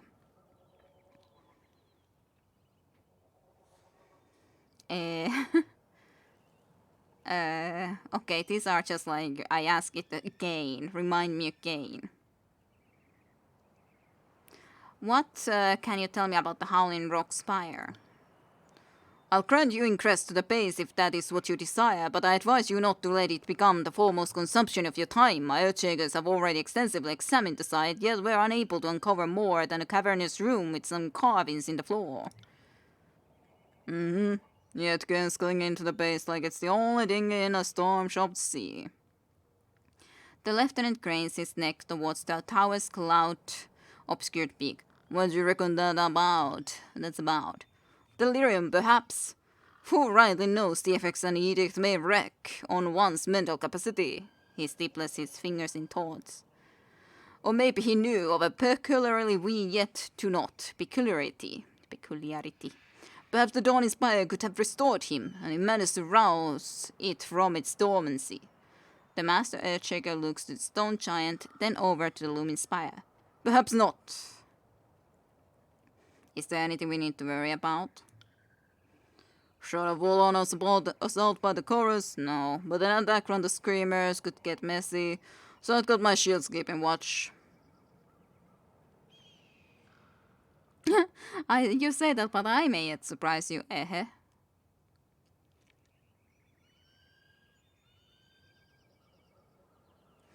Brief me on the chorus troops' movements throughout the region.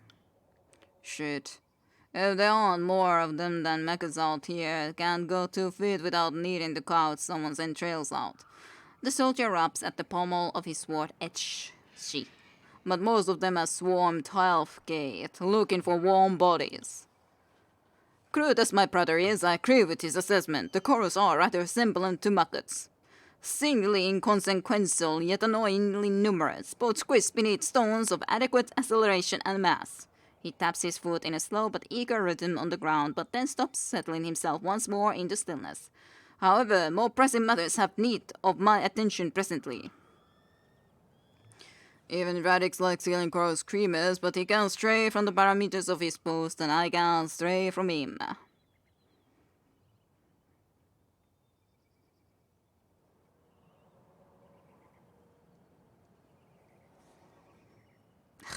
I guess I'll say this because there's not really good option. Aw, come on, man. Don't make me beg you. He smacks a critical gauntlet against the belly of his iron cuirass. Kairos would croak before my shields let me live it down. That's that's a bit much. I'll think about it. Please do. Okay. Alright. I got it. Well, let's at least visit in here, even though I doubt we can actually get to the spire at this point.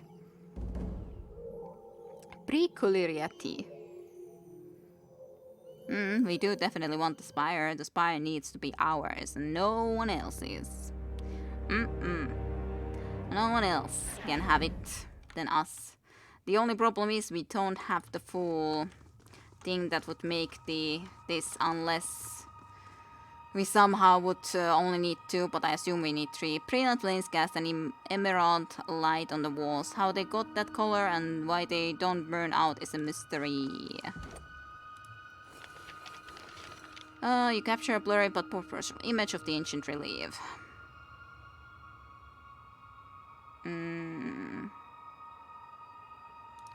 I could reasonably guess its original shape, you say. Okay, any bets on which sigil unleashes more scourges? Good question. I don't know yet. Well, let's see if we could do that. That could be cool. Okay. Doesn't look too complicated necessarily.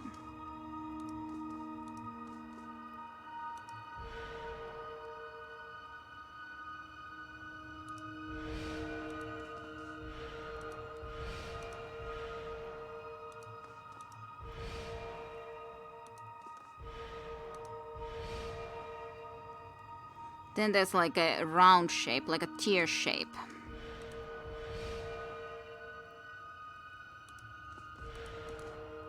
Yes.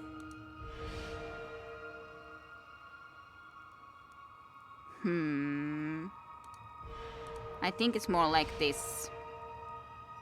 Leaving like this into here.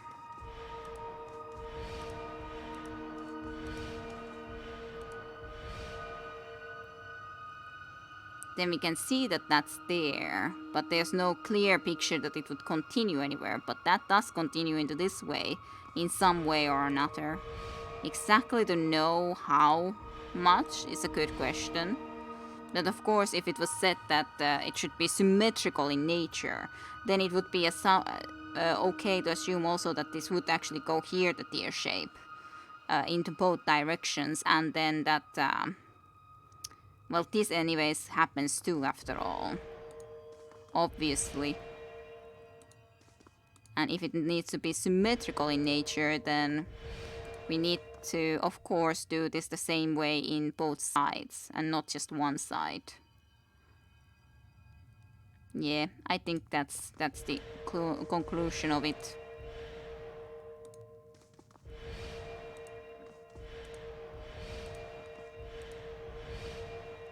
That's like pretty good. Then we'd need that part, I think. At least from what I can see and picture, this should be correct. And it was. Yay! We did it! Did it! Yes. We can claim the spire as my own, at least to some degree. And a little bit of a puzzle time, yeah? Went pretty fast though in the end.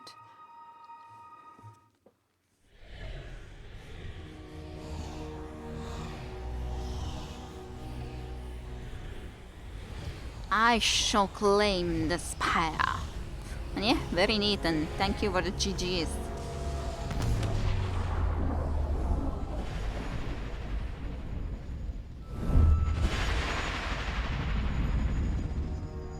The now familiar light of the spire courses skywards, trailing off towards the horizon in the direction of the Ventrian's well.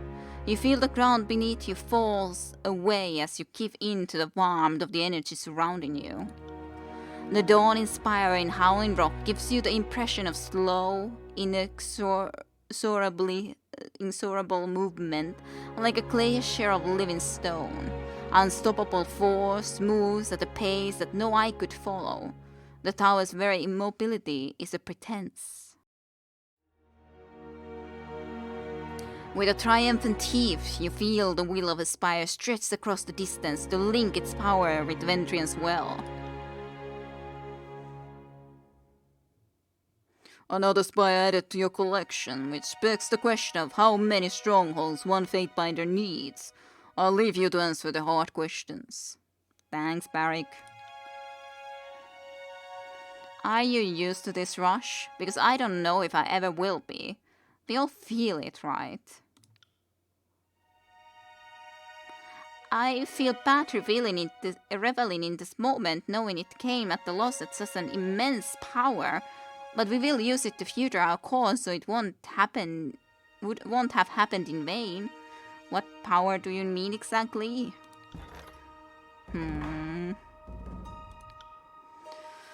Allows you to recruit. Interesting when I'm missing that one. Recruit the finest skill trainers in the tiers. Once built, resting in any spire grants bonus to accuracy, athletics, and subterfuge. I think I would want to do this first. Yeah. Potions and other consumables. Yeah, I think that one. That one sounds good.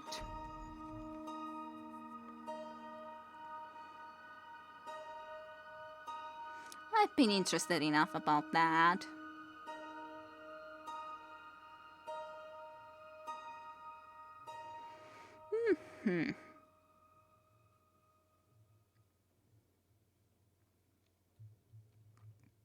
Use the spacebar to pause and pause the game. Have you guys known that you can pause and unpause the game? If only you could just pause and unpause the real life too sometimes. No, that can't be done. This time always passes. Always passes by. Ah, that's a nice green place. That much is certainly true. All sorts. Let's see, what would we like to get into here?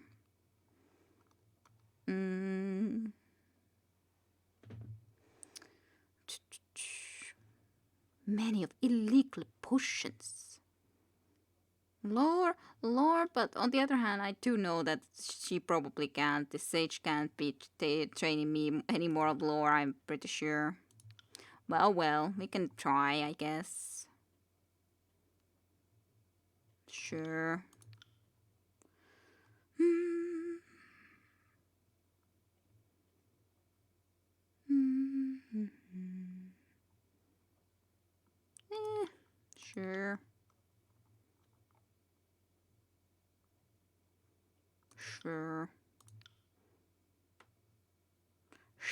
Sure. But yay, we have another spire. Pausing the time sounds like an ability you could cause some mayhem with. That actually brings into mind that one older Finnish song, like I wonder what the name of it exactly was. Freestyler, I think that was it. Freestyler. I don't. I'm trying to think. I can think of it in my mind, but like there, the kid got the device which allowed him to kind of like go back and forth with the time and stuff. Oh gosh, it would be lovely. Would have full night sleeps all the time. Yeah. Rakamaka. Yeah, totally. Indeed, that one. I should have that CD still somewhere with that song. Everybody knows it, yeah. Yeah. Old song. Nonetheless at this point. But Finnish one, so hey, cool. And I don't think everyone knows that. Some don't even know Sandstorm, which is pretty amazing. They just think that it's a meme because of the fact that everyone always says that, hey, it's a sandstorm, because it's like, what is the song? Sandstorm, of course, yes. Everyone has got that sandstorm. Yeah. I'm pretty certain it is Finnish. To my knowledge, at least, it's Finnish. Like, definitely. Have you not watched ever the video of it? It is, yeah. That's what I was thinking, that, yeah, it definitely should be. And also, then the Finnish one is Sandstorm, of course, as well. Sandstorm is also extremely Finnish.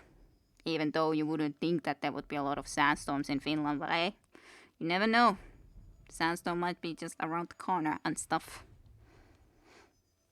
But it's very strange to think that you wouldn't know that it's Finnish. But yeah, that definitely came into mind from that. Talking about Levan Polkar, the ultimate Finnish experience. Yep, those three. Music of Sandstorm. Yep. So what Ramakafo means in Finnish, please tell me. Absolutely freaking nothing. That's the answer. At least I don't know what it means. Yeah, it doesn't mean a damn freaking thing. It's nothing. Absolutely. Just nothing. Absolute nothingness. Nothing at all. That's how incredible it is. Means nothing.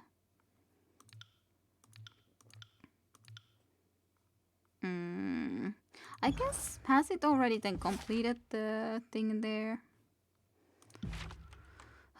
Yeah. Mountain Spire, Sunset Spire.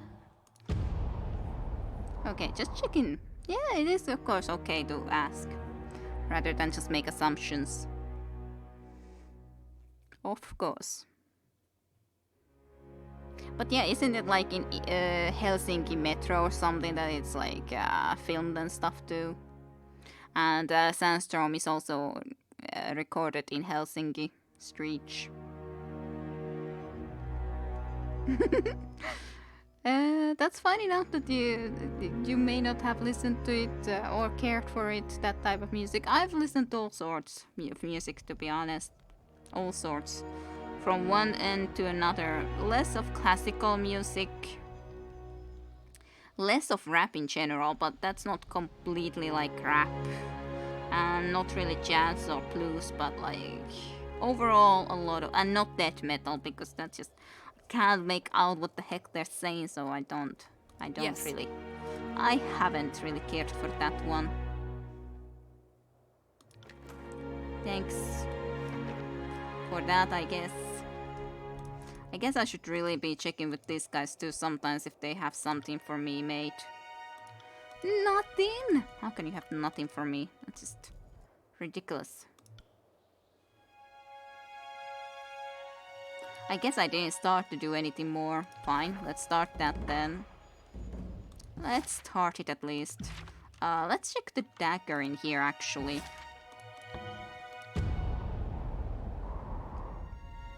Well, heck, I guess I need to check out the video later. But I'm pretty sure that, I know that Sandstorm is definitely Helsinki filmed, and I think, and it definitely looks like a Finnish metro style thingy, the other one, so. I think so. Right. I cannot completely guarantee because it's been a long time and it's not like I do that a lot, as in go a lot into those plays in general, but you know. What? When has this come into here? Surely that hasn't been there all the time. How would I miss that? How would I have missed it? I do not understand. Where would it have even gone now?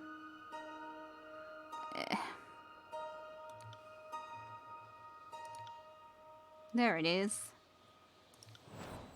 How? How had I missed that? I do not understand. I don't know. Wow, how? Finnish metro is pretty unique for all I know. I don't know. Maybe. Maybe. At least it felt like that to me.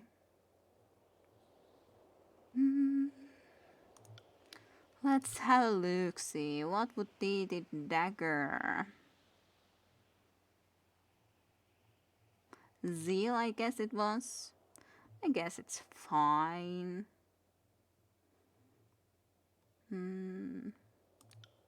Artifact. But not enough for such a thing. Enchanted cloth slippers. Yeah, I don't know. I don't know what I want to make.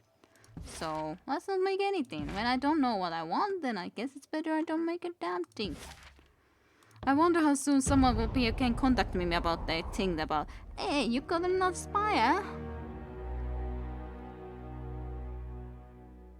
Aleksi Virolainen, Estonian. Yeah, well, that's how it is. That's how it is indeed. Right. Alright, people to talk to. Will Alchemist do. Ampro. Fatebinder, I hope everything is to your liking. Looks cool. Welcome to Spire's Infirmary, Vanebinder. As you can see, we have everything in order and under control. The alchemist nods and smiles. What can I do here? If you wish to grab potions, we have an alchemy station nearby. We are, of course, producing a modest supply of potions ourselves. You have but to ask and I'll show you what we have made. What do you make of the spire? The alchemist glances towards the edge of the spire with an anxious twitch. This is certainly an irregular place to establish our services, but so be it. At least we are removed from the front lines of this conflict, for the time being at least. What have you made for me? We have nothing for you at the moment. How useless. Damiro. Damiro looks off towards the stone sea. This is the furthest I've been from my home in Halfgate. He takes a deep breath. And the air is a lot clearer here. It will help with the herb's potency. You can imagine the difficulties we had with the edict of in the stone sea. Why did you leave the Hellgate to offer your services to me? I made good with the few resources I had, but eventually even the little I had run out. I closed up shop and that's when I decided to take my skills elsewhere. Come to inspect my work, Vanebinder. What have you made for me? I don't have anything for you at the monument. Check back later. Yeah. I know. I got it. Says Elfira. The sage immediately takes hold of your hands, shaking them profusely. Vanebinder Kidder, what a curious set of circumstances. You may not remember me, but I was there, among the countless mages who were able to flee before Kairos' edict reduced the Felum Citadel to burning husk is this today. Yes, I know. I told you. She regains her composure. Apologies for my exuberance. It will be a distinct honor in training you in the magical arts of life or the depths of lore. Ooh, you can train me in lore. It's just like immediately, yes. Lore, as much as humanly possible. Thank you. I guess I can train you with lore some too. Why not? Seems reasonable. There you go. I knew there was a reason I followed you around. Yeah, for me to train you in goddamn huge amount of lore. That makes sense. That makes total sense to me too. Sure, let's take some spell strength for a change. Well, what about here? Oh yeah, it was this thing in the Theory of Nightmares. It was just like, I suddenly saw that and it looked really weird. But yeah, that's cool.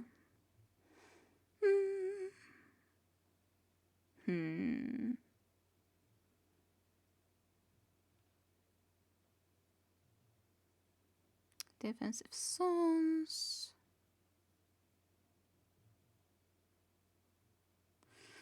Begin Syrinx cries out.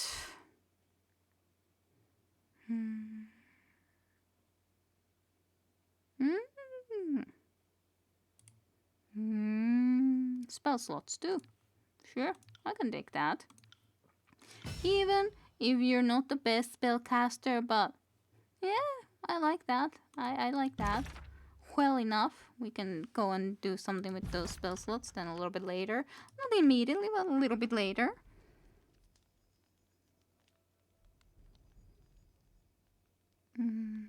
Yeah, we have some last names like that, of course.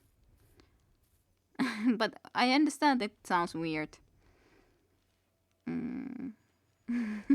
The first thing they could think of, yeah, those Estonians. Virolainen, yes, totally. You have come from Viro. You are a Virolainen. That is your surname from this day onward. At least it's not his name.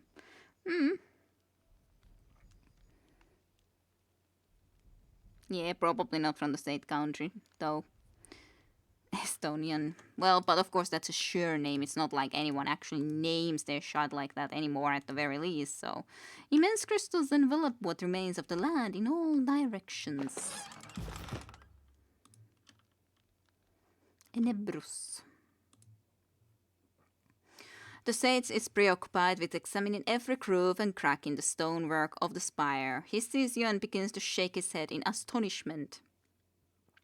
By Kairos Fringled Sack. Sure.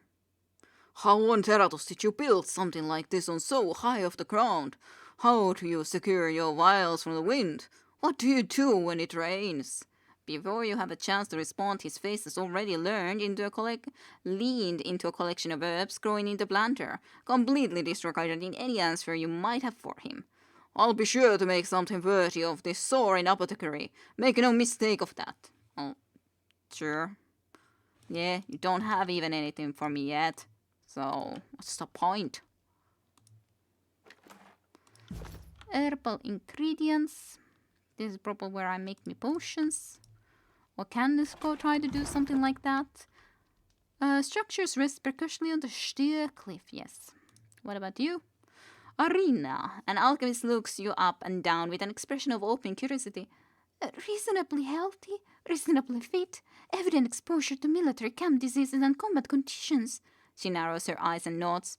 No doubt some worms has invaded the palace and tripled the size by now.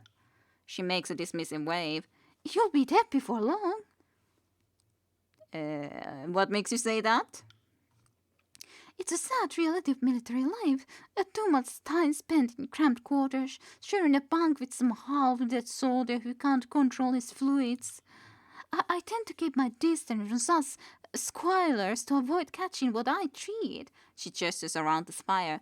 As you can see, but at your rate, it's all but inevitable that some parasite or poison will devour you from the inside unless you take special care. You seem like a saleswoman for some, well, what was the goddamn water, for example? Special water from Yakuza 0. Maybe that.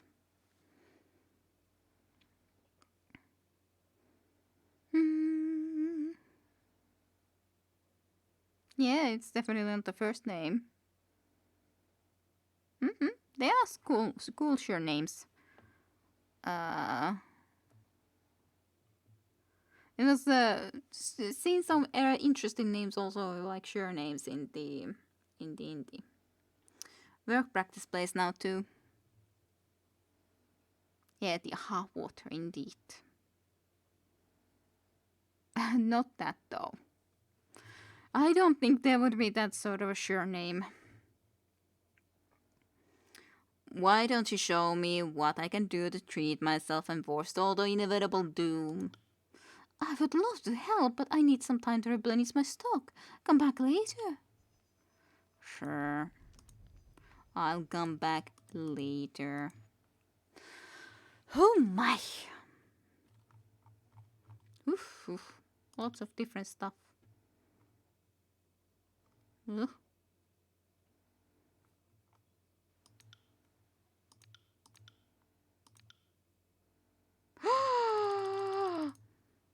Sky cap. Is it just like one ingredient and that's then what it basically makes? Maybe.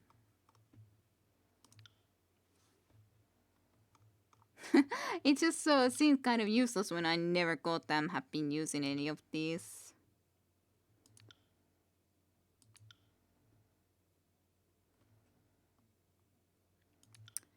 Well, sure.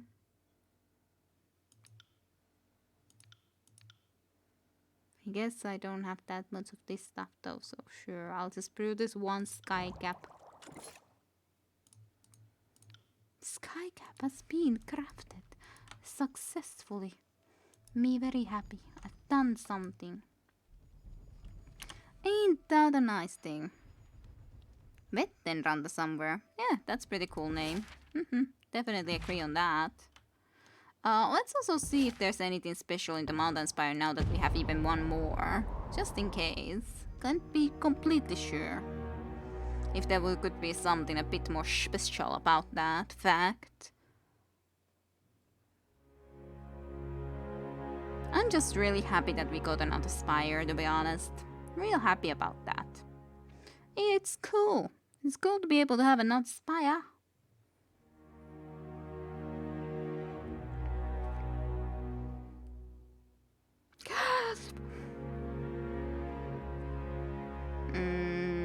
Kuka hän sitten on? Okay. But yeah, Vettenranta is definitely cool. Let me see about interacting with you. You can feel your power stretch across the continent, spanning mountains and rivers. The clamoring echoes of fear, love, respect, adoration, and awe encircle you as you approach the machine. If you concentrate, it would appear you can begin the same trance that showed you a glimpse of the previous spire. But I guess there's no really point of doing anything of the sort, but hey. Now we have these 4 different ones. They all have kind of a somewhat similar shape in those, but not completely.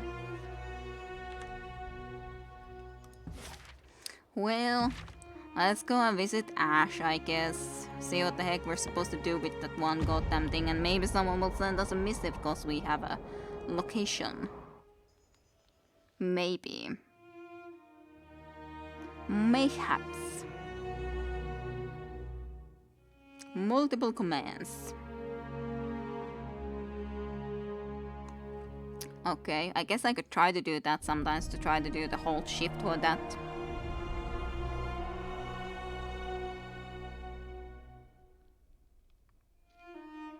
It's definitely on the map, the last spire.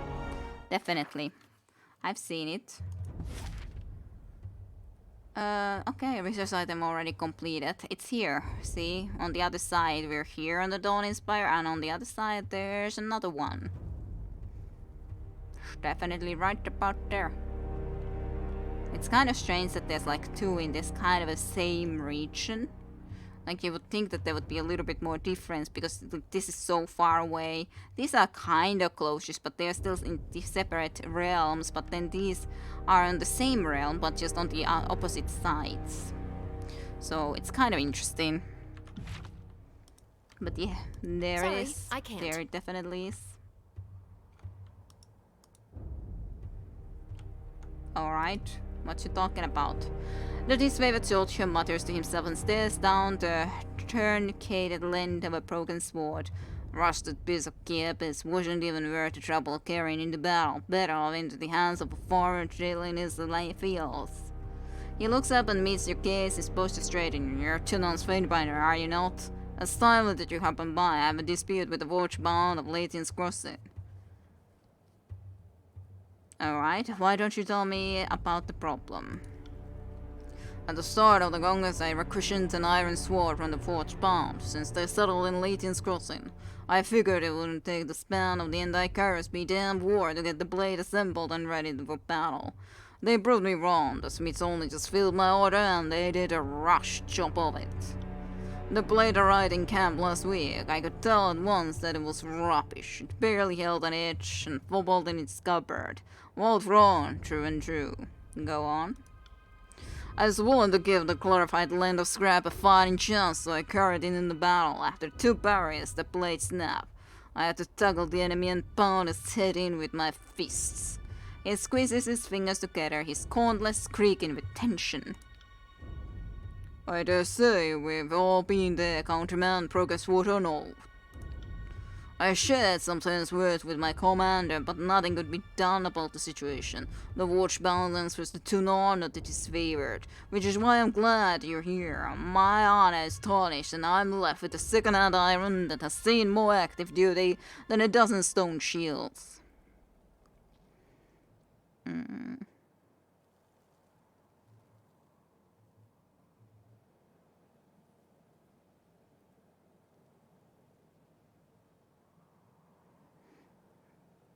Not reading them that much.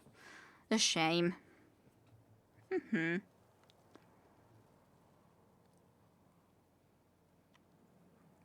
Have you trained with this type of sword before?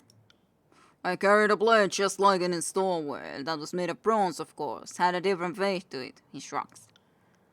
You should know as well as I that the differences cannot be overemphasized. There is something about this man that I find distasteful.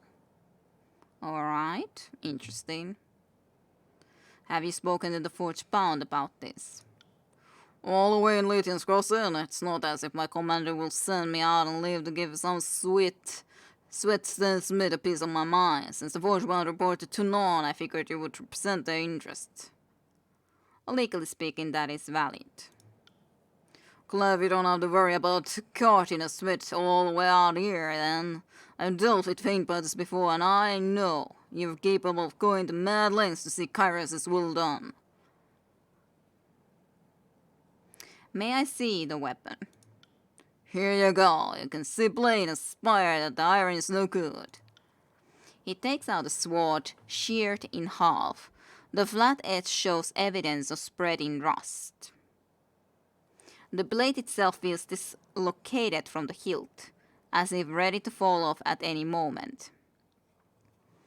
Any ideas, Barik? Who should I ask? Where's Barik? Barik is the one that uses more the iron weapons though, but... Let's ask Barik, I guess. Any ideas, Barik? I wouldn't call this your standard wear and tear, but it's not a problem of the crafting either. It's almost like someone tested this sword's durability half a dozen times against a tree trunk. Or against a thick-headed statue made of iron. So maybe it's his own fault? Right, Aura. Barik cuts himself off and turns to Verse. That was at my expense, wasn't it? Aw, look, he learned something. So what do you think, Verse? She looks down the length of the sword and bites the insides of her cheek. With a slow shaking of her head, she runs her fingers along the fracture. Whoever last swung this blade was either drunk or stupid. It looks like they were trying to swat flies off of Kane's backside and missed. How nice. My time is yours. Well, I'm ready to render judgment in this matter. About time I might do justice. He nods and beckons for you to continue. At your leisure, Faintbinder.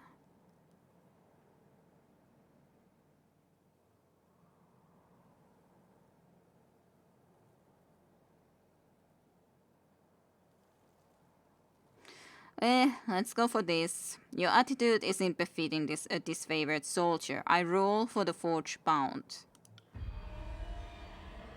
Frat with a disfavor. What? My attitude? But that shouldn't enter into the matter. What mummery of law is this?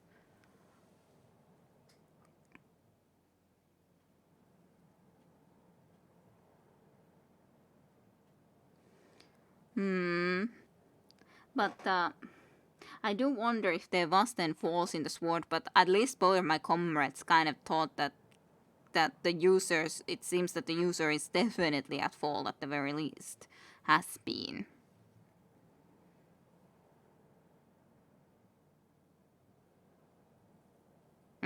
Those are some words for sure, we sister.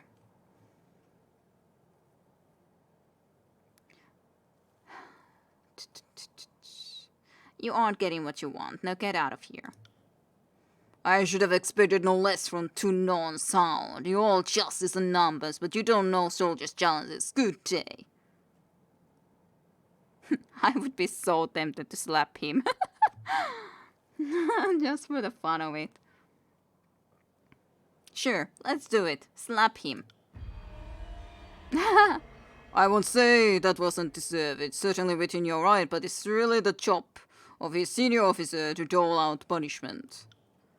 Well landed. You might consider filling your nails to points for this sort of thing, but I won't tell you your business.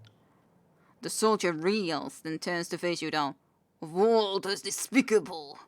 Sensing something dangerous in your gaze, he thinks better of it and stands tall, his empty gaze pointed forward. I don't care. I have enough favor with the disfavored. I don't care. If I get some frat, maybe it's even good to get some extra abilities. So hey, what's bad about that? Nothing bad about that. Foolish Altos. Absolutely foolish Altos. I assume no one here has anything to say to me on the other hand. Doesn't look like it. Deservedly, yes. Be a bad Fatebinder. Or no. What do you mean? Slappity slap? Come on, kid. I did slap him though, but he did deserve it. Would never in real life do that, that's for sure, but... Fatebinder, breaking edicts has become something of a specialty for you, hasn't it? Before long, Kairos may rely on these cleanup efforts of yours.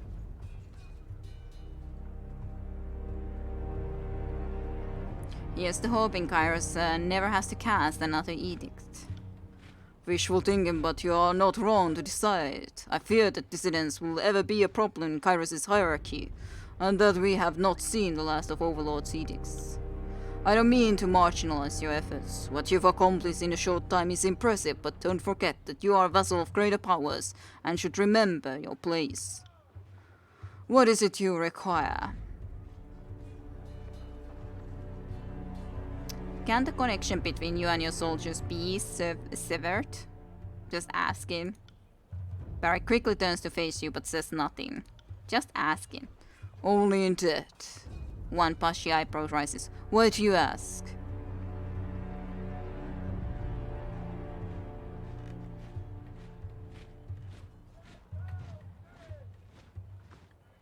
So you can't rescind it, say in the case of a traitor.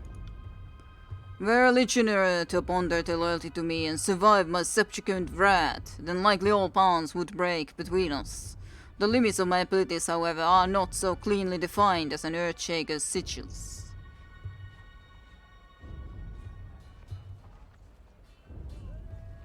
But this does feel wrong because Barik does want to serve him, so I'm not gonna ask it at least now.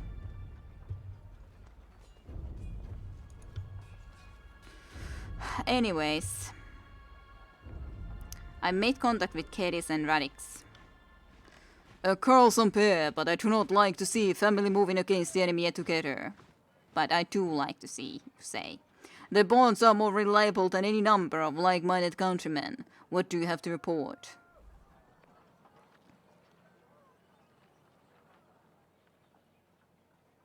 The Earthshakers in Howling Rock are looking forward to studying Cairn's remains. I don't know what they hope to learn from the petrified Archon, but I'm sure they would vehemently defend their reasoning. If a feudus therefore avert, then I can tolerate their delays, for now. The Earthshakers are the arcane force behind my army, and I would see them ready for battle. Well, they would want to use his Cairn's essence to blight the region, but they want your go-ahead. But I wish that I could say something more. Barik would be very pissed, especially if I actually asked that. Like, I had just asked for interest, but I can't really ask that. Radix wants my go-ahead. I was worried he was the sort to abuse the significant position I gave him, so it's pleasing to see him show due reverence. The general taps his chin, examining you slowly. Okay, now we can try to be thinking about it. And what would you say? If this were your decision, would you approve? No. But I'm reading all of them anyways.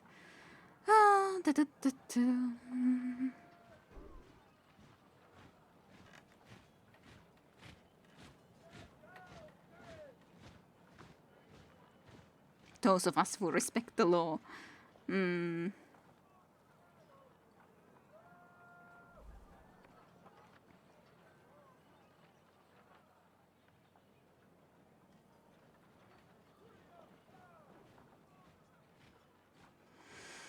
This is like fine enough, but I don't know if I like any of the ones where I say no in the end.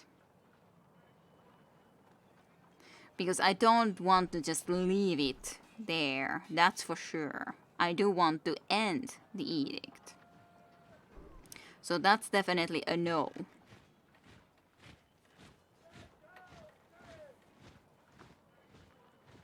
This is fair enough, the question about Earthshakers, like the how much does he trust them?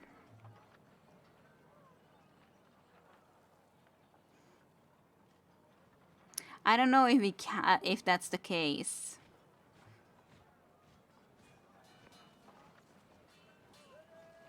But I don't know. I don't know either. It does feel very strange though.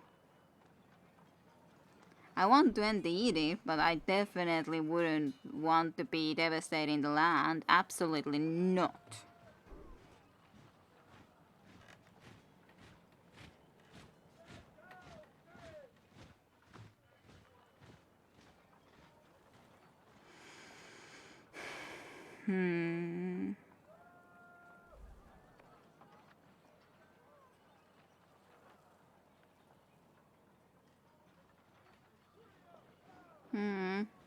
Yeah, I'm just not sure what to do here.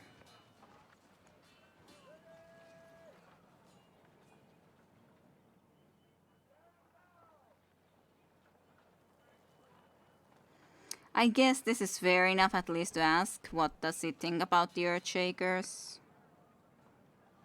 Kide streaming, thanks Twitch. Yeah, thanks Twitch. That's a very timely message about that.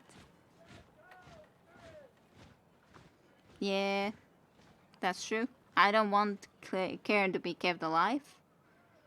And I don't want to devastate the land either. I wish that I could just do something about it. Depends. How much do you trust the Earthshakers? The Archon lets out a lone sigh, furrowing his brows. I would be a fool not to suspect that Cain's treachery was contagious, but in truth, since the Archon's passing, the Earthshakers' only sins have been disorganization and lethargy. And such things tend to happen when leadership changes. So to answer your questions, I would say my sense of trust is cautious at best. The question still stands. Would you approve of this plan?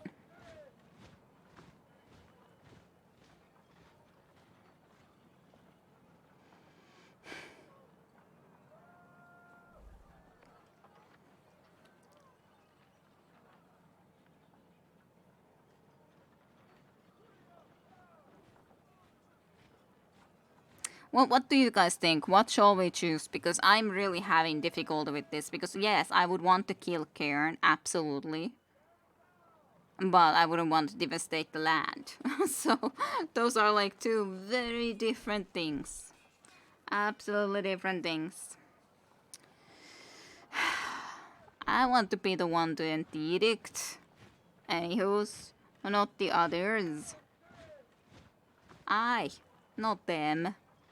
Me.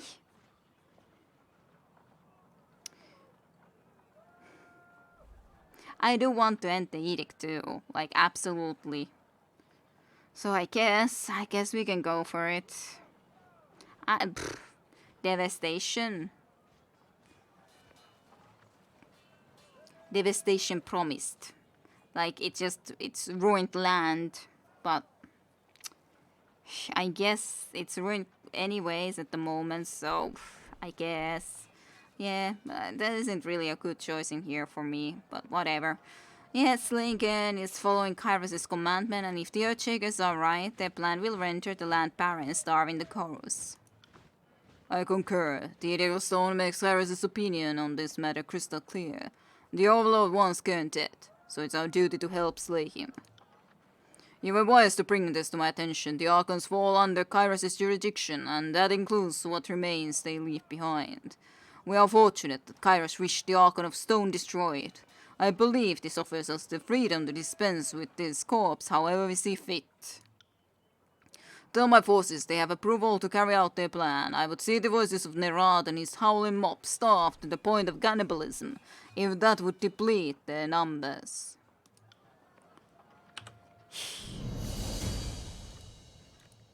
Well, I've updated Craven Ashay. Yay! I'm not certain if I like what we're doing though.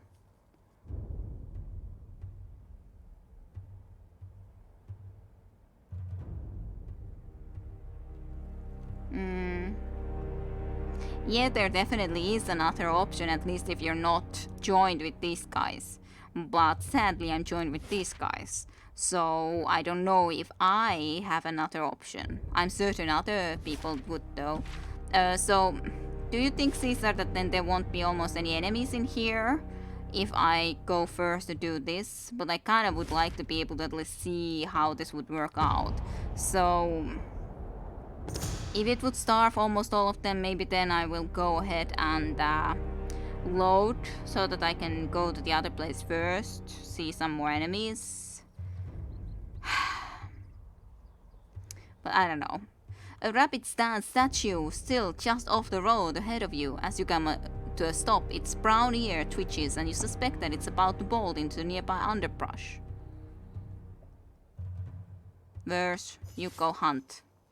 Verse looks at you, looks to the rapid, looks back at you. Really?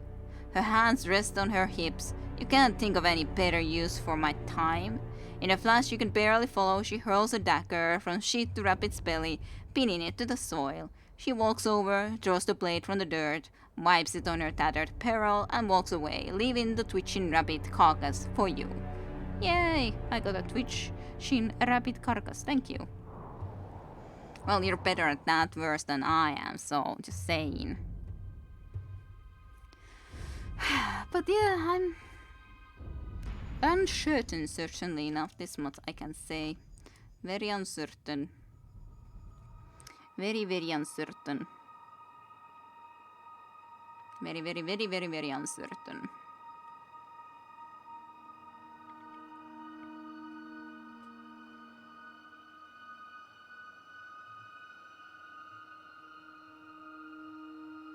Yeah. But I think I will leave the quick save where it was before I talk to Ash. And maybe I will make a 100% certainty the choice then the next time we play. And I just want to see at least like how would this play out right now. Like, this is the rare time where I feel that I want to at least first see how this would play out. Could I be happy with it? And then maybe at least I would need to, because right now at this time I don't want to anymore go and try to head to the other location, which is the main issue. If I had more time right now to play, I would love to go to the other region then first, but mostly I don't want to be loading a lot. But in this case I'm so not certain about this choice, to be honest. And but I would just want to be able to at least see how this would play out if we would be ending it right now. But Mom, that his favorite officer tips his head to you in greeting. What's the order from Ash? As you can see, the commander is raring to go. The Iron Guard stares at the both of you without moving, utterly austere and unamused. Baby brother does not understand the notion of patience. A mountain cannot be moved by force, though try as he might. He sighs and claps his hands behind his back. But yes, I too would know of our plans. Ash has issued the order to extract Gen's energy and use it to permanently destroy the land. We're to commence immediately. A brutal and effective tactic. At least it promises to dwindle down the enemy through their starvation. It might still be more than Chorus deserves not to question the Archon's will. It strikes me as warlike, but unbecoming of the disfavored.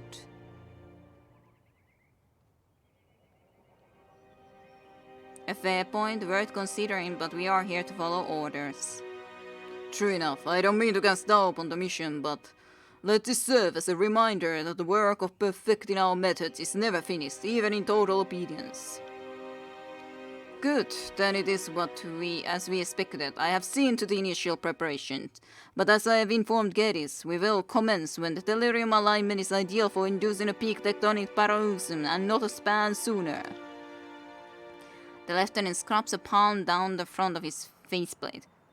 See, unbridled and raring to go, there's no way the enemy will get to the drop on us first. However, Raditz continues, ignoring his brother's expirated interjection, there's an imperative matter remaining that we must attend to before the ritual can begin. I deployed a dove of earthshakers to excavate required accelerate loads from the neighboring reach of the skull flow. Problem is they haven't hightailed it back yet or dispatched a missive. Fine.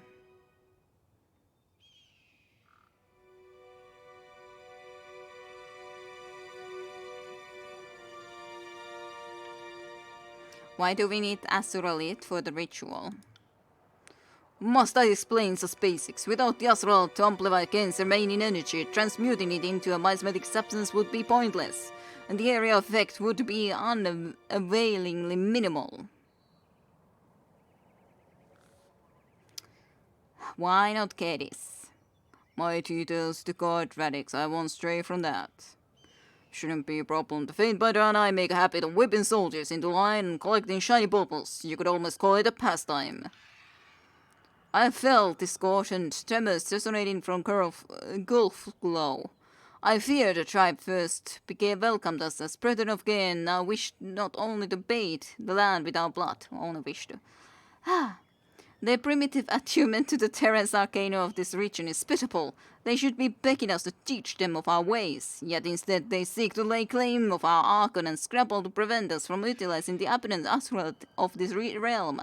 He stomps onto the crowd hard enough that the crevice splits between him and Geddes, causing the lieutenant to cautionally ease back. One day I will crush the savages beneath the very stones they worship.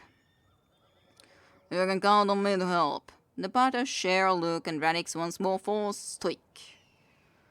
You have my word, and I will do my best to aid their checkers and return the Azuralit loads. Mum, the lieutenant salutes you with the resounding clang of his fist against his chest. Don't be long and don't die on us. Well, guess this can't be done anyways as of yet. Fine. Fine enough. Where the heck did I get the bleeding from? That's my question. Where did I get a bleed? Well. So tomorrow we can maybe go into the other location first. Or not tomorrow, but I mean like next Friday. Next Friday we can go to the other location first and then all the way there and stuff, so... it's actually the other spire.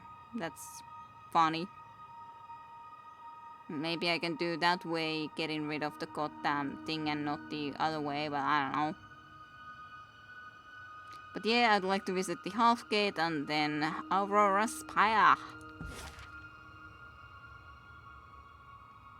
But yeah, I didn't realize that we would immediately already go there, so next time I guess it's gonna be another Spire location for us. That's cool.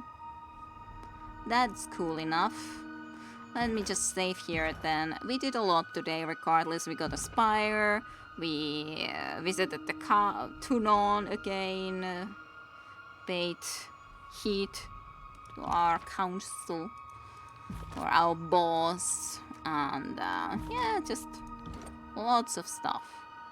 Lots of goddamn stuff bit done. So many frats.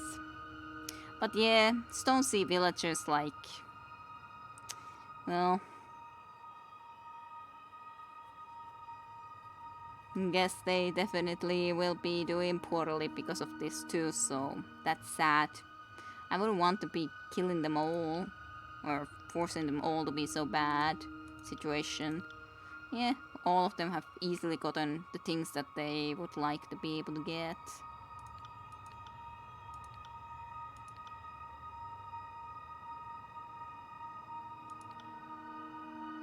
Benambra. Everything is pretty good, yeah. And last spire, very soon. Next time, hopefully. Unless we get a lot of more weird situations going on, but yeah.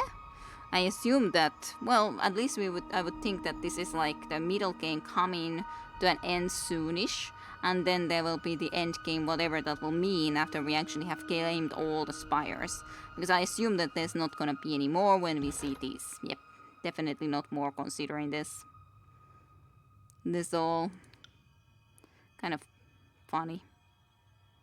Ah, new items. I didn't realize that shows that there are new items since last visit. Definitely did not realize such a thing. Ah, couldn't edict. There's no edicts. No edicts. No edicts. No edicts. Only one edict. Edict of Stone. In the last year of Kairos' conquest, when the Archon of Cain rebelled against the Overlord's rule, an edict was proclaimed upon the realm of Azure to preserve our peace, the promise of safety to our citizens. All Archons must submit to our will. Any Archon who refuses proper submissions must be brought to justice. Therefore, let the foundations of Azure be shattered, and life drained from the land while the traitor Cain draws breath. That's how it is. I would think so, that the second act is coming to a close soon enough. I would think so. Caesar can say better considering he's played through the game, but that's my assumption. But anyways, I'll at least stop the recording then here. I have no idea, Viseneku. What am I gonna be able to say about that? I have no idea. Might be. Maybe Tunon and Kairos think that I am a rebel too, even though I have been on Kairos' side and will go against me. Think that I should be taken down next. You don't remember when I start and begin. Yeah, gotcha. Not surprising. I don't think I would remember such a thing, to be honest. I just think it seems like a logical place. First act ended when we ended the first edict. It would make sense that the second act would end when we have claimed all the towers now and ended all the edicts. Because then there is no more edicts after we have cleared this care place location. So, yeah. But who knows? Or at least had the possibility to do so. And alright, indeed, stopping the recording. Hopefully you enjoyed here in Twitch stream some more Tyranny and later on in YouTube as well. So thank you very much for watching and see you for more and next time around. So bye bye, see you then.